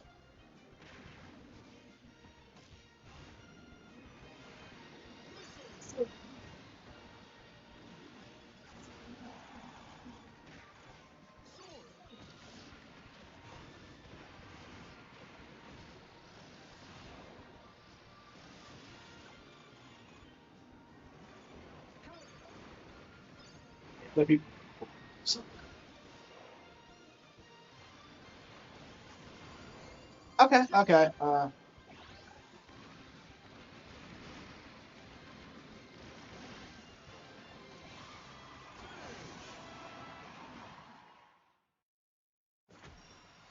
Allison Stoner.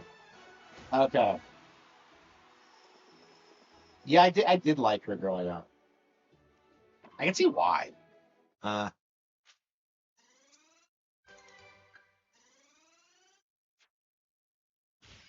and was she my favorite Disney Channel chick? She might have been. I actually don't remember.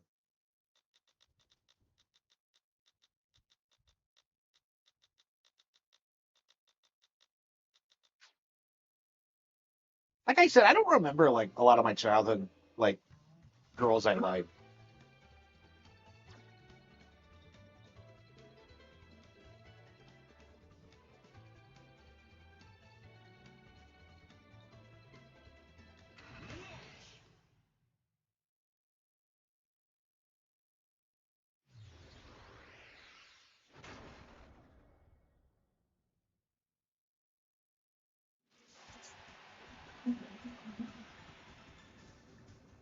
3, 2, 1, start!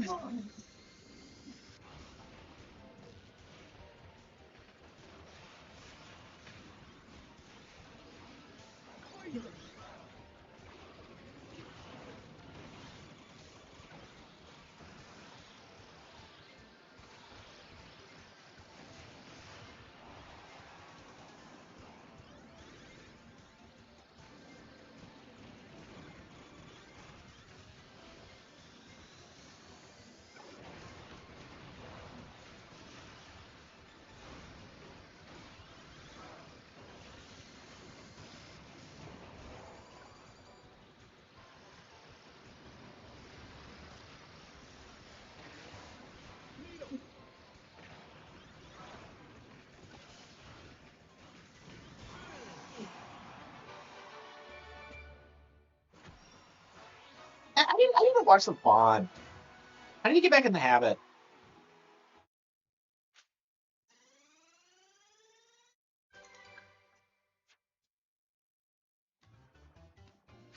Okay.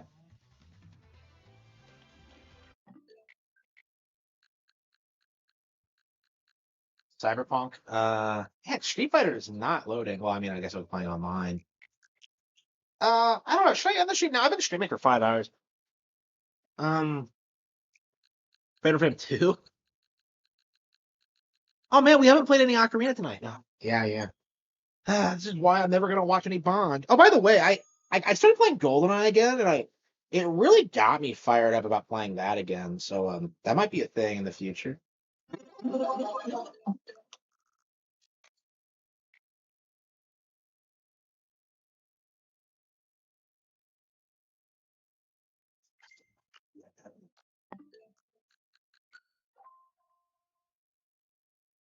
It's not like Geralt's story anymore. Yeah, sure. That's just a coat. And like the funny thing is people know it's a coat now. I feel like back in the day, like insisting that like replacing male leads wasn't woke was like kind of laughed at, but these days people kind of see through it, yeah. Like it's just happened too many times for people to take it seriously now. Like Geralt was such a beloved character that it doesn't really make sense to like replace him. Like they're doing it purely for like feminist reasons. So. Okay, so we're in the Shadow Temple. Wait, what? We took that many hits?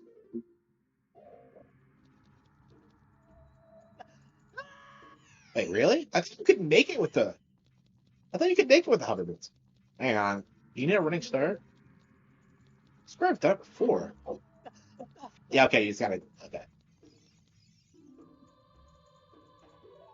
Handed down in Kakariko. I think I've come up here without the Lens of Truth before. I don't know if you need it to be. Oh, yeah, you do, don't you? Because you can't beat Bongo Bongo otherwise.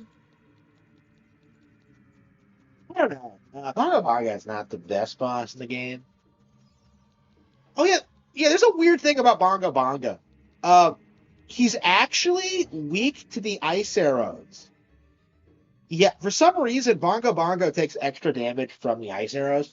I think it has like a unique animation or something, and it's not something you would ever like think to do. But yeah, ice arrows are better against Bongo Bongo. Crazy. It's like the only thing they're useful for in this game.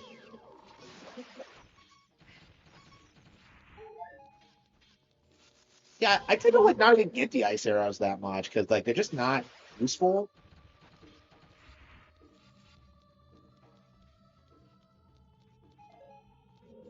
Yeah, I don't know. They were like switching items around a lot in development, so I don't know if they were like if they had more plans to be ice arrows.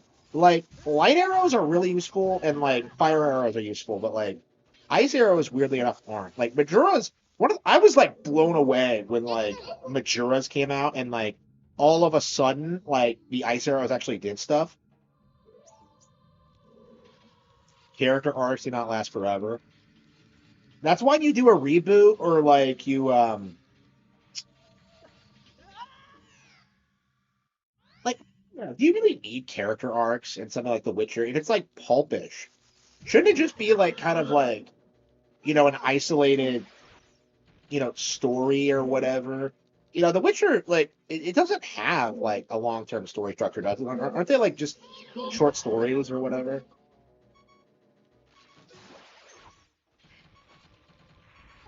Like, if it's not featuring The Witcher, it's not The Witcher. That's just the reality of it. Like, no matter how much you cope and try to like pretend that like, well, actually, Ciri is a Witcher now. She went through the trials. Like, nobody's gonna buy that. It doesn't make any sense.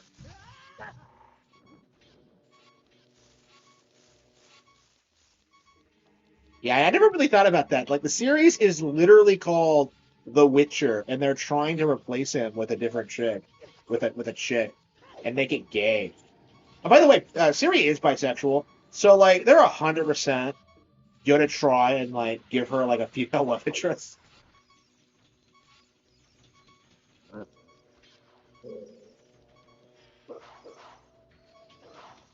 Like, you just know it's gonna happen.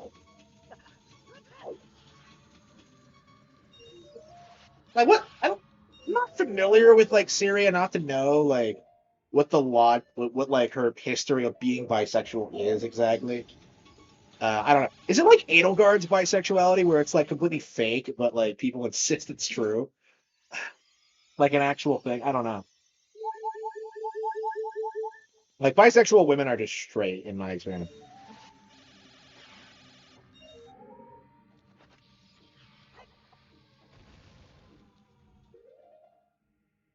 Um,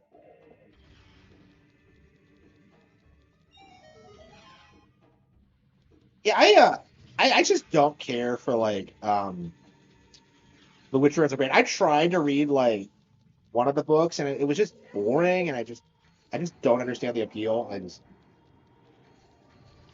know. I mean, I don't like Elric either. I don't know, man. I really don't like the idea that like it's particularly like complex, or it's like subversive, like good, like I don't know, that it like challenges fantasy conventions. I see it as kind of basic, honestly. I don't know. I'm just like I'll have to like read essays on what's supposed to like make Elric great, because I don't really get it. I don't really get the appeal. Uh,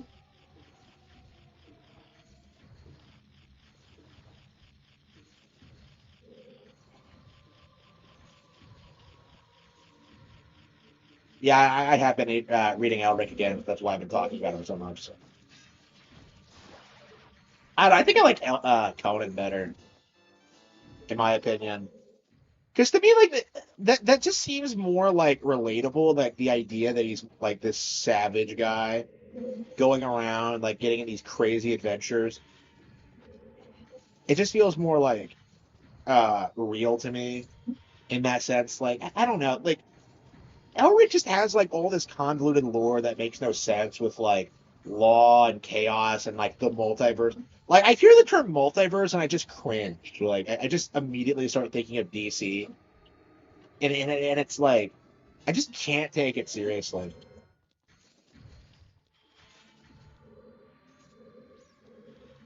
Like, I don't understand what like the multiverse, like what purpose it serves in the story, really.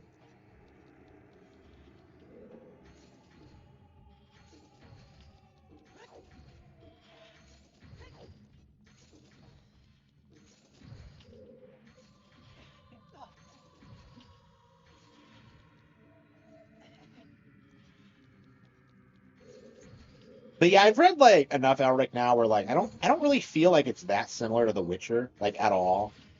So like I don't know, like the only person I've ever seen criticize the Witcher in any meaningful capacity is like Razorfist.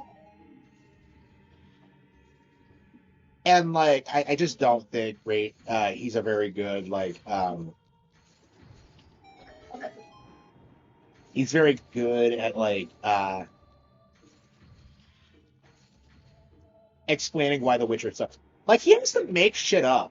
Like, he does, like, oh man, The Witcher is plagiarized. Like, I don't think that really has anything to do with like, what the the quality of the story. You know what I mean? It's like I feel like they're distinct enough where it's not even really an issue, even if The Witcher was inspired by Elric, which I mean I'm sure it was to a certain extent, but it's like they're so different. I don't know. I just don't really. I just don't really buy into it.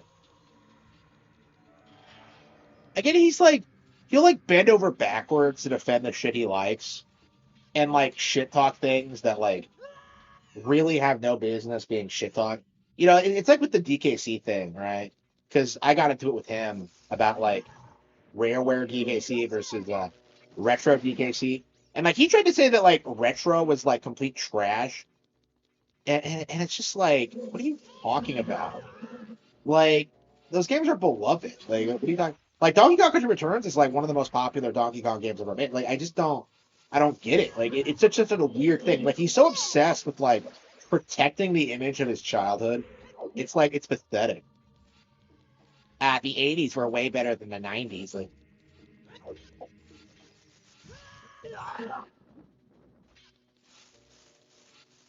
I don't know, man. Yeah, I'm kind of mad at him because like he's the one who like really hyped up Elric to me, and I tried it, and I just like don't think I like it much.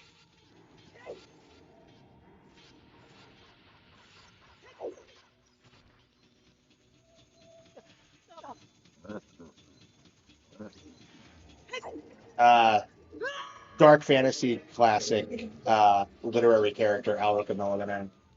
I'm not a big fan. I'm not even sure if it is a classic. People say it is, but I'm just like I don't know. Like what did it influence exactly? Like it looks like a bunch of slop. Well, Full Metal Alchemist apparently, but I think Full Metal Alchemist is better than Elric. Yeah, like the magic system in like Full Metal Alchemist, it makes way more sense than like the bullshit in like Elric to me. I don't know. Like it feels like more like an actual science. I really need to get back into Elric. Like I'm sorry, Full Metal Alchemist. I had to stop reading it because I was just burned out on it. But I got like 5 volumes and it's so good, but I got so overwhelmed by like the sheer amount of it I had to get through.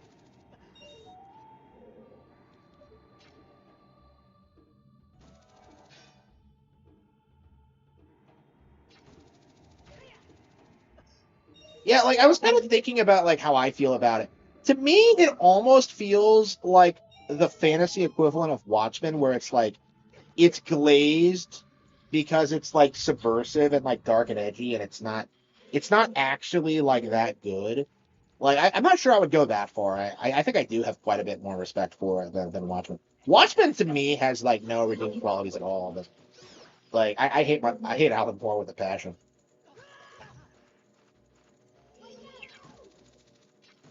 Alan Moore, Michael Moore. What's with these Moore? It's like, what the fuck is going on, bro?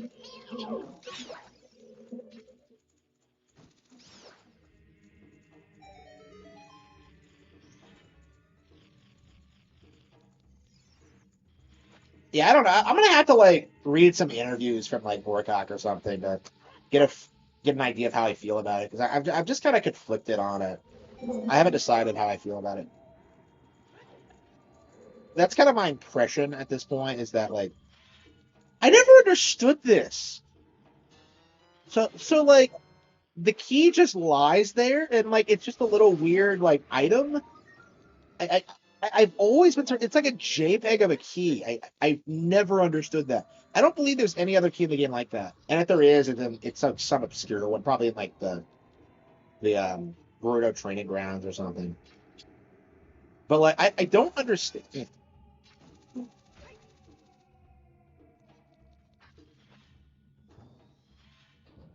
Yeah, the Shadow Temple has like it's weird. Like I legit think the bottom of the well is scarier than the Shadow Temple. Like fucking fans, really? Yeah, you can tell this was a leftover from the Wind Temple that they cut, but like they put fucking fans in the Shadow Temple. Why? Like how terrifying! Ooh, I'm so scared. Yeah, that's what you think of when you think of shadows, right? Like fucking fans.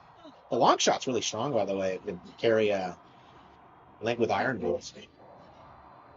Yeah, the Iron Boots have been a staple forever, and yet, like, I don't know if they've ever been, like, as iconic as they are in this game.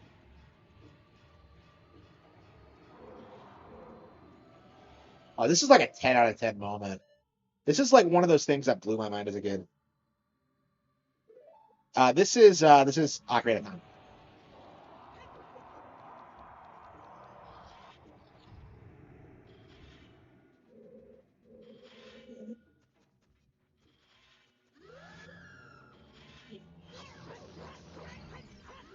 Yeah, there's like some really good like tricks when it comes to like the illusions in this temple, but it's like it's the sort of thing that like on repeat playthroughs you'll just kind of glaze it.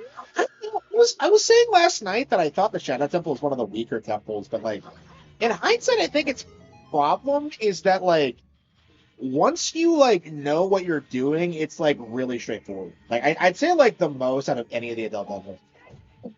Because like you can kind of screw up the fire temple or the water temple and the forest temple. Like there's steps you could forget. Like I forgot steps in all of those. But like in this one, it's just like it's really straightforward once you know what you're doing. But like your first time through, it's kind of weird because of how it's structured. But what? Oh, there it. Yeah, like how like chests are invisible, which is something you don't see anywhere else. Yeah, there's lots of. Is this where the ship is? It is okay. Yeah, so it's a really short dungeon. On top of that, yeah, it's a really interesting dungeon because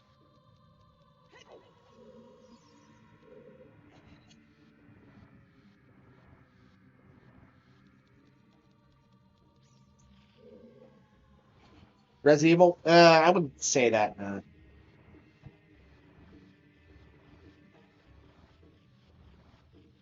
I've never got tired of playing this over the years. I've done like dozens of playthroughs. It's one of my favorite games of all time. But like, it's just one of those things where like you'll never really play the game for the first time again. Honestly, like I kind of wonder if like I've kind of forgotten what it was like, playing through this for the first time.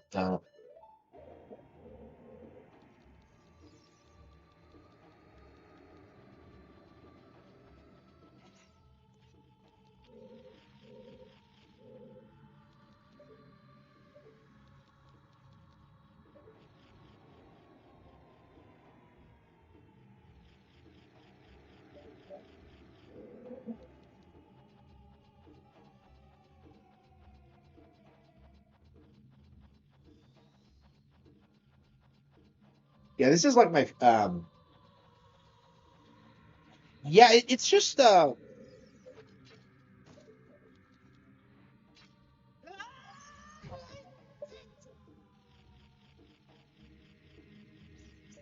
this game is a huge innovator, one of the best games ever made.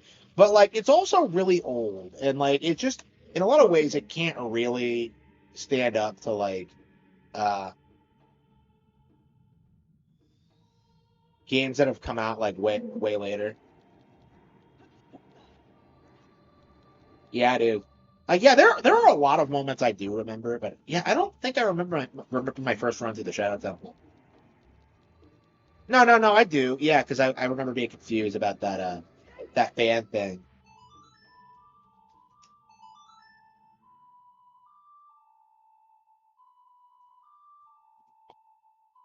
Yeah, and I remember that trap at the end. Yeah, with the grades because it's such a weird thing. Like, yeah, the Shadow Temple has a lot of interesting gimmicks, but like, yeah, it's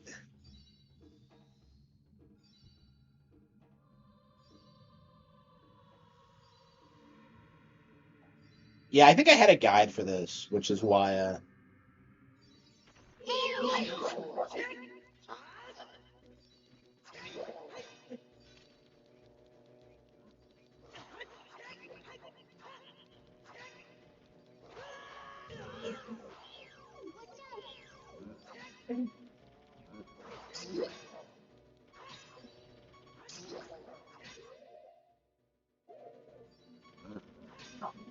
Yeah, it's interesting that the game's not that hard, but like, I find myself dying quite a lot.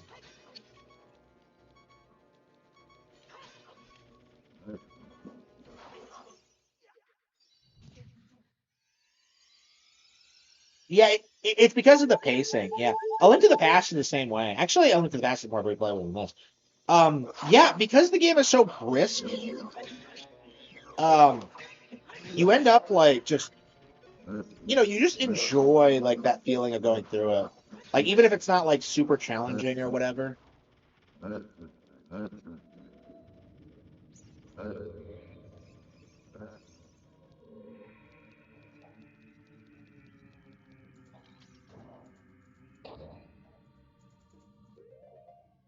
Yeah, my thing with this game, to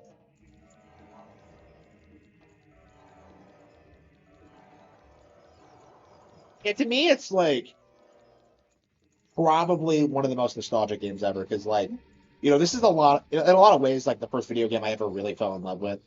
This and like Star Fox 64, but I don't know, this like really just blew my mind when I first saw it. Like I remember seeing it and just like, running around Kokiri and it's just like, it just felt like this, crazy thing.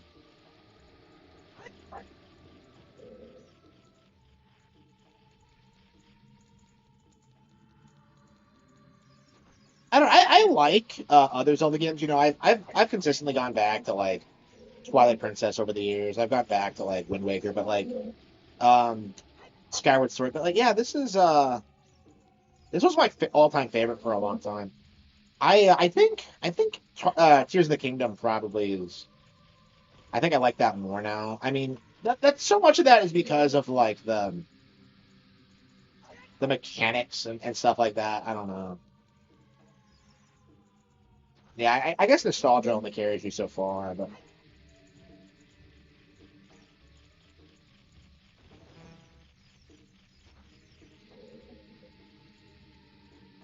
I mean, like, I really never. One of the things I really never wanted to do is that, like, I never wanted to be like a boomer and just like freaking out over like, um, people not liking older Nintendo games as much.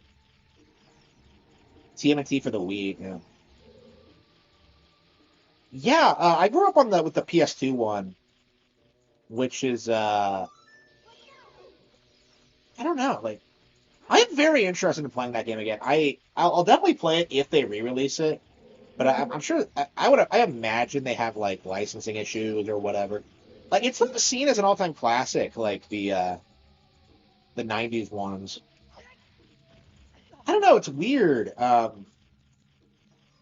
Yeah, I was such a fan of 2003 Turtles, and like I still haven't gone back to it really. I own the first season on Prime Video, and I tried watching it, but it's just one of those situations where like I just haven't been able to commit to it. Yeah, one of these days, one of these days. I mean, I'm a YouTuber now, so like I might be able to like justify doing it, but we'll see. We will see. Yeah, April's hot in it. I was like watching it, and I'm just like, damn, she's fine. Yeah, I was too young to appreciate how fine she was. I think when I first saw it, I must have liked the character though, because I named a cat after her. That cat was like my all-time favorite. Uh, damn, I miss that cat. Like every day, I miss you. Nicest fucking cat ever. Like I'm just, I will mourn her forever. I don't care if she got crotchety at old age. I still love her. Yeah, I saw her personality change as she got older because like she was so old that like she kind of became a completely different cat in a lot of ways. She became exactly like her mom actually, because her mom was always kind of like that. But like,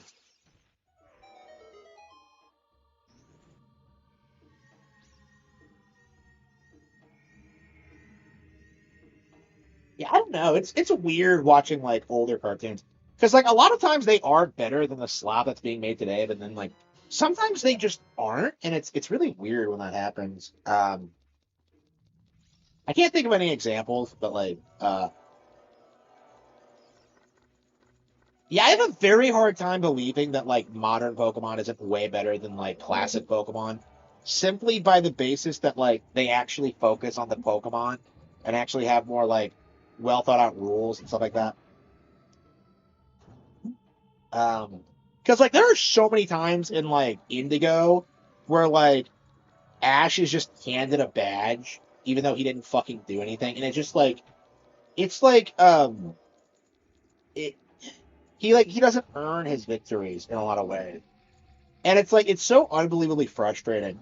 Like it's not something you would really pick up on as a kid because like it's not like he doesn't do anything, but like because he's always like fighting Team Rocket and stuff like that. But like the issue is that like that has nothing to do with like the gym battle, and it's not fair to like everyone else. I'm surprised that like some of those Indigo League characters never came back. I would have loved to see like my girl Sabrina again. And yeah, Sabrina's great. Has been. I've heard nothing but bad things about Has been. I mean, I saw that really funny meme that like because it's a leftist show, right? So like, isn't it all about like accepting demons for who they are or whatever? So like, it's the one where it's like even a sinner can be redeemed, and then like Jesus comes up and he's like, "Yeah, that's why I came to them," and then it cuts to like the protagonist, and she's just like visibly pissed. It's hilarious. Never seen the show, but I imagine it has like weird leftist like view on like demons because they keep doing this thing where they keep trying to like pretend they're like normal people or whatever, and it's just like there's a reason Freerim like blew up the way it did because it doesn't really do that. I didn't even really think about this myself like until I was like developing the Golden Age on like how I would portray demons and stuff like that. Like, because like yeah, I went with the Freerim angle where they're all evil, but like it's not always like obvious. Like I went in that direction as well, but like I find it so interesting how there's such a weird like divide between conservatives and liberals on this issue. It's and it really notably like is holding back like leftist fantasy because they can't get away from this idea that like they have to dehumanize like the others even when it doesn't make any fucking sense.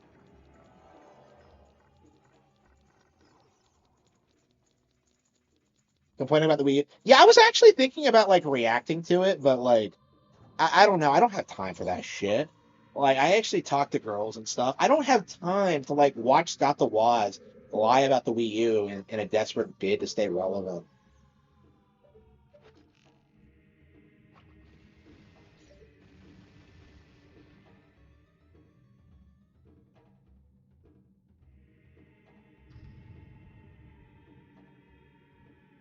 Well, like you can't redeem like yourself if you're in hell. That's like at the point where like it's too late, right? Isn't that basic Christian theology? So like I don't know. The idea of like asking for redemption after you spent like your entire life like fucking other people over. Like I don't like the idea of that at all. Like that does not seem like if you want redemption, you really have to like work for it. I feel like just saying you're sorry or whatever, like that's not gonna cut it. Like you have to really want it and like really fight for it. I think. How do I have to go through these two different doors? Yeah, so the Shadow Temple is really short, really easy, and it has like a lot of gimmicks that don't make any sense. Like it doesn't feel that much like a Shadow Temple outside of like specific rooms. Like why are there fucking fans? I don't get it. Oh yeah, and you can't even use the hover boots because like the way the stage works here. Yeah, I don't know. I imagine it's not very good. Like all the shows I hear that are glazed, like Steven Universe, Has Been Hotel, Digital Circus, Smiling Friends, Rick and Morty especially. Like after BoJack Horseman, I will never watch like a shill show ever. It's not gonna happen. Like I just have a massive hate boner for like everything BoJack stands for. Like it's weird how much time I've spent like watching people talk about BoJack, and yet like I've never watched the show. Will never watch the show. I just have nothing but contempt for it as like a concept.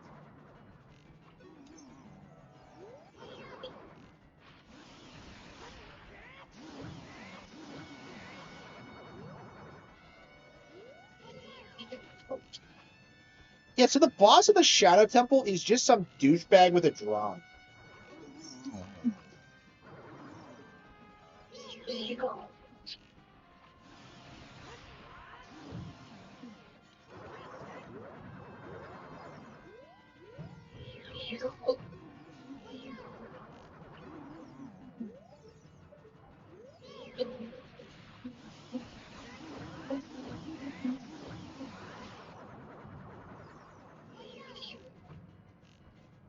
He never finished a Zelda game before Breath of the Wild. Really? Yeah.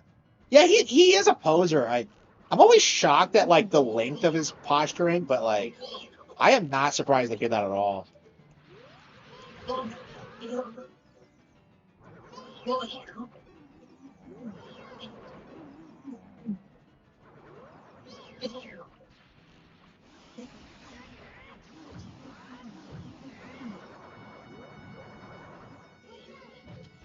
Yeah, I think Bongo Bongo. He's the hardest boss in the game. I think he has the highest HP out of any of the bosses. When Rover doesn't take as many hits. Oops. Fuck. Yeah, I was firing too many arrows. Think of it. I never got like I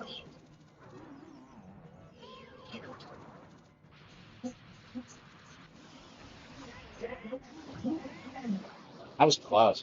I never actually got like a bigger quiver, did I?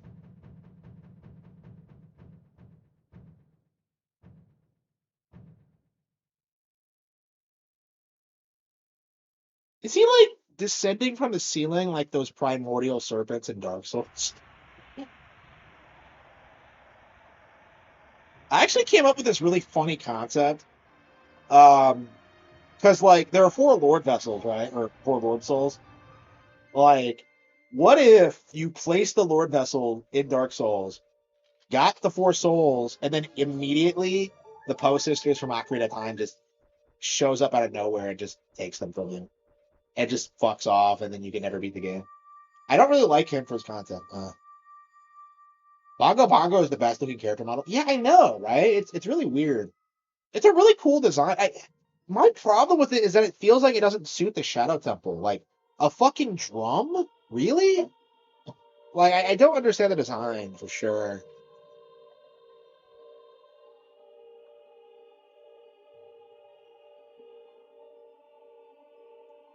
The boy with the noble Zelda's ocarina.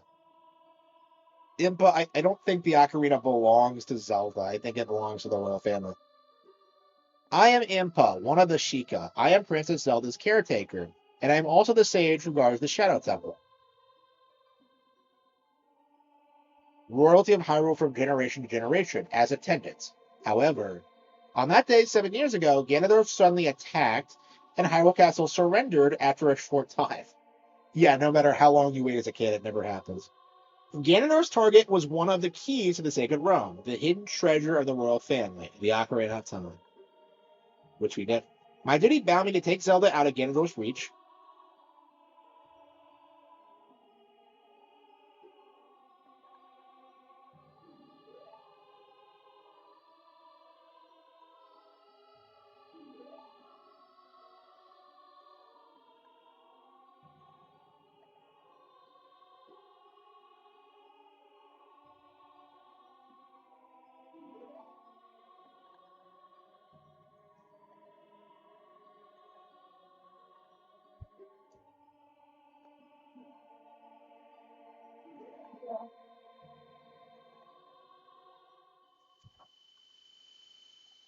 Yeah, like it's shocking how little like Scott actually plays games. It's like it's very observable if you like actually pay attention to him.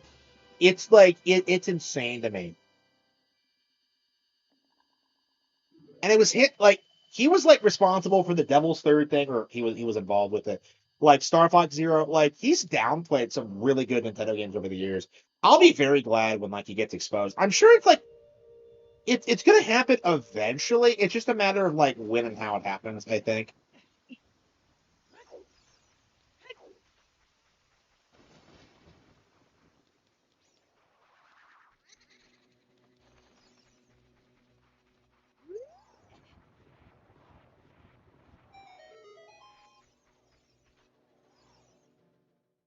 This game used to have this kind of like weird magical appeal, and like in a lot of ways, it just doesn't really feel like it does. It's just a product of its age, I think, and how much you've kind of broken it down to a science. I feel like something like Breath of the Wild and Tears, like those games are so big and expansive and so long that like I feel like they'll never really get old the way this has. I don't know, maybe I'm naive, but it does kind of feel that way. I mean, if you think about it, like Breath of the Wild is 10 years old now, and it still doesn't feel dated. And like to a certain extent, this did feel dated after Wind Waker and Majora's Mask and Twilight Princess. Like it's interesting to kind of see this. The game is an all-time classic, but it's also not something that I think will exist indefinitely. So I don't know. This might be the last generation of people who like look back on this game as like the greatest of all time. I don't know, maybe. Like I think it's gonna be a Citizen Kane thing where it's like universally accepted it is, but like a lot of people have never watched or played it. I imagine that's gonna be pretty common. Oh yeah, we have enough for the next.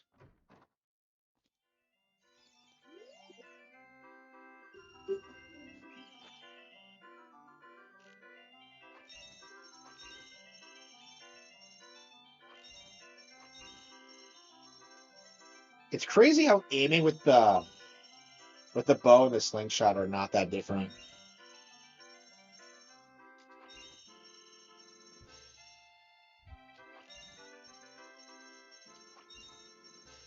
Did have my first try, yeah.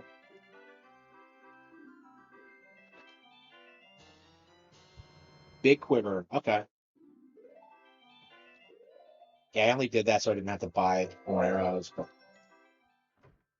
better. I do think Ocarina's better. I think Majora's it's an amazing game if you're the sort of person who's played Ocarina of Time. Like that's what people who don't who glaze Majora's don't really like to understand. Like everybody who loves Majora has played Ocarina. But like without Ocarina, like Majora's just doesn't work in a lot of ways. You don't understand the mechanics, you don't understand the setting, you don't understand anything about it. Like Majora's is just like without Ocarina as a foundation, it just does not exist. It's like some hard mode expansion basically. So like I feel like it's pretty much impossible to argue that like Majora's is better when you take into consideration like how limited it is in comparison, when you take into comparison the dungeon design, when like it doesn't really feel like a Zelda game in a lot of respects. And that's what people like that's what people will say is great about it, but I think what that means I love how Pona's just kind of chilling out here. Yeah, she always stays in place. She's always right where you leave her. It's always kind of crazy when you see her in the distance. Okay, like that. Like, oh, I remember her.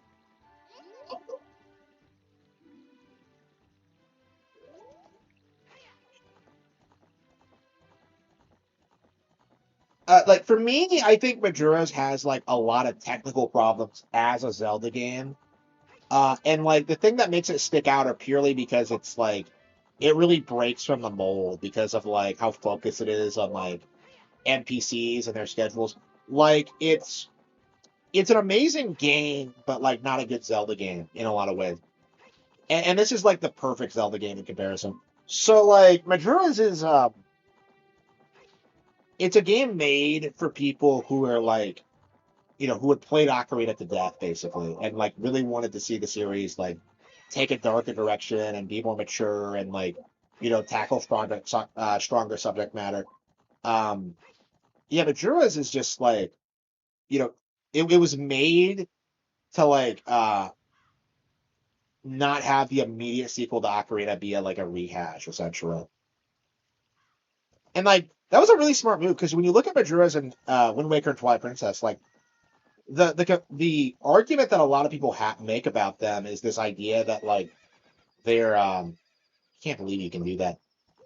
They argue that they're basically just clones of Ocarina, which isn't true. I don't understand why he built like the tent on this side of the bridge. I want to fix it, but all my work. How did he get on this side of the bridge if they broke it? They said working as carpenters isn't cool, and they went to the Gerudo's Orchards. I never understood this.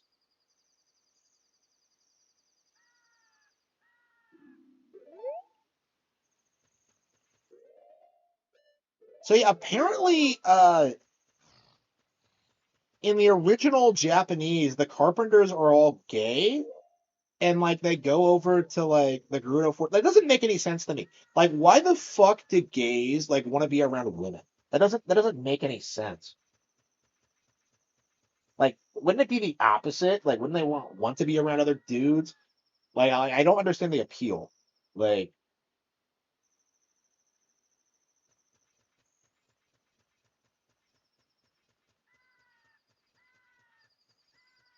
yeah, I would back in the day, before I could beat all the dungeons, I would come down here and like try to get through here. I remember like coming down here without a bow actually, because it's perfectly possible to do it, but like it's a way different experience than the game, the original. Yeah, yeah, you can actually there's actually a sign of this. Yeah, you'll see this. Young man over there. Look over here. Oh, okay, well, I'll show you here in a minute. I have no idea where you come from, but you must have a lot of guts to make it past all the guards around here. All of my fellow carpenters are in prison somewhere in here.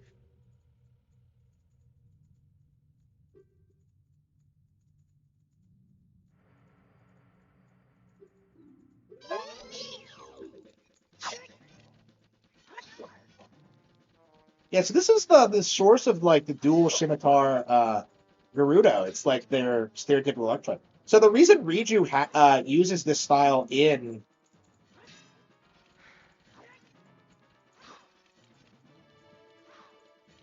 Tears of the Kingdom is because of this game. So this is actually like the Gerudo preferred style. Oh, by the way, scimitars are real, by the way. Just so you know, because it's the European classification for that kind of weapon. Yeah, the whole cope that they're not real is just retarded. Yeah, that was actually like a skinny bitty cope, and one of the reasons I was so mad at her is that she tried to tell people that like scimitars don't exist, and I'm just like, what are you talking about? The term is used to describe these kind of swords. They exist. And I think the dispute is because like it's not a term used in that part of the world. It's a term invented by Europeans, but like yeah, of course we're gonna distinguish it from normal swords because they're a different shape and style. Like it doesn't make any sense. Okay, so yeah, this guy is totally gay. Watch this. Did you come here to save me? Oh, that's just swell. I'm Ichiro the carpenter. We were really interested in joining their all-female group, but they locked us up like this just because we're men. We don't care about the Gerudo anymore. They're so rude.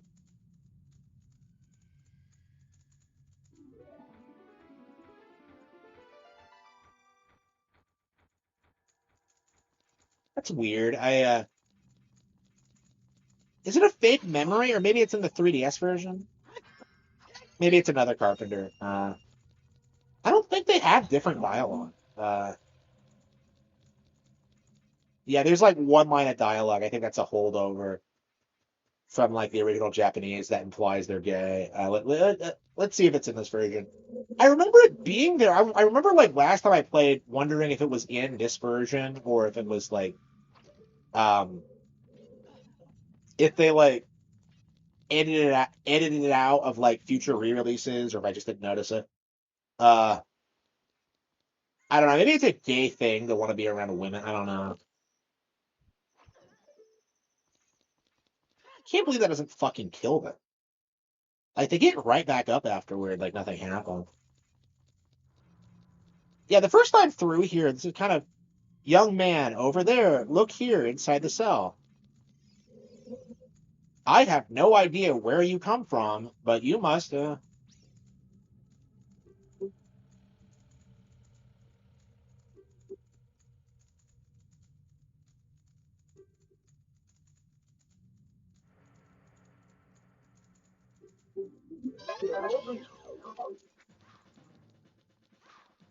Is it the same one? Yeah, I don't know why it's just one. Like, I never understood that. So, like, there are guards everywhere, but these girls just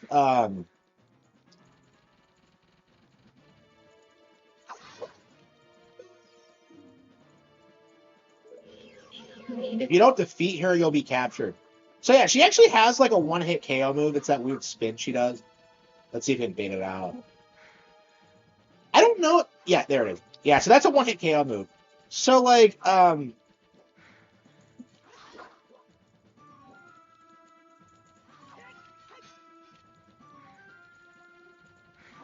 I kind of wish you got to see more of the Gerudo. You don't really see them outside of this fortress. They're not in the Desert Colossus at all. I mean, you see Nibiru there. Yeah, you don't know anything about Nibiru before you go back. You hear about her here, but it's like.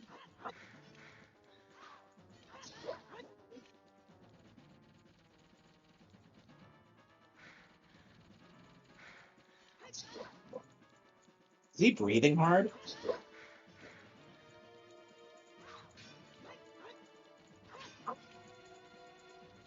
Yeah, I like the classic look of the Gerudo. The whole like Amazon thing does nothing for me.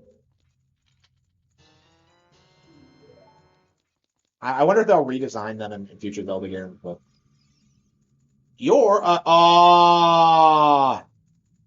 yeah, you're a cute kid. Yeah, yeah, fucking homo. Yeah, you wouldn't think anything of it if you didn't know that, but it's like fucking homo, fucking homo.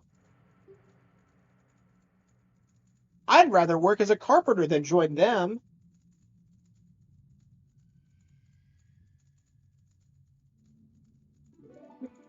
So does Ganondorf canonically hate gays?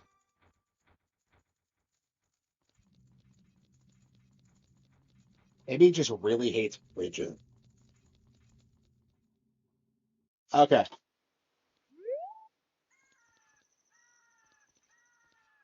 think it's down here, right? No, is this the final one?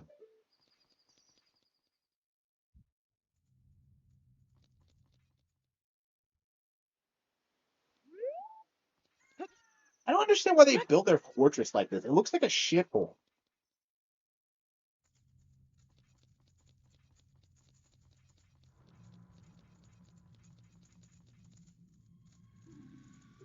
Yeah, they're not that hard to find, honestly.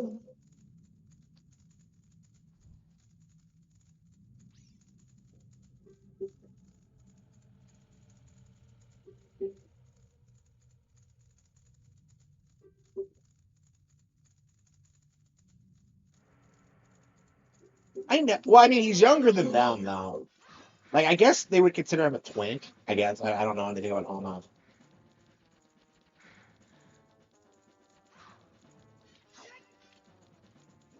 Yeah, it's weird how like gay culture is kind of like right now we see this weird thing where like people demonize like normal age gaps between like men and women, at least among liberals. And now like we're seeing like fags like have like these crazy age gaps that are like significantly more because the whole twink thing.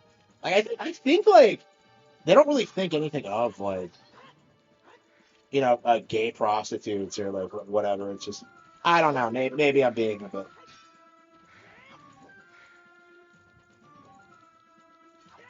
Like I remember being told a story about like some fag that went to Thailand, and he just instantly goes on the app.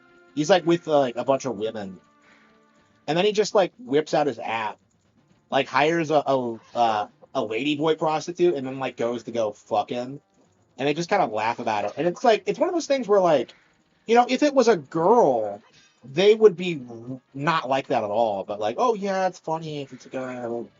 It's like it's such a weird like double standard.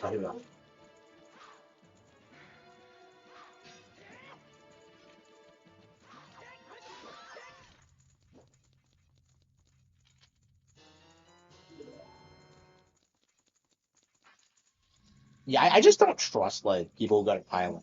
Like if you go there, like that's just a red flag. I'm Saboru.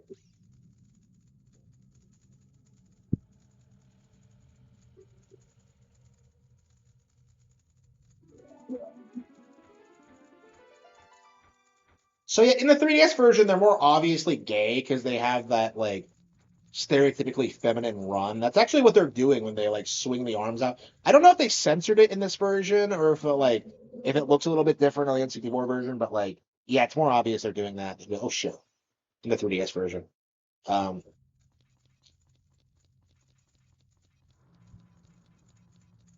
yeah, I don't know, man. I'll be glad when like gay culture is like demonized again. I mean, we're getting to that point because like I saw today that like white fertility rates are way up. And like apparently like what's happening is that like conservatives are just pumping out kids while like liberals aren't. So it feels like that's gonna be how it ends, is just like we're just gonna outbreed the fucking liberals. And like, once you deal with the public school system, they're not gonna be able to like groom people anymore. Like they're already trying that. I saw it happen. Like I've seen like homos like groom people. So like um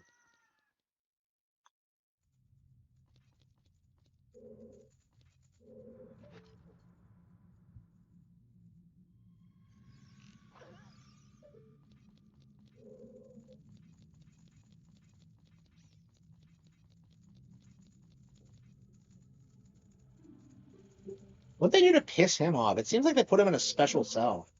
I have no idea where you come from. Why do they all say the same thing? And then like Lake always acts surprised when they jump in. All of my fellow carpenters are in prison somewhere in here. If you can get us out of here, we'll repay the favor somehow. But be careful, there are sure to be Gerudo guards somewhere around here. Gerudo have been like an allied race for so long. It's really easy to forget that like they're supposed to be antagonists. I mean, even in this game, they become friendly after this section, which is really weird considering like Ganon. It really puts that whole like Wind Waker bullshit where he says he's like sorry for what he did. It really makes it look like a load of crap because like, what the fuck did he do with the Gerudo? You never see them outside the desert. It's like they're living in a fucking shithole.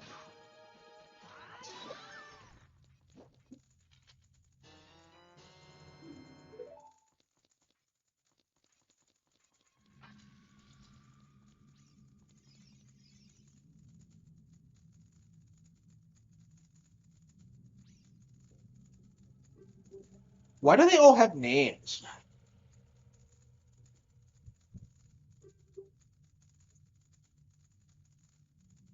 You'll need the Eye of Truth. The Colossus is on the far side of the wasteland. So do they have the Eye of Truth? Apparently, like in Zelda lore, you can actually train your eye to see the truth. So you don't really need the Lens of Truth. So like I guess if you're crossing the desert, you just do that. You may find something helpful there. Yeah, and you don't. There's like nothing fucking there. I hate how you can't see her properly. Like she's just through the grate. It's just weird. Like where did she even come from? I've seen your fine work. To get past the guards here, you must have good thieving skills. I used to think that all men, besides the great Ganondorf, were useless, but now that I've seen you, I don't think so anymore. So is the exalted Naboru, our leader, put me in charge of this fortress. Like, I don't understand this. So are you telling me that, like, Naboru is still around in the adult timeline? Like, Naboru is the second in command to the great Ganondorf, king of the Gerudo Thieves. Like, I don't understand this at all. So, like, when you meet Naboru, she says that she's against Ganondorf, and that's why she gets captured. I mean, okay. I guess she's just been brainwashed the entire time, but it's kind of weird. So is she going around in, like, full suits of armor?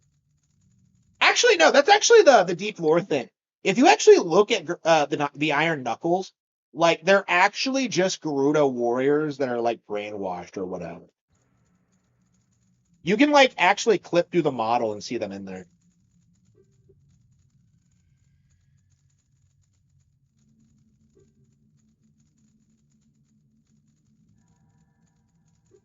You're in from now on. So wait, they're working for Ganondorf, but they just let us join? I guess they really want. Uh, you will have all free access to all areas of the fortress, including the barracks. Okay. So yeah, this is actually a unique model, I believe. You can never find this chick again.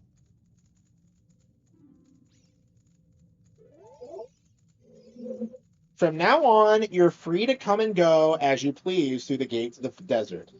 You'll find the spirit temple where the exalted Doboru lives out there in the desert. So yeah, you never see her again. And she doesn't even have a name, but it's just like, oh.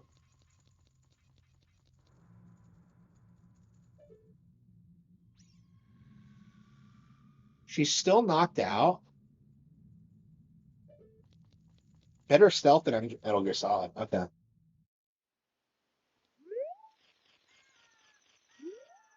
Yeah, Wind Waker's stealth section is way better than those.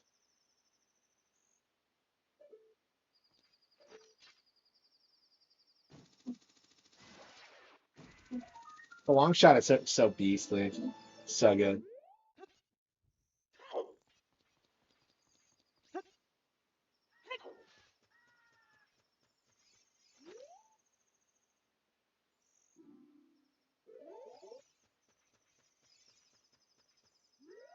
Yeah, I wish there was more interesting like NPCs here. Yeah, you could tell that. Yeah, they were limited by what they could do because they just reused the same models over and over again. Um, I mean, you have like this alternate. So you have soldiers, and then you have I don't know generic thieves.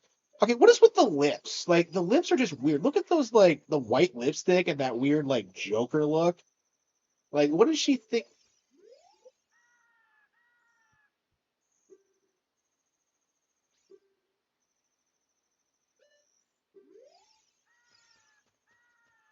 Least favorite part of the game, really.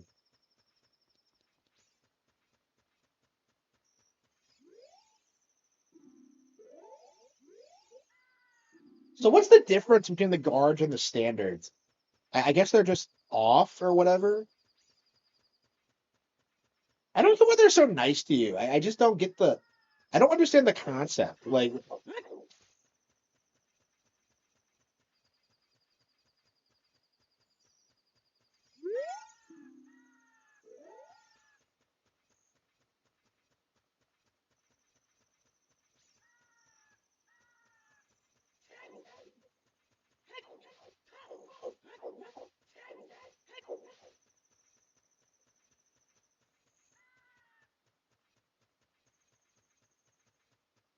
yeah, I kind of want to go. I kind of want to cruise around and get like all the heart pieces. It feels like it's been a while.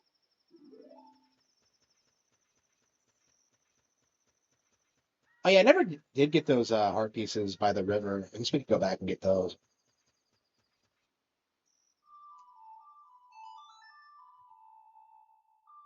Yeah, I remember as a kid, I felt like getting pieces was pointless because I could beat the game anyway. But like, they really are fun to get in and of themselves, and like, you really should take the time to do it. I think it's an important part of the experience. But yeah, I've always been in this bad habit where I just don't do it for whatever reason.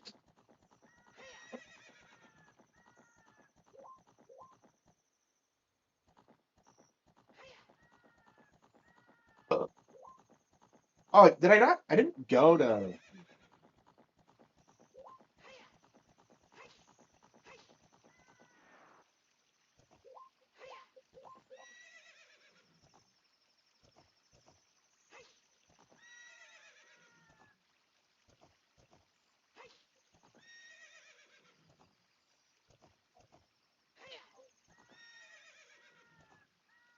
the allegations. What allegations?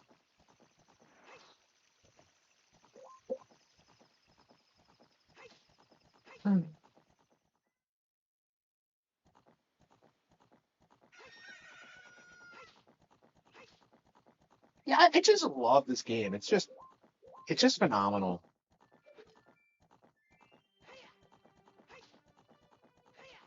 And what? Should we play some GoldenEye? It's been a while.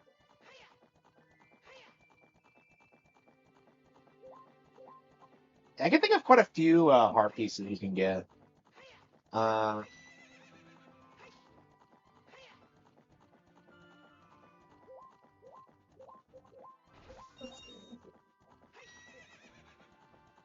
I'm putting off having to do with like the child spirit dungeon. That would be a really cool thing for a remake. Is like actually doing the spirit temple the way they should have to begin with, where like, I don't like how you go through it once as a child and then as an adult. I feel like you should be switching back and forth between the two to like beat it. I don't know. The trees look. Yeah, yeah, yeah. They look just like they do in a Pokemon game. Yeah.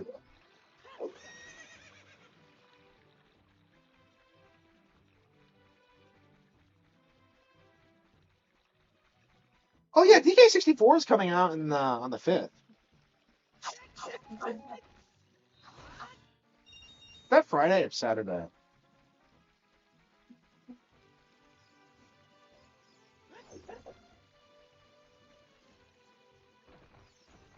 Oh, that's actually okay. We can actually go back in time and like, okay. I was trying to think. I'm trying to decide what to spend money on, but like, actually, yeah, that's actually a good point. Is the magic beans? Oh, you know what I hate though? Like, uh, magic beans, gold skeletal. Like the fourth. Oh yeah, it was the 4th. Yeah, okay. And why did I think it was the 5th? Was something happening on the 5th?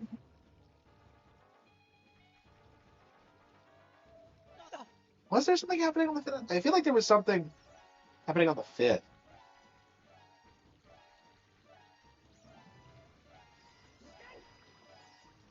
Oh, I mean, yeah, that's. Oh, yeah. That's the 1 year anniversary of the Switch 2. Uh,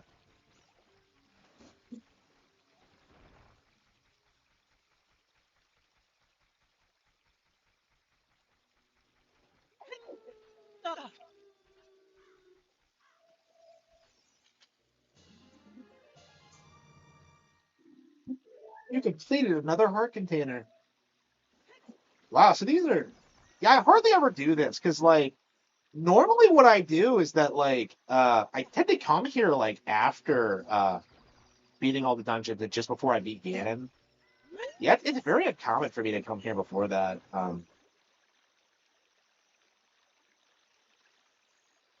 Oh, do they only show up? Oh, they only show up as a kid. Okay.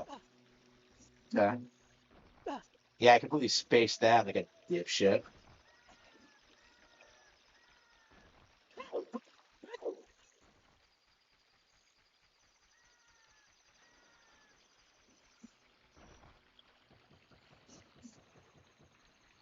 Uh,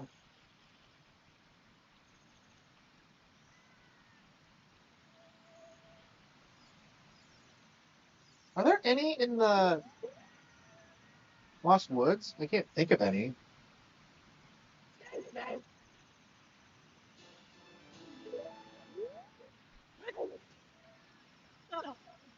Oh yeah, I think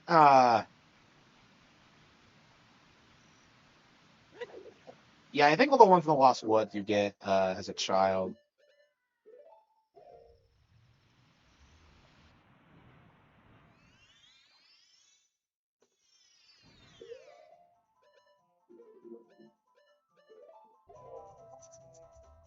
Yeah, don't kill the frogs. Yeah, Mido's still here.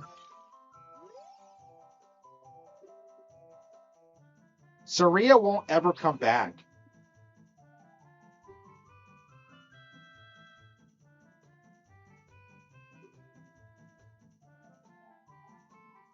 Really?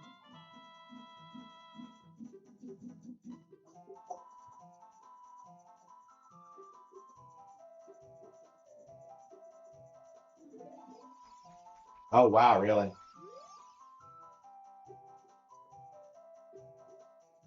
So you can actually tell Mito about Saria. Yeah, they really do act like she's fucking dead. I don't know. I think it's more accurate to say she like ascended to a higher plane of existence. Like I don't know.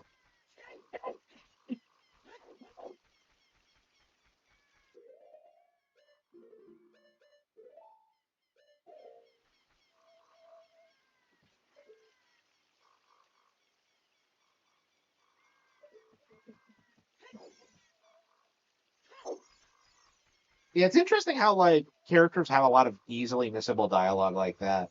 Like you wouldn't get that kind of closure to Mito's character arc anywhere else. Mito's a really interesting character because like he doesn't have that much dialogue, and yet he has like one of the most impactful like scenes in the ending. Like him and the Zorik King Warren, like their loved ones. It's great.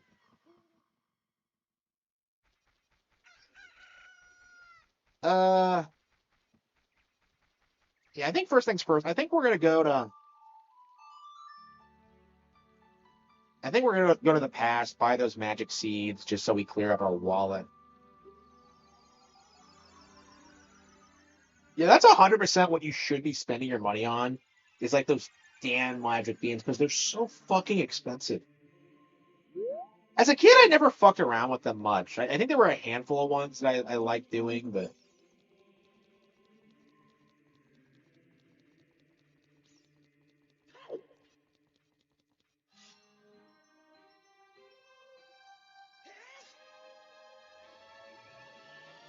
what a cool image. Man, I used to get goosebumps like every time I watched this. This used to be like the coolest thing ever to me. And I suppose it still is, but I don't know, man. I think that Tears of the Kingdom Master Pool, like Sword Pool, is like way more badass. Like I think that's like the greatest one in the series, personally.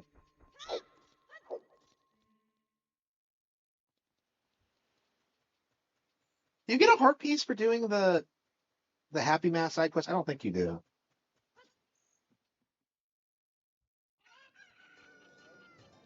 Oh damn! Did I do the Dampy digging game side quest? I don't think I did.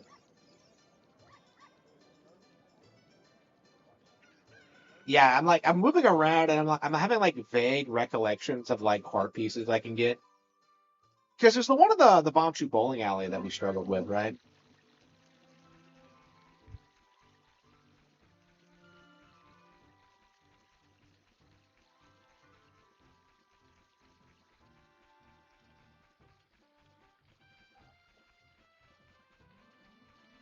I love how you can have 50 slingshot seeds and like not really have a.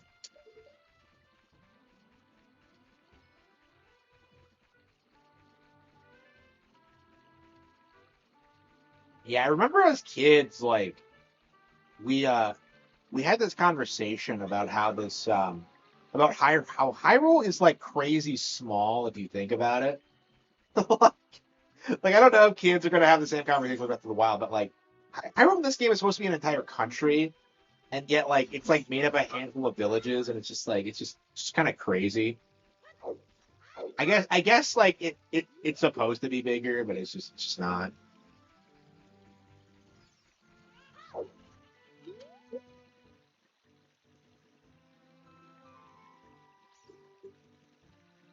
So the more you buy, the more expensive they get.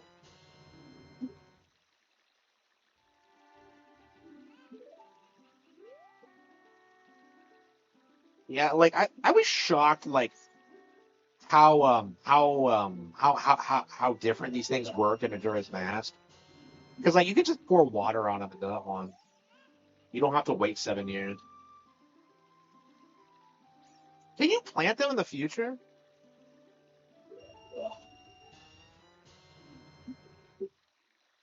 Yeah, Link to the Past is like crazy short. Like it's like if you actually like look at your playtime, it's always like 4.5 hours long or something crazy like that. Like you would not assume it was that short, but like it is, and it's just like I don't know. Yeah, I remember when Link to the Past felt huge.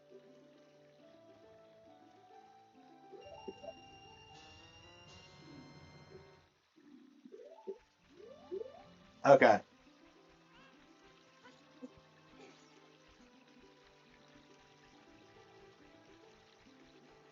Can I what? What?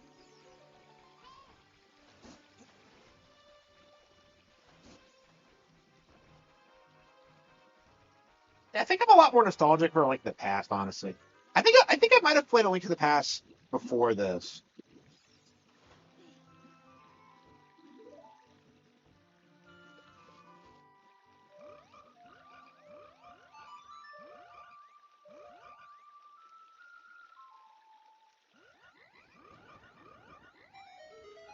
I don't know why they load the random.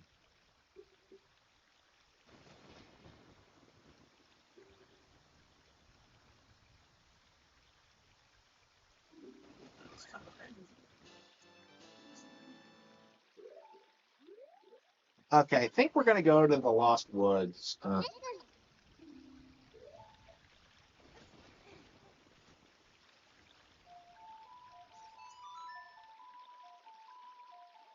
So Saria actually helps you quite a lot as an adult.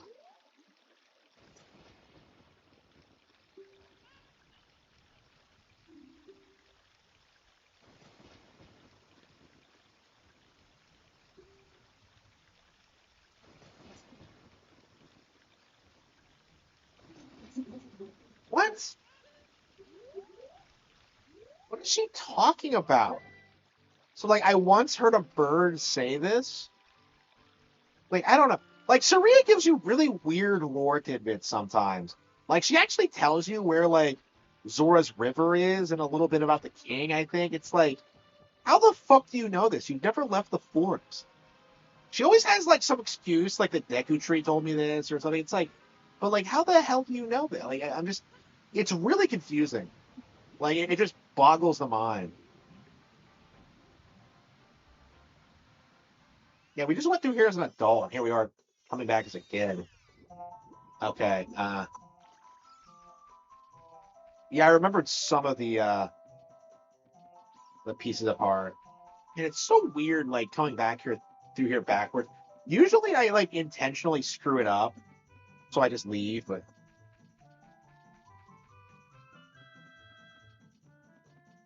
hey, wait a minute, I know you.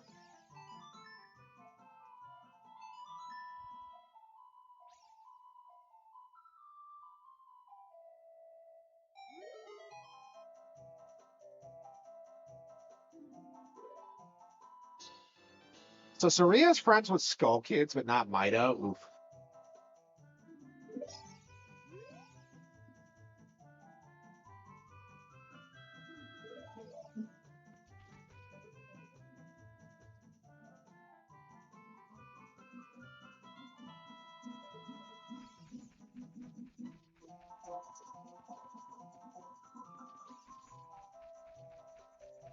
Yeah, so for some reason, like Skull Kids are quite aggressive when you're an adult. Like, so apparently they just hate adults for some reason. And like that's not really an aspect they really carry over into like Matura's Mask all that much.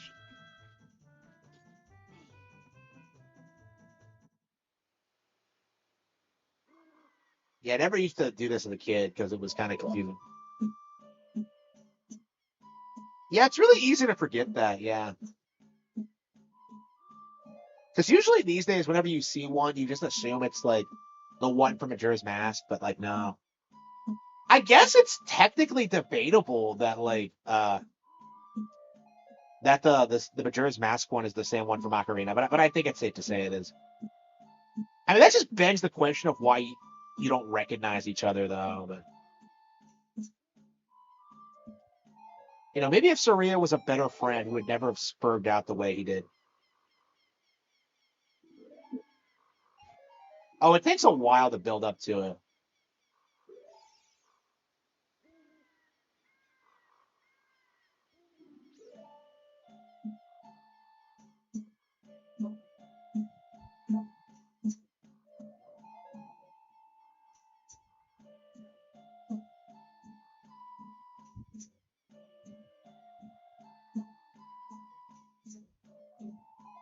Yeah, I never like doing this because of how slow it is.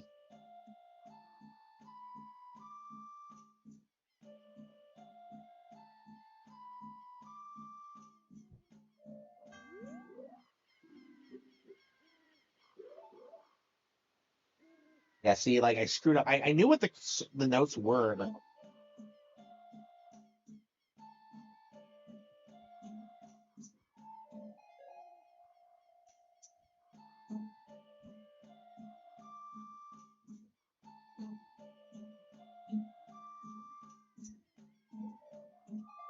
I don't know if there'll ever be like a musical system better than this. It's like perfect.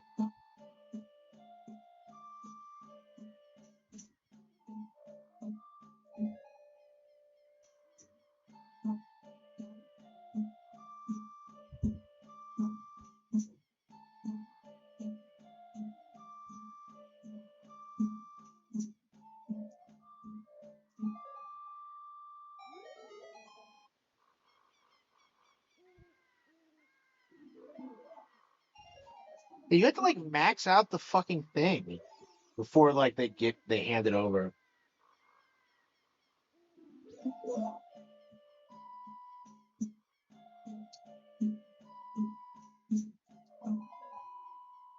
Like, how the hell does Skull Kid not have friends? He has like he has an entire species in the Lost Woods.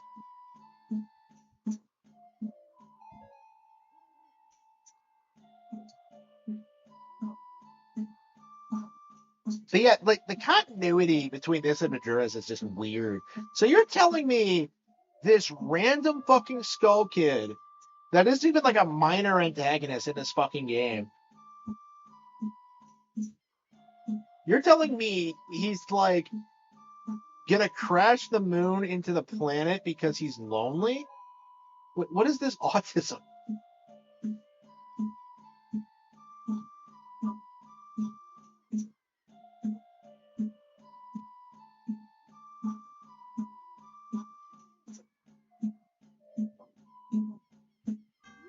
Ah, shit. Yeah, it's like too complicated.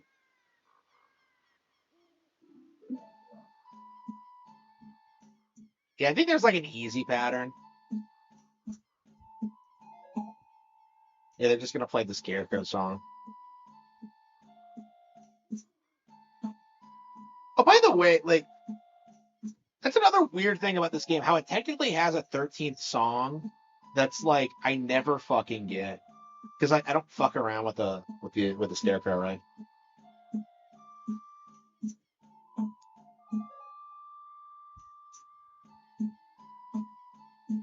Yeah, you just would never see something like that today, where like they just take a random character and just turn him into like an antagonist. Ah, shit. Yeah, my autism is just. I'm not musical, as you can tell. I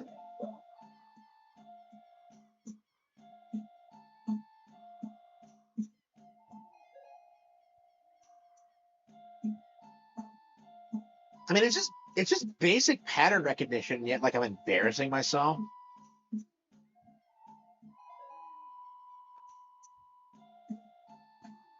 Yeah, I think as a kid, I felt like it was way too much effort for a piece of art.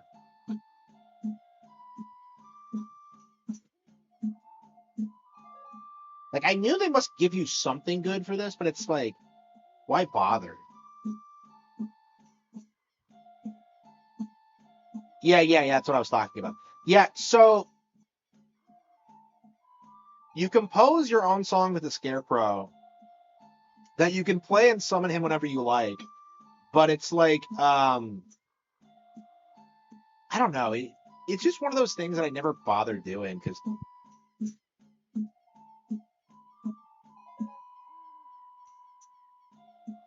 Okay, down, right, down. Shit, I'm gonna screw this up.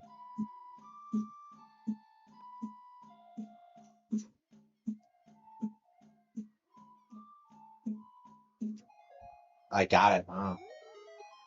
That was quite a nice session.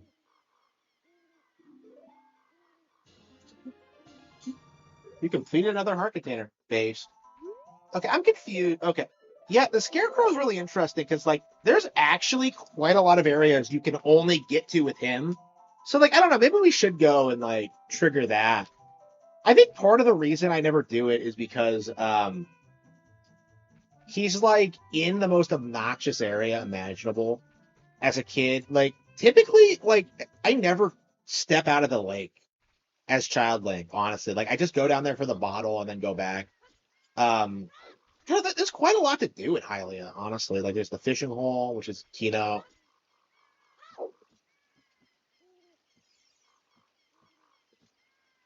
Can you not talk to her from this angle? Crazy.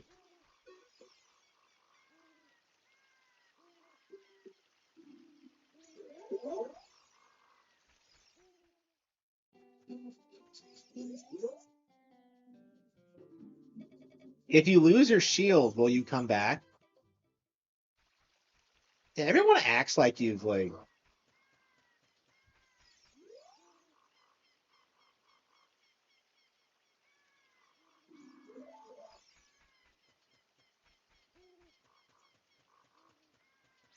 Okay. Is there anything else? I think we're gonna go to the Yeah, where can you get bugs? I'm trying to decide. Oh yeah, it's a grotto. Yeah, I think grottos are where they're at. Yeah, I'm trying to decide like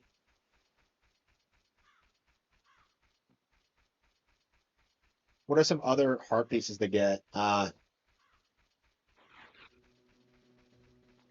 Yeah, kind of weird. Yeah, pea hats don't like come out at night. Like,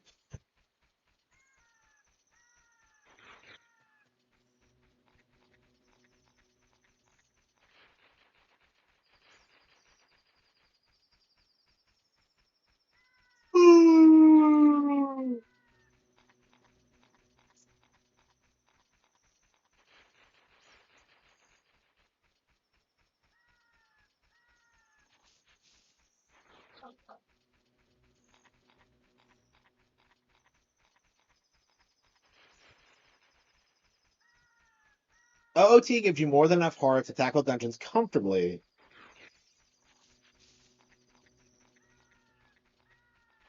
I don't know about that. The thing about A Link to the Past is that there's so many dungeons that like you don't really need a ton of like heart pieces. Honestly, like it's just like I don't think like finding heart pieces in A Link to the Past is as fun as this game actually. There's a handful of exceptions, but like,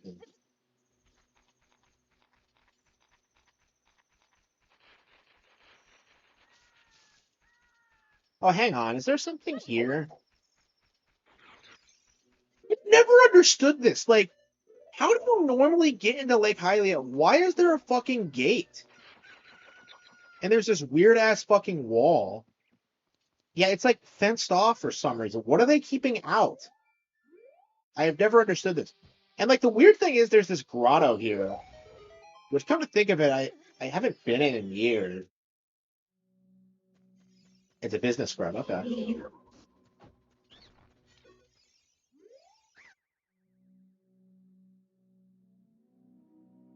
A piece of heart. Really? That's not what I was expecting. Whatever. Yeah, I knew there was one with that is crazy. No. Yeah, I used to come down here all the time as a kid, but like I eventually fell off of it. Okay, so it is a piece of art. Okay, so that's an easy to get one actually.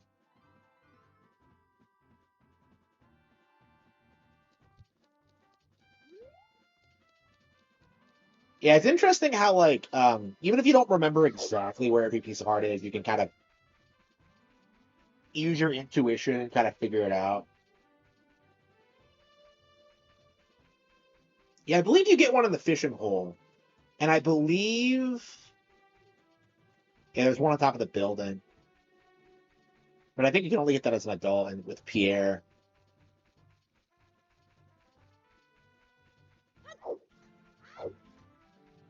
Yeah, they sometimes sell pretty interesting things.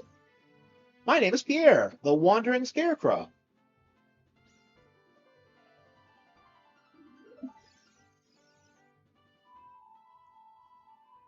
Hey, what does he mean he's stuck?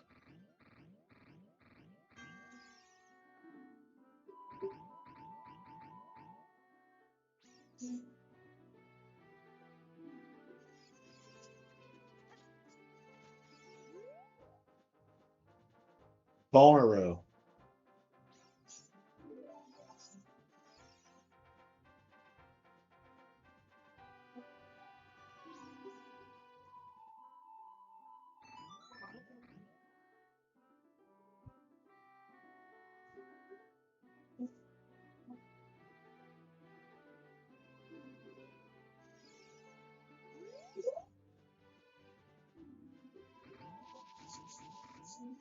So like this is just kind of confusing, and like I feel like nobody would figure this out without a guide.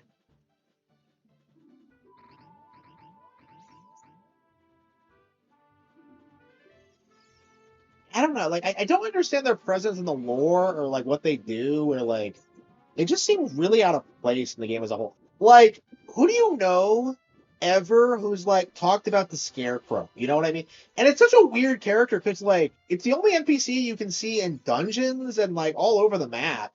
Like, there's all sorts of things you can do with it. It's just like the most underutilized mechanic ever. Hang on, did I ever?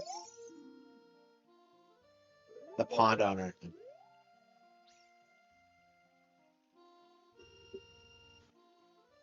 You have a rumble pack. Okay. So you literally can't see the dialogue without not having the rumble pack, can you?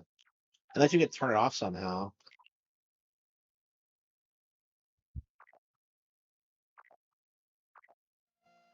I don't think it really matters. I hardly ever used the rumble pack growing up, so.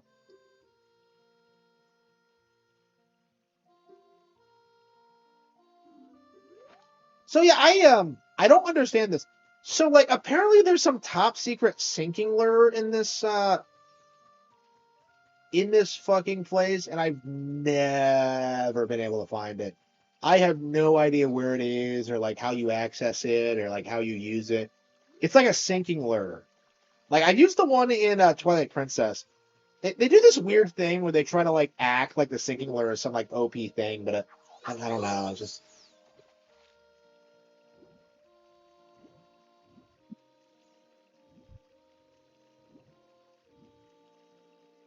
Yeah, it's just like probably one of the more iconic minigames in the game. It's weird how like people see fishing as like the Zelda minigame.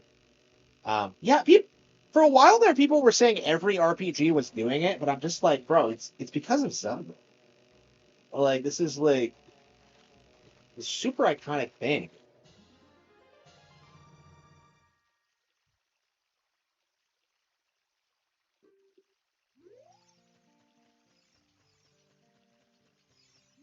Is it in the lily pads? Yeah, I've played this so much, I know where the big fish are. I mean, all you have to do is just keep throwing it. Oh, there it is. Little bastard. Yeah, the big ones like really put up a fight.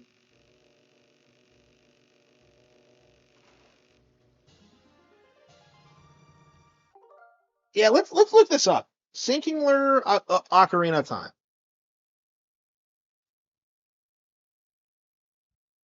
I can't believe it's a real thing. If you talk to the fisherman, you can ask about changing your lure. You are told you can't do so, but there is a way to find one. After collecting the grand prize of a piece of heart as a child, or the golden scale as an adult, you are now able to find a special lure somewhere in the pond.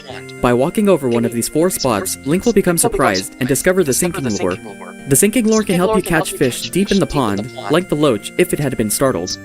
After grabbing the lure, you can ask the fisherman about it, or it turns out that he's willing to look the other way for using the lure. What a cool guy. Unfortunately, your hat is mine. Okay. So you have to get the piece apart first. Okay. Does Nintendo bring up the fact? I think so, yeah. I heard that somewhere. Where did I get my Rumble Pack? I don't think I got it with my copy of the game.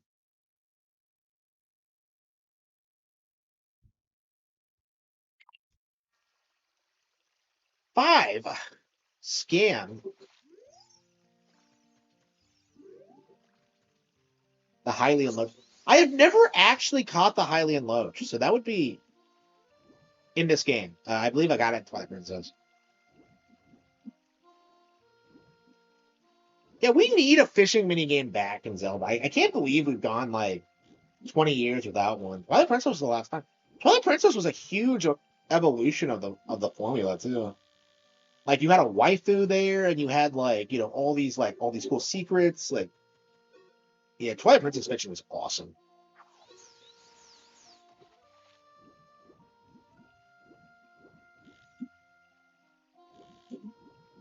So that's why I could never find it because it's in a random spot.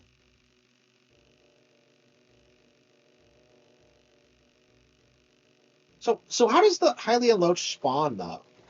So like, is it random? I think I read it like it spawns like once in 20 times or something.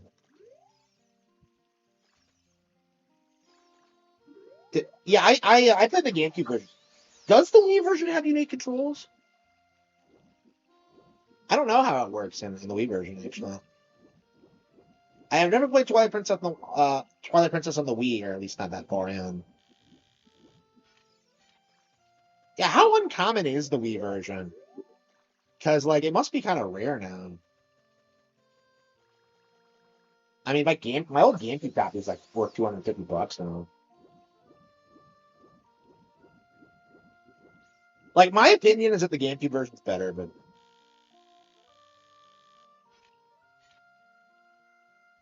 oh yeah, Madrid. Yeah, I have never done the fishing mini game in Madrid. Yeah, I completely forgot about that. Yeah, I have heard about that. Yeah, I completely forgot. Yeah, I really need to play. You know what? I don't think I'm gonna play Majora's Mask on this. I think I'm gonna play the 3DS version. I have never finished it because I hated like Zora Link swimming so much. Like I got to that point, I just rage quit. Yeah, I want to play Majora's Mask 3D. Yeah, I need to do that. Yeah, that's crazy. Yeah, it's interesting. That is very cool. Okay, yeah, I think it's out here. Yeah. Yeah, I'm so used to like doing this as an adult. I don't tend to like struggle as a kid, really. As an adult, it's a bit harder. The Wii U version, yeah. I mean, I imagine eventually the Wii U version is going to be a novelty item, but like, I don't know. I don't think retro games are going to be as valuable as they used to be.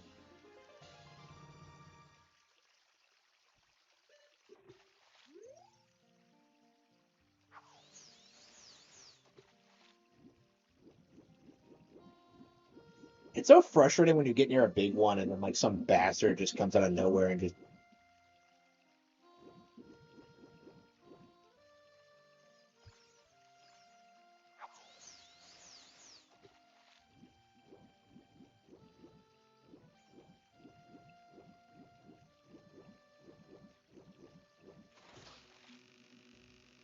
See, they tend to like just as a kid, they just tend to jump out of nowhere, no matter how shittily you play. Yeah, that must have been it.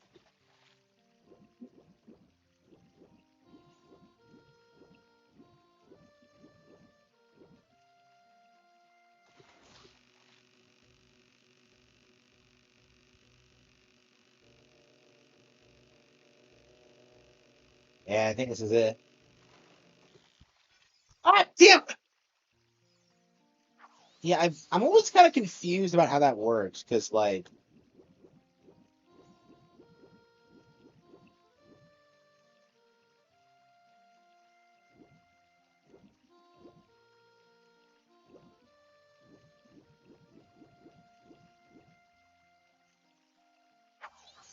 it's like $200 now.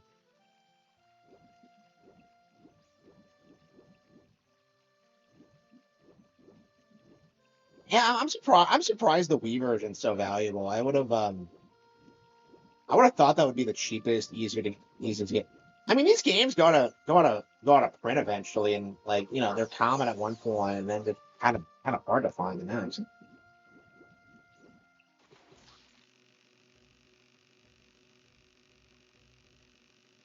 I think at some point, like Devil's Third on Wii U is going to be super sought after. Uh,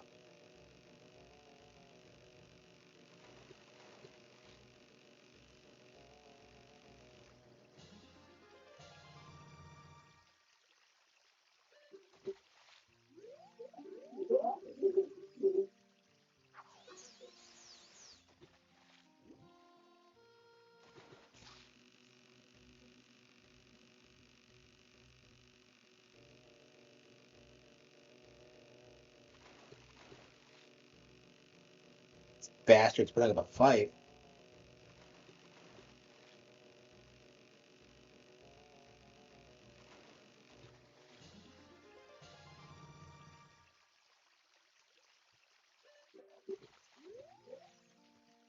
Yeah, I mean, I don't want to sell any of my games. It's kind of important to me to hold on to everything. So Wii U is shut up in value, man.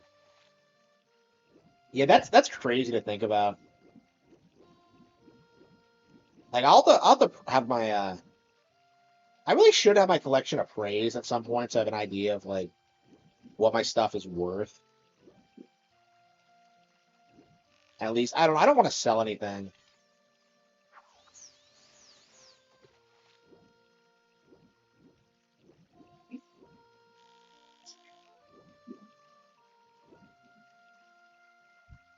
Yeah, the fish are a lot easier to get in like as a child. As an adult, they really fight with you. This is the longest I've had to fish as a child in a long time. Like, I feel like the last time I did this, I breezed through it.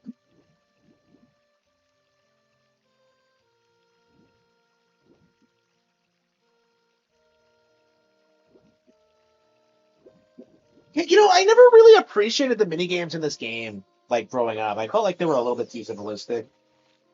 I mean, I grew up with like Mario Party and stuff like that, so like for me, I'm just like, yeah, I think this was mind blowing at the time,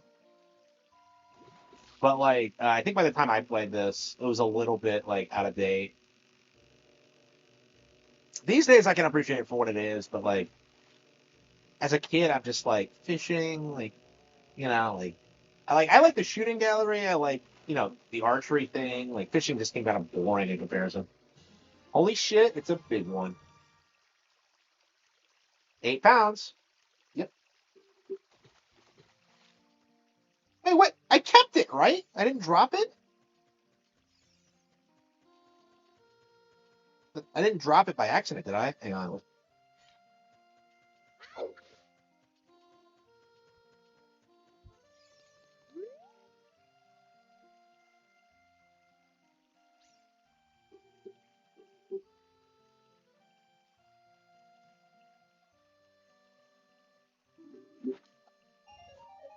Wait, what? Oh, I must have done it already.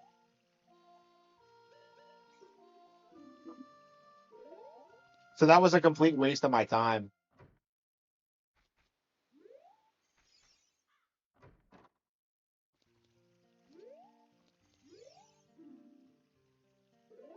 Wait, but I broke his record, though.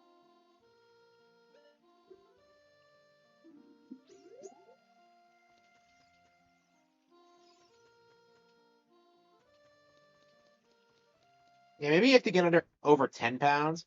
I thought breaking his record would do it, but no, I guess not.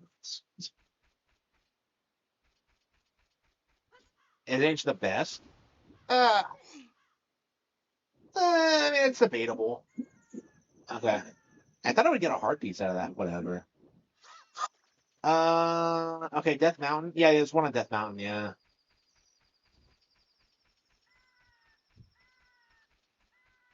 Yeah, here we are. Yeah, we're back up to 6 hour streams. After talking all that shit about how I wanted to scale back on gaming, here I am, like putting 6 hours into fucking Ocarina.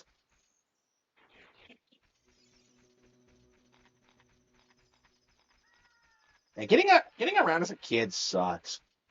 Like, I'll never understood the decision to like. Honestly, I feel like you need the horse more as a kid than an adult. Because as an adult, you have like access to like the warp songs, right? Yeah, I remember like it was a major like everybody knew you couldn't ride Epona as a kid. So I remember like playing this at playing Majora's Mask at a friend's house, and I'm like riding around on Epona, and like his sister comes in and just freaks the fuck out. Like, how is that possible?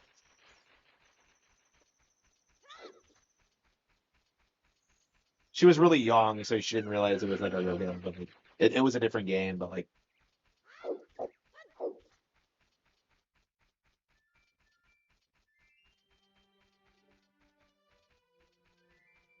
Yeah, seeing people like discover like this game like well into the 2000s was kind of crazy.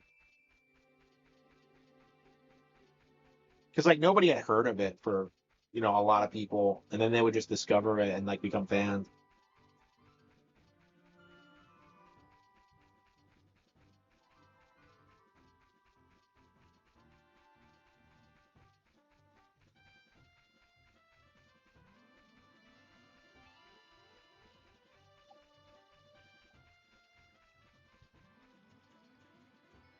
Oh yeah, the roll, yeah. Yeah, the roll is slightly faster. I just yeah, as an adult, I don't really like it because I think it looks ridiculous. And even as a kid, I would like roll across the landscape, but now I just don't see the point. It's not that much faster.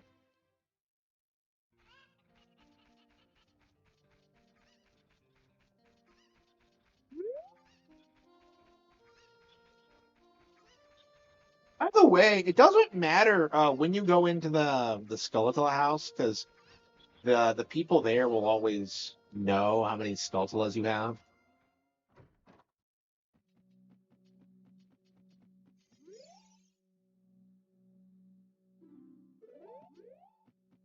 The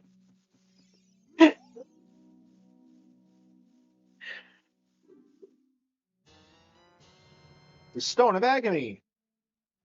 I love how it's shaped like a rumble bag.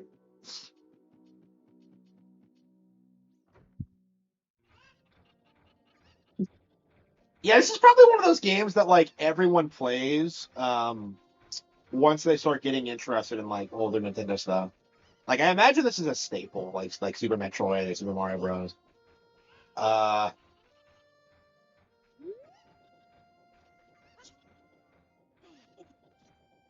what was I doing here? Oh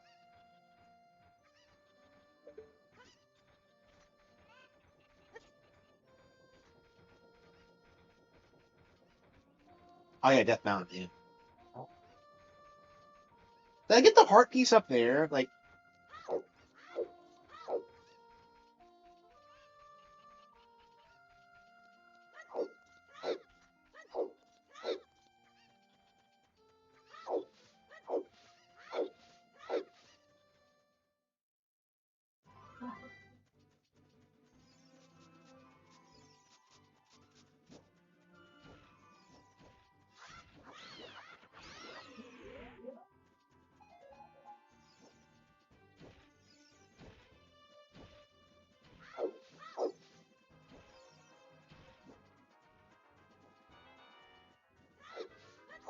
yeah, it's nice that I'm taking the time to like.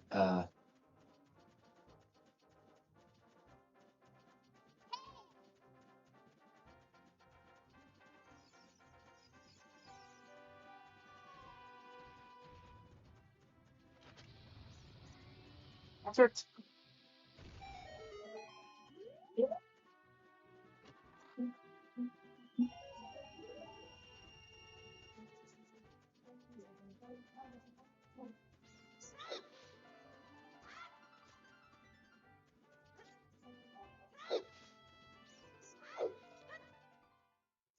Yeah, I don't want to plant the magic bean seeds until I figure out like exactly what to do about the stupid like. Uh,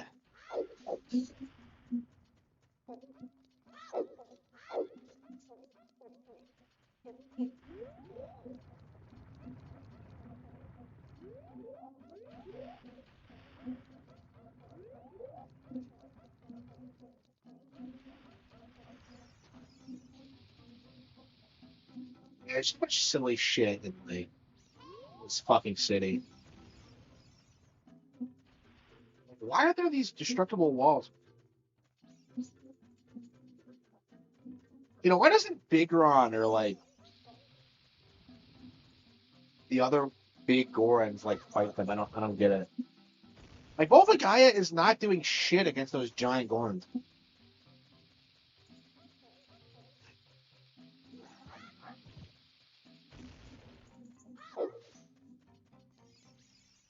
Yeah, it's the first time we've seen a giant Goron, isn't it?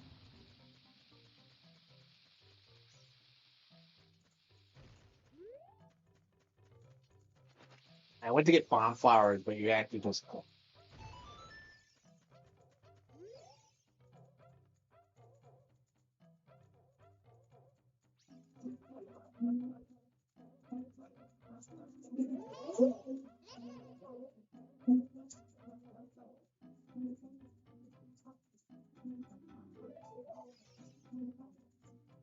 This guy isn't nearly as big as the other one. How does he even get out here? He's just like chilling.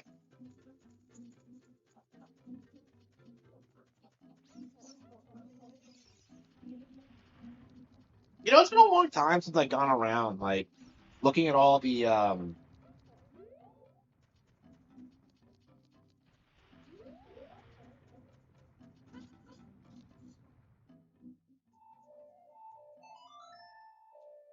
all the Sheikah stones. So, like, if you don't know, if you wear the Mask of Truth, like, the Sheikah stones will actually tell you, like, lots of really cool, like, deep lore stuff.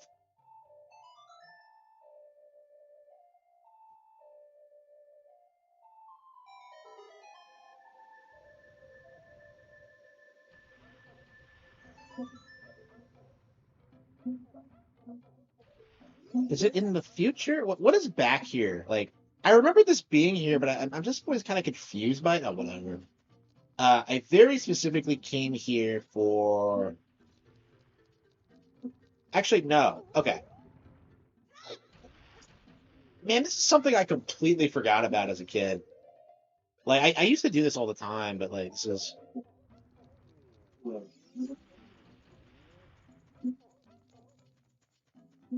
Yeah, the last several playthroughs, I have not fucked around with this at all.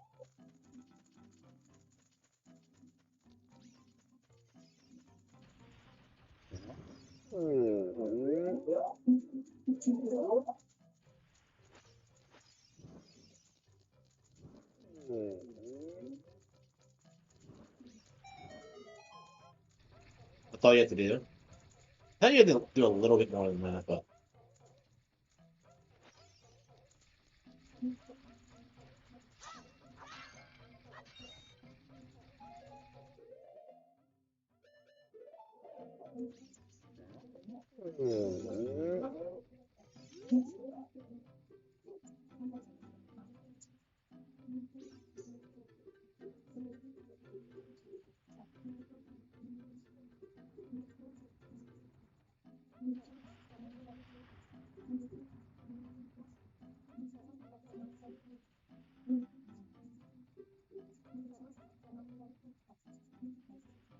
Yeah, this guy actually tells you, wow. That is actually legit advice. Like, I had, like, been doing that for years because of this random fucking Goron. What a Chad. I hit a stick somewhere? Yeah, I got it. I love that little detail that you can always find a Deku stick in that pot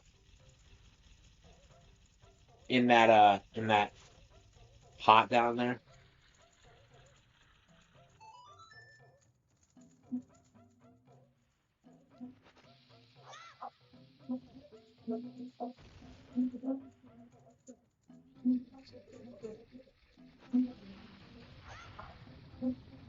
Yeah, I've never understood this. It's like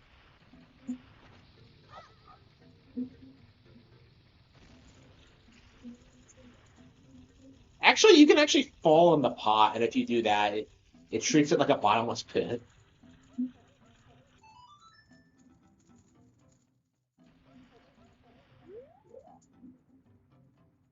Yeah, I think after this we're gonna go back to the adult timeline. I can think of a couple of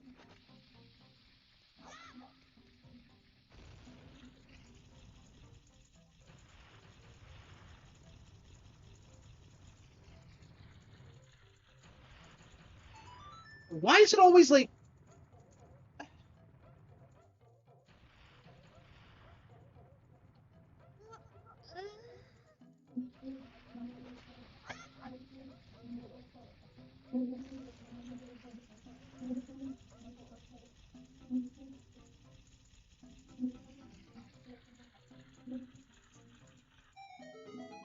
there you go. Okay, so it is a piece of heart. I was like, is this a piece of heart? Okay. All right.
Wait, that was the wrong song. Shit. I hate it when you do that.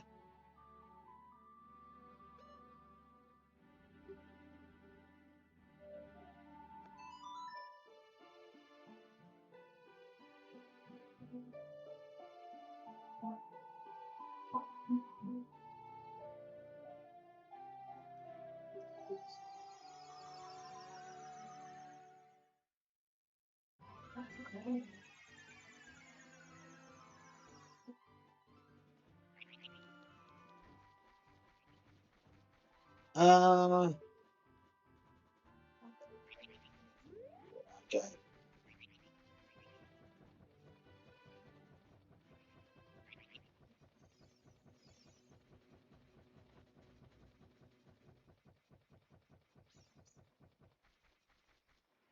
What's down here? This isn't a piece of heart, is it?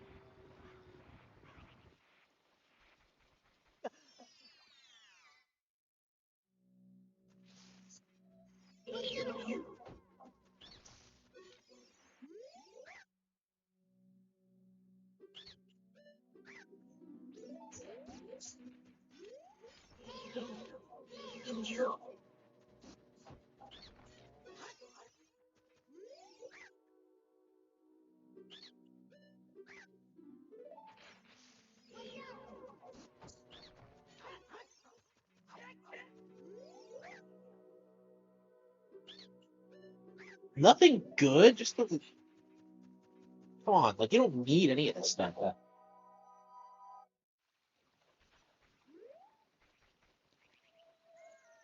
I can't believe that one sold you a piece of heart for like 10 rubies. That's like insane.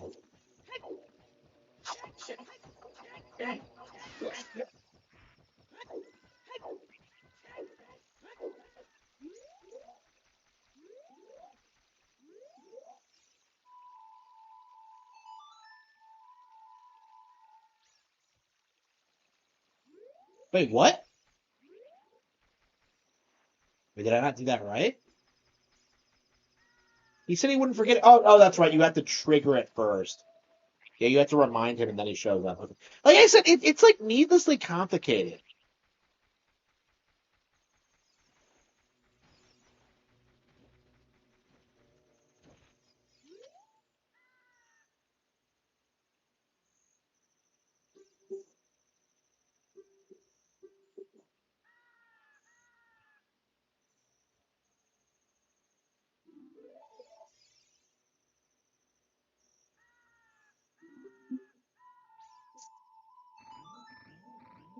Did you say something different if you use the fairy ocarina for?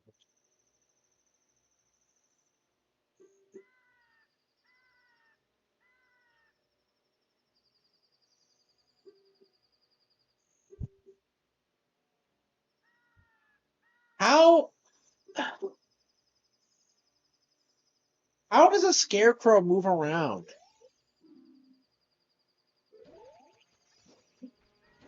So apparently Pierre is able to like go everywhere.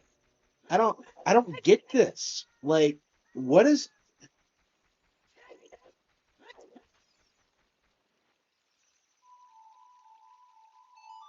they don't even like do a good job explaining how it works. So first of all, you have to like realize the scarecrows are there. Secondly, you have to figure out like to teach them the song, and then you have to go back, and then you have to like figure out what they can do. And for some reason, he won't talk to you and say hi, which is like another weird thing.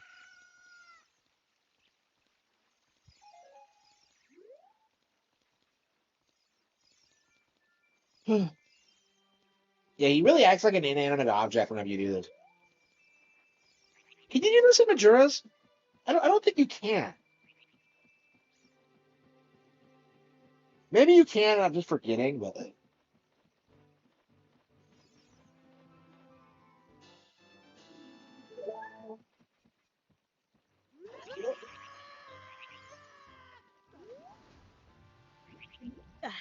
Yeah, I think we're gonna call it quits for now.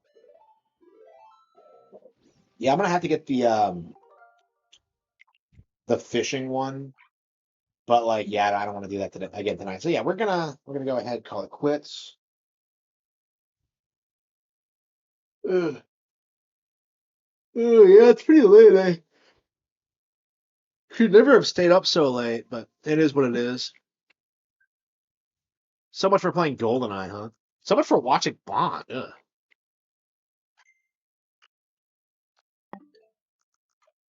So yeah, I am going to